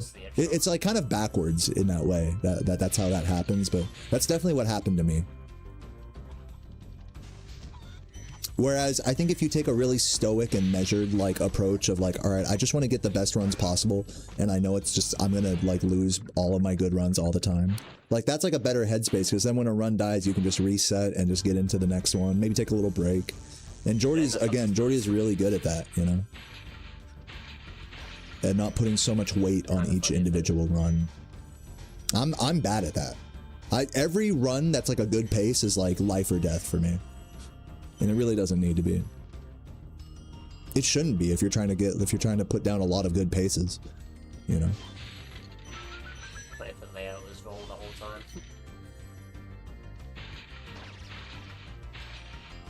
Just a sidebar, I'm not talking to the chat like a super lot right now, just out of respect to people watching the YouTube video after the fact.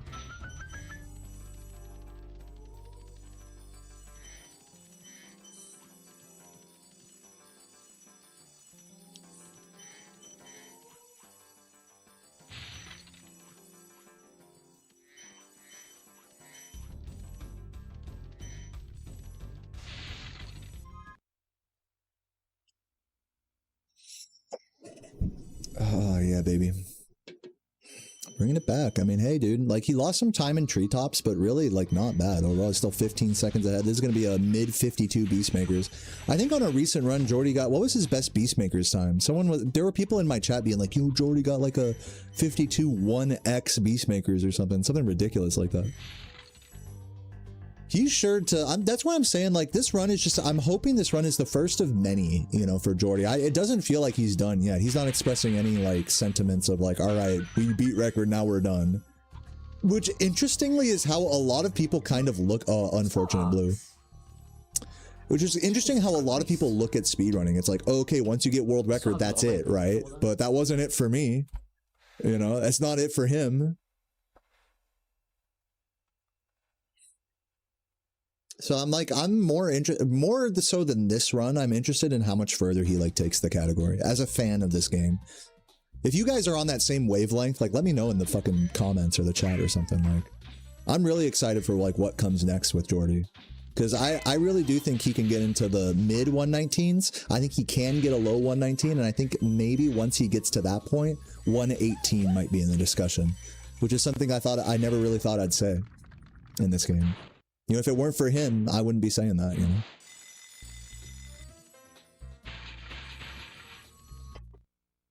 And like I said, I've seen this run so many times, I can't even, like, once the time is achieved, it's not even like the run itself that excites me. It's like the prospect of, like, you know, how far a human can push it, really, is like the exciting aspect of it to me. Which is kind of funny. It's like I'm more interested in the achievement than I am in the actual gameplay. Just because I've seen this run so many times, you know.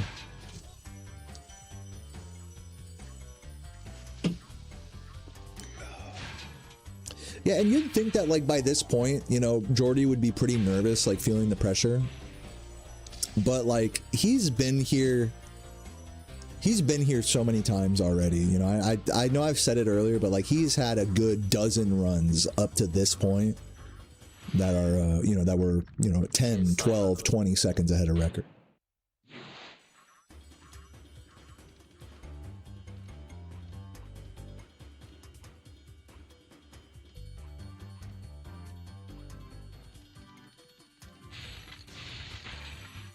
Ooh, missing the Galaxian double flame charge here, so he covers that. Simple is good.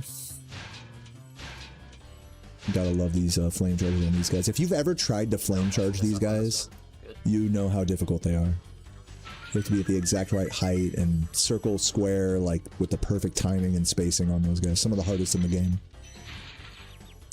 Norkson, thank you for the raid. Welcome, welcome.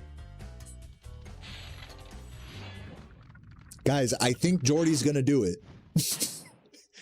You guys think Jordy's got record on this run? I don't know. It's funny just like what, like I said, like it's funny like experiencing this game as a viewer and not like taking apart every little strat, you know? Interestingly, he didn't flame that. You know what I'm saying? Like, it's like my natural state of being to take apart every little thing he does differently. Normally I would have hit that guy early. Guess it doesn't matter, right? Faster line, I suppose, in exchange for the flame charge. But yeah, even now, even like after all this time, it's like I'm struggling to... I'm having moments where I can just kick back and enjoy just watching the run for what it is, but like every time there's something different, it's like, oh, it's like my... I automatically want to point it out. Sorry about that noise.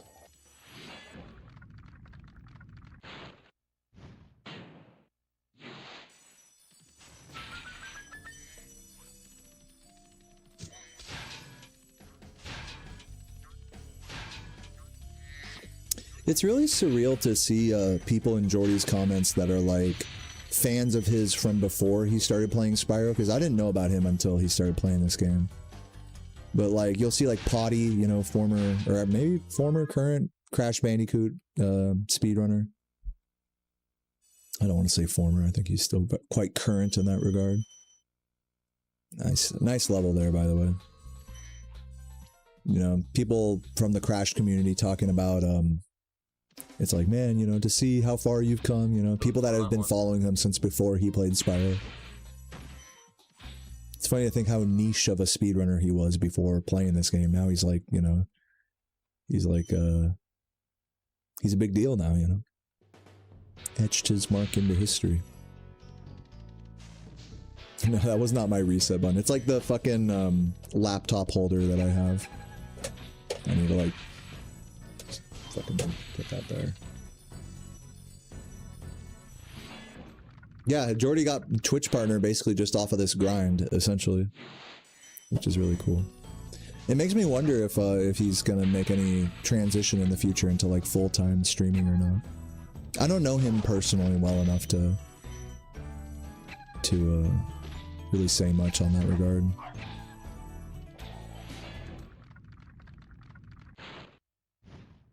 But I can see it happening. Maybe.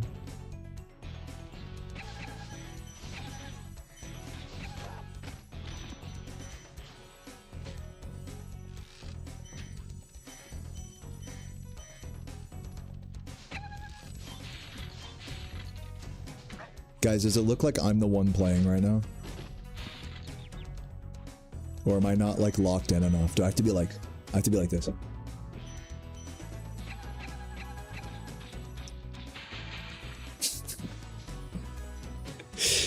Is that like a good cosplay for me, like playing along with him?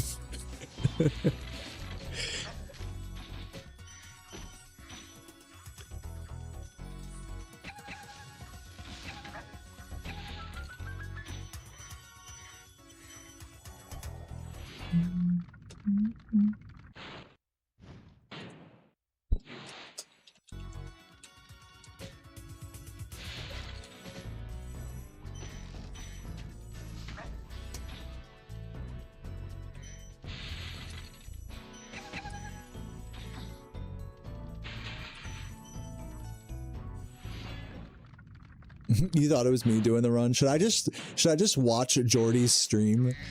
Like, should I just become a reaction Andy? I'll become the Asmongold of Spyro speedrunning. With like horrible political opinions and, you know, unbrushed teeth. Just reacting to Jordy's runs all day. Is that my destiny? Did he get this? Who, you mean me? I'm the one playing right now. I just stolen valor from everybody.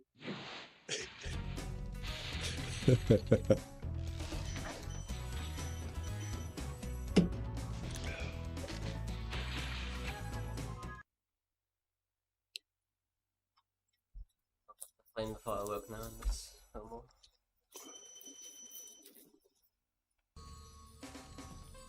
Yeah, I'm just drinking a beer, just chilling, getting the best run ever done. He does go for that flame charge on the guy now, which does put him at a risk of cannon glitch here. I think he noticed that I was doing that. It's so funny, like, because like I'll see like him doing like a strat like that big guy that he flame charged there, and then like I'll be like, I'm not gonna do it, and then like he'll watch me and then he'll be like, oh, okay, I guess I'm not gonna do it. You know, just like, it's just such like little micro things. Yeah, he's grabbing these threes like this. I don't know if he like really was that inspired by me, but I have a feeling I had an impact on that little cleanup there for him. But he's still not doing the flop, by the way, on that. I guess he doesn't have the balls. He does. I mean, kind of like based and arbitrary, right? Because like he'll do like every other hard boost in artisans and peacekeepers, but he won't go for the flop on that thief, you know? Like wholly based. He does do the pause exit here, though, I believe. He says it's not worth it. It's 2 seconds. Jordy does so much more for such less time save, in my opinion. That for him to say that that's not worth it is like a cope, in my opinion. I know him, and I know, like, from his perspective, I know his brain about the time save in this game. Like, he's gonna learn that flop at some point. Yeah, it's just a question of him getting consistent enough at it, you know. I'm not judging the guy, I'm just saying. I'm just telling you guys what the future holds, you know, for strats for him, you know.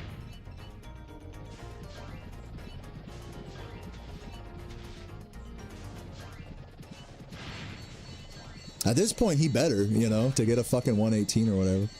Missing the pause exit there as well. So between the homeworld and that missed pause exit, he's losing like 5-6 seconds. It's free time save. Just play perfect. You know what I'm saying? Like, I was saying this earlier. It's like, you watch the first 30 minutes of a run, and then you watch the last 30 minutes of a run, and it's two different players. Like, if that wasn't such a good example of it, like, I don't know what is, you know?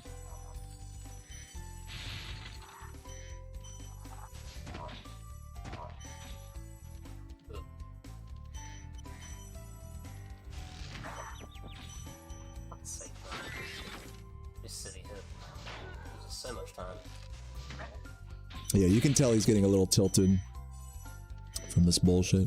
He actually cleans up this island a little bit different than me, but it's the same time difference.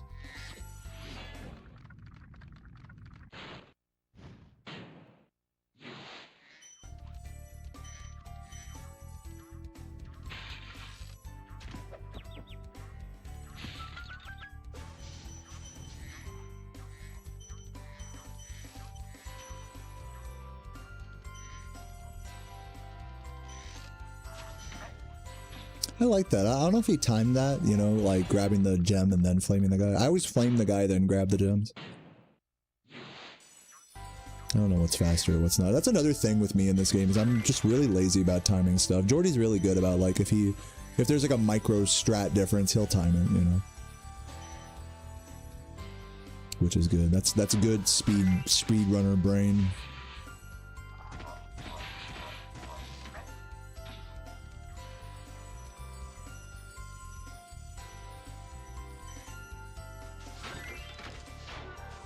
I love that he does this. You gotta love that strat. Again, this isn't any faster than just doing it the normal way. It's just cooler. You gotta love strats like that. Wally found, by the way, you know, history on that, Wally found that strat in 2015 and wasn't incorporated into runs until I did it in like 2025 or something. Little fun strat history there. The landing on the shelf strat. It only took 10 years.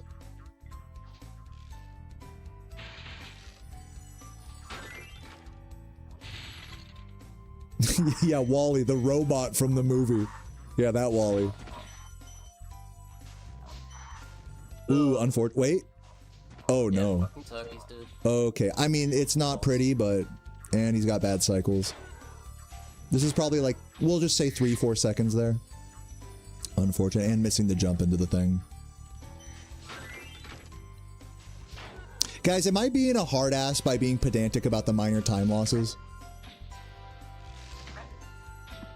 I feel like I've already glazed Jordy so much. Like, I feel like I'm being fair here with these critical assessments. That green ended his world record pace the other day, by the way. He definitely learned. I gotta give credit where it's due. He definitely learned from that. He definitely lost some time in this level. He lost, I'm gonna say, like 5-10 seconds in this level. You got let me. Thanks. Yeah, I'm gonna say it maybe up to 10 seconds of time save in this level.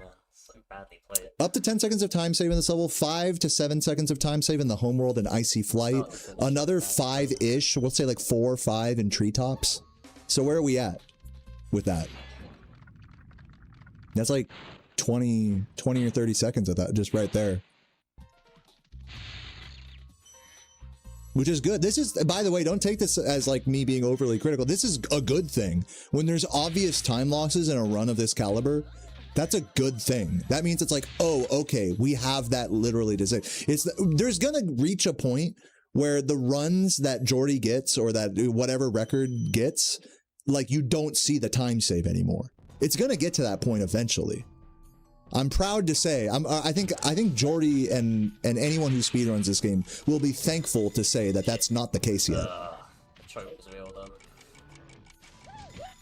That's like a blessing, actually. It may feel like a bit of a stain on an otherwise like good run, but really it's a blessing in disguise for a future grind.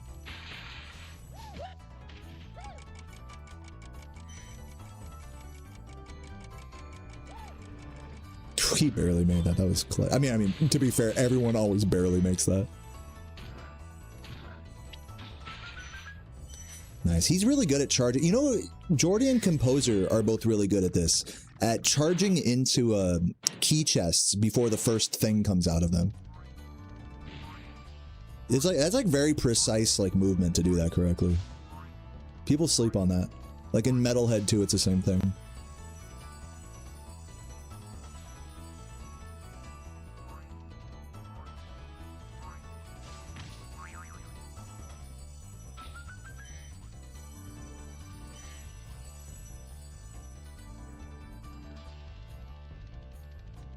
Yeah, he has the life count to not do the death abuse there.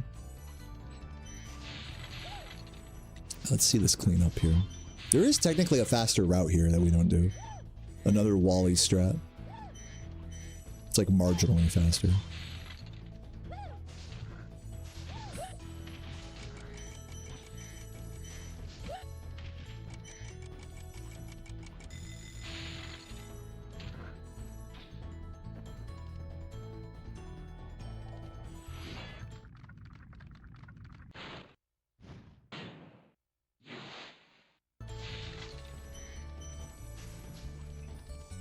Oh, is it some okay, Composer's saying there's a route. I think Composer's saying there's a route that I don't even know about here. So that's cool. I just know the old Wally route. That's all I know. That Saboom used to do. I haven't been keeping up with all the IL records, so there's probably something going on there.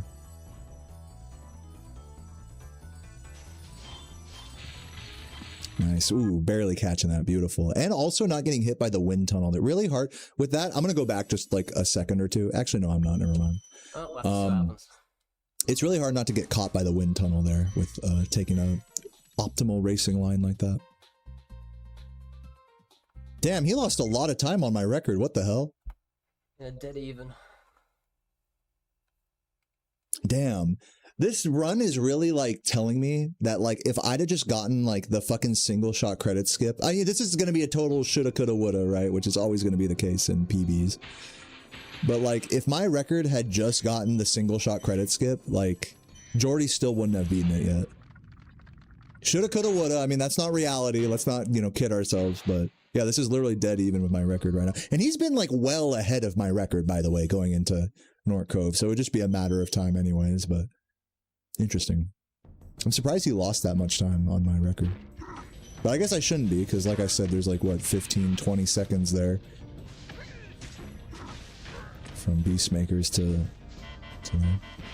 I don't know, is that faster? The fastest thing is to charge into that, I'm pretty sure. Which I don't do even, because I'm a pussy.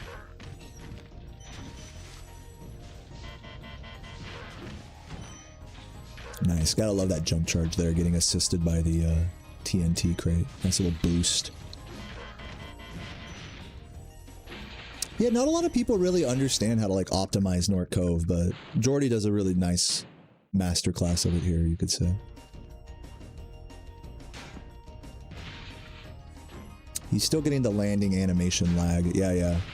I believe, I don't know if this needs to be timed or not, but I believe that hitting those crates higher in the air cancels the landing lag and thus is faster.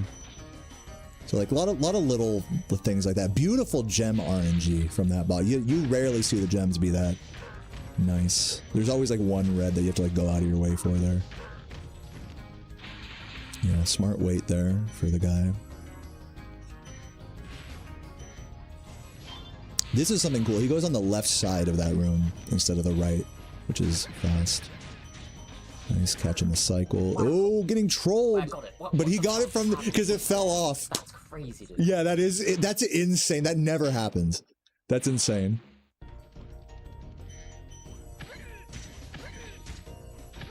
We also could flame charge jump the first guy there as well. Ooh, oh, that's tragic. The fact that this, like, I don't mean to be rude, but the fact that this cove beats my record is kind of upsetting to me.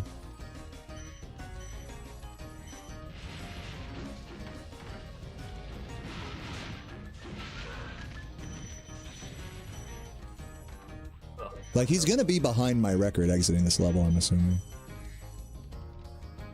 But because I did so bad on credit skip, like the one trick that every 120 runner practices more than any other, like he gets to have these time losses and still have record. Damn you, my shitty 119.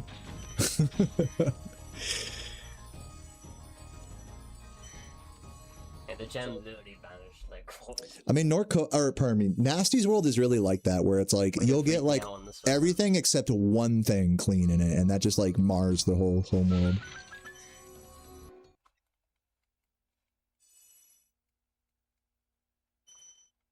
Yeah, just watching this makes me upset that I threw so hard on credit skip. Because I'm watching this and I'm feeling like this run shouldn't have beat my record, but because my record fucked up credit skip, it does, you know?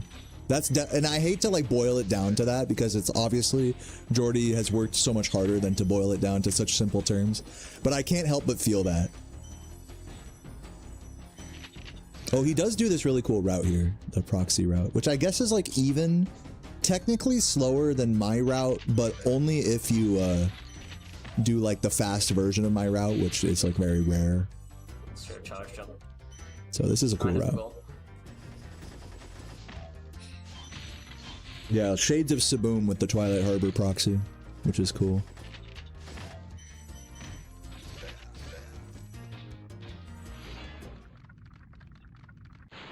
Cheers, Christus. Jordy timed it to be fast. As I just said, Jordy timed it to... I shouldn't really respond to chats a lot right now, but I'll just reiterate what I just said. This is faster if you don't get the ideal, like the single turnaround on the key chest with the supercharge route.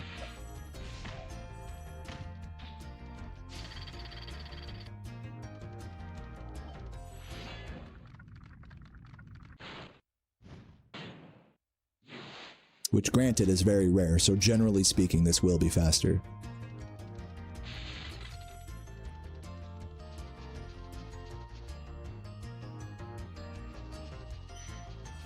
Nice. Cool cleanups. Like, I should definitely learn this route, for sure, if I come back to the category. This would be a cool thing to learn.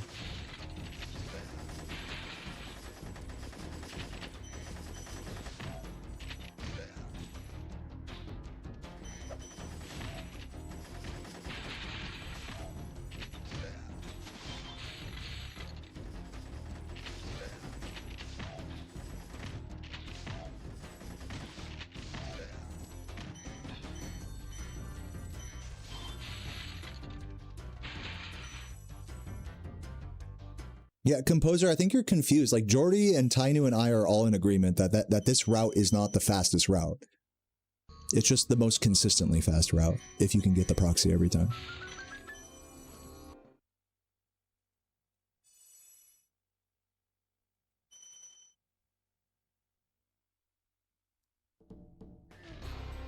Whatever, doesn't matter.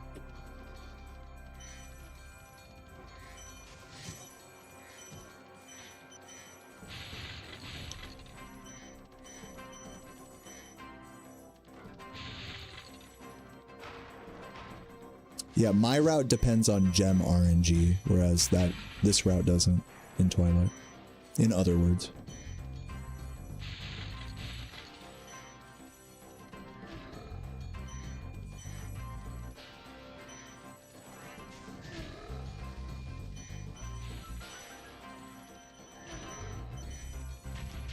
One day 120 runners will start charging into that firework chest.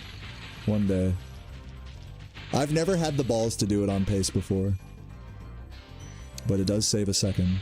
Or something like that, a second or two, if routed correctly.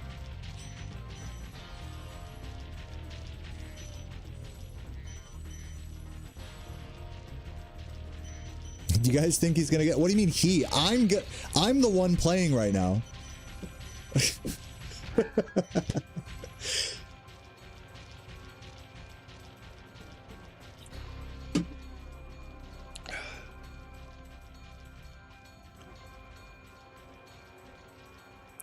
Go, Deo, go. Yeah, that's right.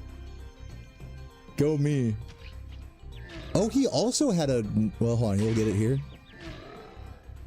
This is still like... I'm going to say like 6 seconds faster than my record. Let's see what the time save is on it.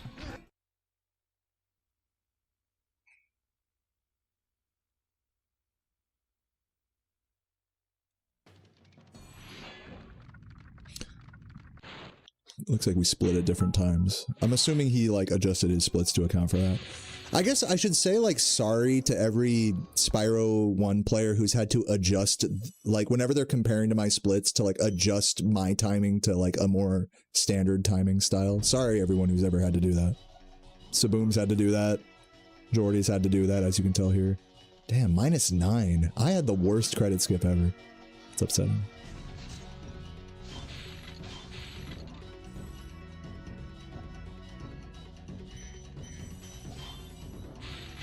But alas, if I want it to be better, I guess I just gotta get a new PB, is how that goes.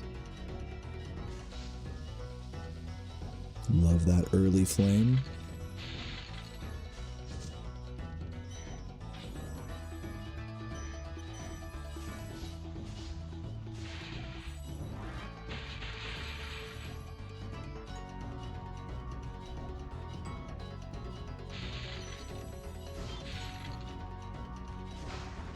Ooh, almost. He almost had it.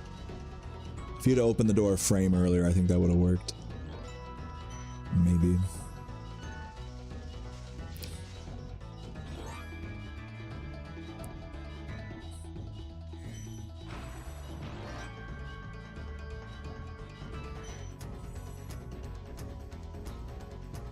He stays high there, which is kind of interesting. I usually fly a lot lower there. Everyone's got their own setup with that early plane there.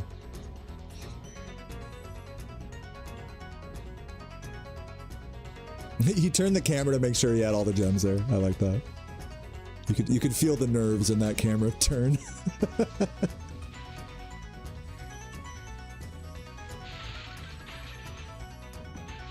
Nice, clean 2-ball strat. No flop off, huh? Doesn't really matter.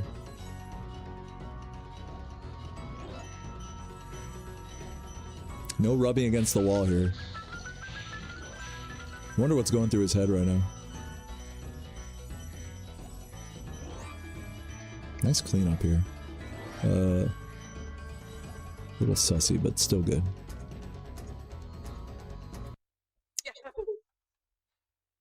There it is. Let's hear his reaction. Oh my god. I was shaking like shit. Saved all the dragons and recovered every bit of treasure in the Dragon Kingdom. Oh my god. I feel fired up, Bob, and I'm happy for the dragon world, of course. I certainly wouldn't want I'm just listening. I can't believe it. Dragon Days butting heads with Nasty Nork and his weird minion. Well, Never mind. You know what they say. I was literally so scared because I saw the... I went after the part where like bonks right up. I rarely get all those yellows so clearly. And I was like, it is really nerve-wracking. Because there was nothing left. I was like, did I get them all? Yeah, always on those yellows. It's like, did I get all those? Oh, we'll find out. Always. I wonder if it was a 4x. I wonder. It wasn't. Oh my god.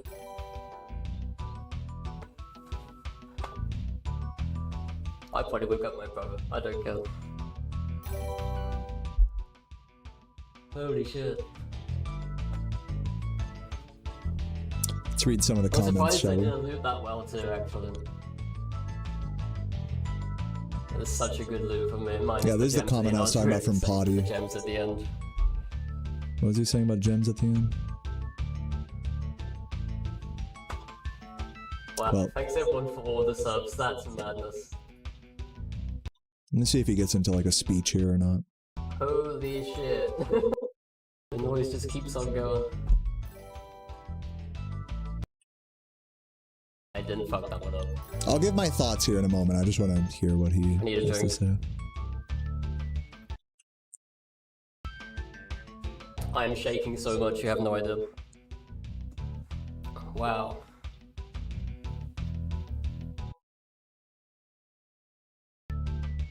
Yeah, thanks everyone for all the 10 artisans in the record. What do you say? Yeah, 10 artisans Such in a record. strong early game too, man. Such a strong early game. 10 artisans. The 10 artisans in the record. No shot. Yeah, sorry if you guys are hearing an echo in my mic. It's fine. Don't worry The 10 about it. artisans. Have you considered not worrying about it? All right, well, I think I've heard everything I need to hear. So I'm not going to sit here and listen to his That's whole... not work, so that's fun. Yeah, I don't think he has much of a speech to share here, but yeah, he seems pretty happy, and I think he deserves to be. Alrighty. And then here's a comment here that should tell you everything. Thanks for always being around. In the beginning, I never thought this day would come, but I proved myself wrong. This is the fucking speech I was looking for. Time to see if the 119 barrier can be broken. Thumbs up that. So, I guess I should say my piece here for a moment, you know, say my goodbyes to World Record. Yeah, goodbye. It was cool, like, you know, seeing this, as I've said many times throughout this reaction, it's cool seeing this game as a viewer and not as a player, even though that's hard for me to do, genuinely. It's hard for me not to get into the weeds, arguing with Composer in my chat about whether something's faster or not. It's like, it's just in my blood to do that. And, you know, Jordy is helping me, like, with this run, he has helped me get one step further out of that headspace where I'm, like, fucking just a complete, like, degenerate. Like, how do I say this? Like, I can enjoy this game as not a turbo speedrun nerd of it. And Jordy is helping me do that with this. And, you know, props to him. With that, I'm going to stop talking about myself for a sec. Like, props to him. Like, big GGs. If I could be, like, totally transparent, like, by the time he got to Nasty's world, I genuinely felt like the mistakes that were made, like, I should have had a stronger endgame so that he couldn't have world record this.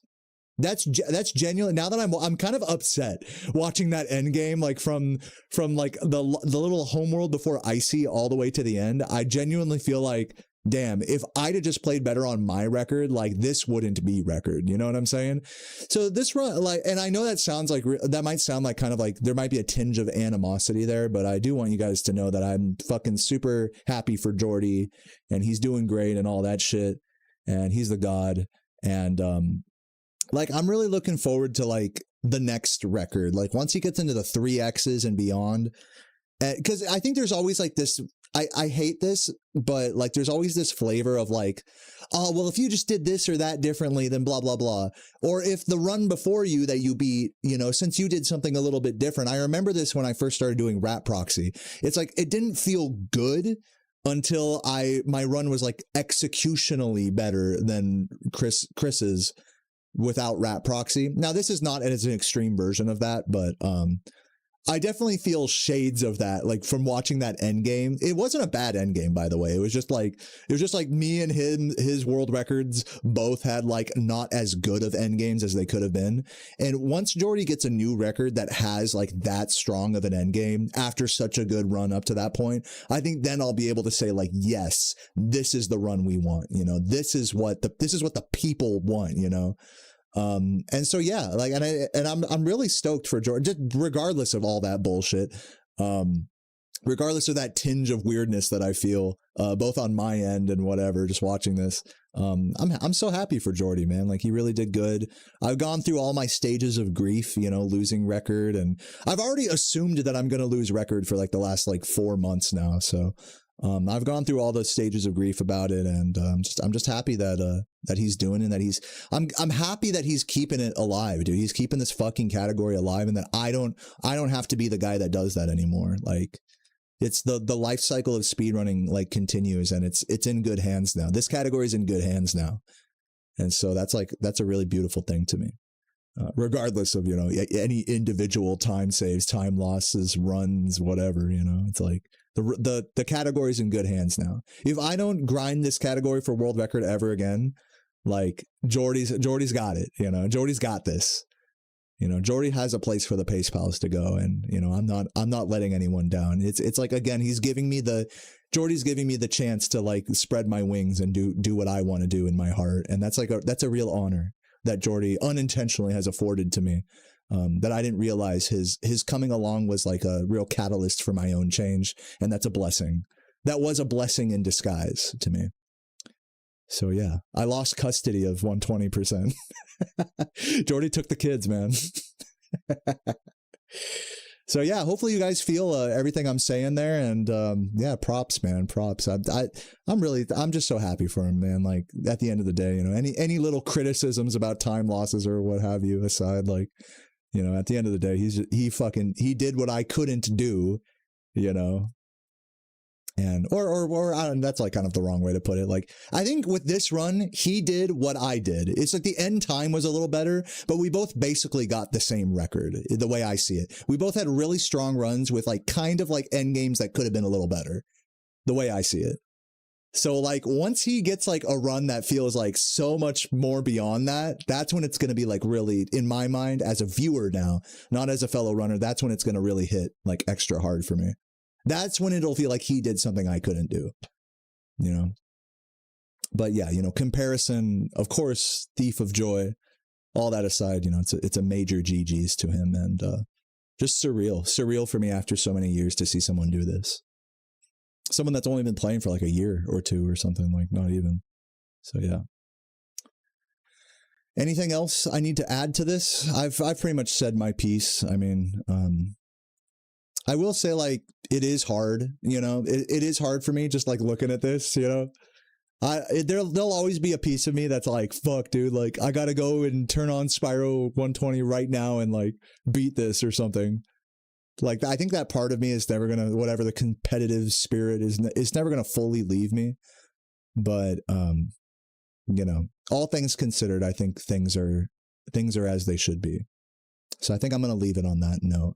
And really looking forward to the future for Jordy. And for me. For both of us. Jordy took my Pace Pals, dude. He can have them. Well deserved. Well deserved. I mean, like, really, that's all I gotta say. Is well deserved, man. If he's gonna take my Pace Pals, I'm glad. If anyone's gonna take my Pace Pals, he can have them. They were never mine. They were always the game's. And I'll just leave it at that. So yeah.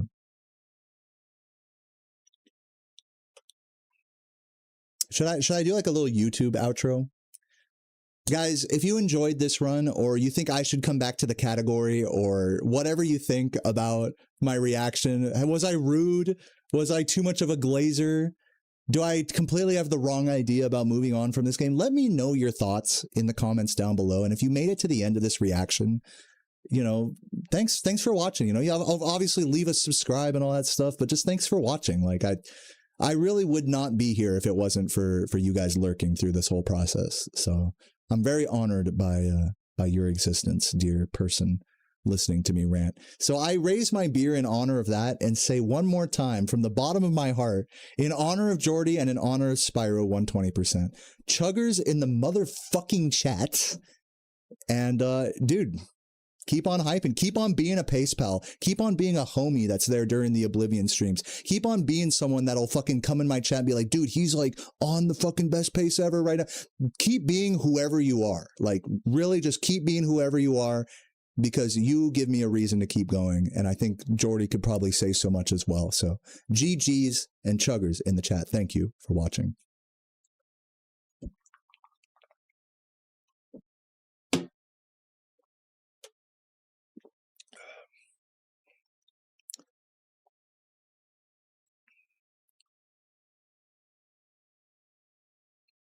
Hey, pretty good thumbnail, huh?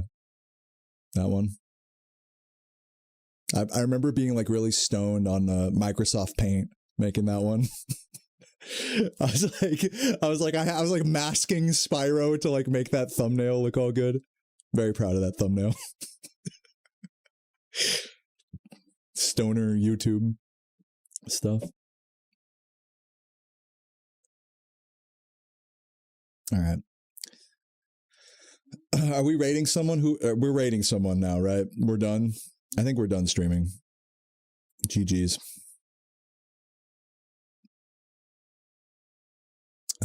Yeah. I'm gonna like put the ending credit music on.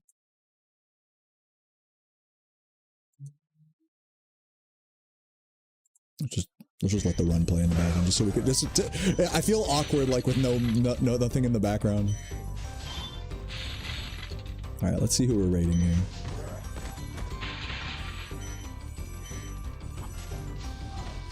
Laura, Wii Sports. Dude, Laura's been doing her subathon for like 2.5 weeks. She's crazy. I think someone mentioned in my chat that Stuart just got the world record in this game again. So I guess let's rate him.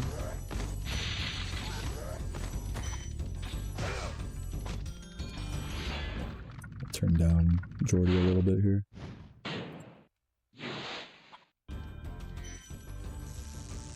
Yeah, I messed up the splits. Yeah, I don't know how Laura's still alive, but props to her. Kind of funny if I did.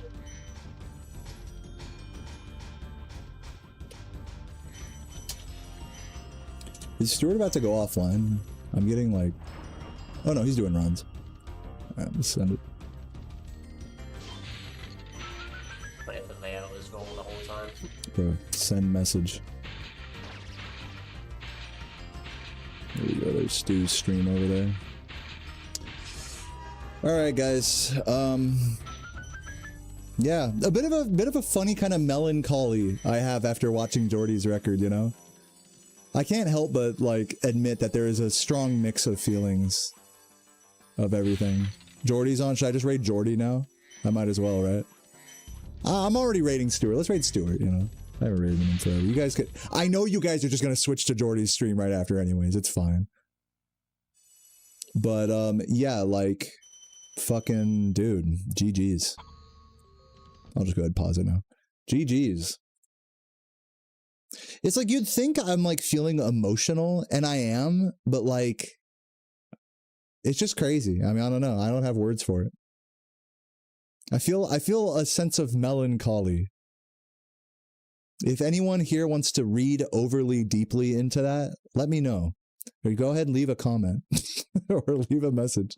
But either way, I'll see you guys tomorrow. Have a great day, and we'll get back to more Spyro 3 learning. Fucking GG's to everybody here in the chat. Thank you for watching, and one more time, chuggers. Cheers.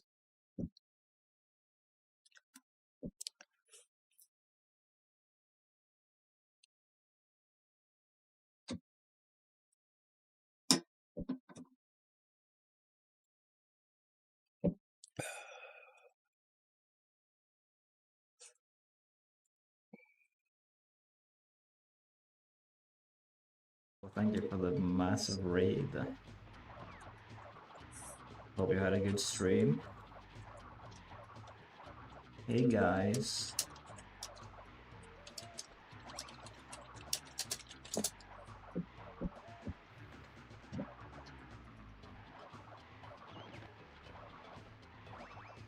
Oh shit, I'm still live. Peace.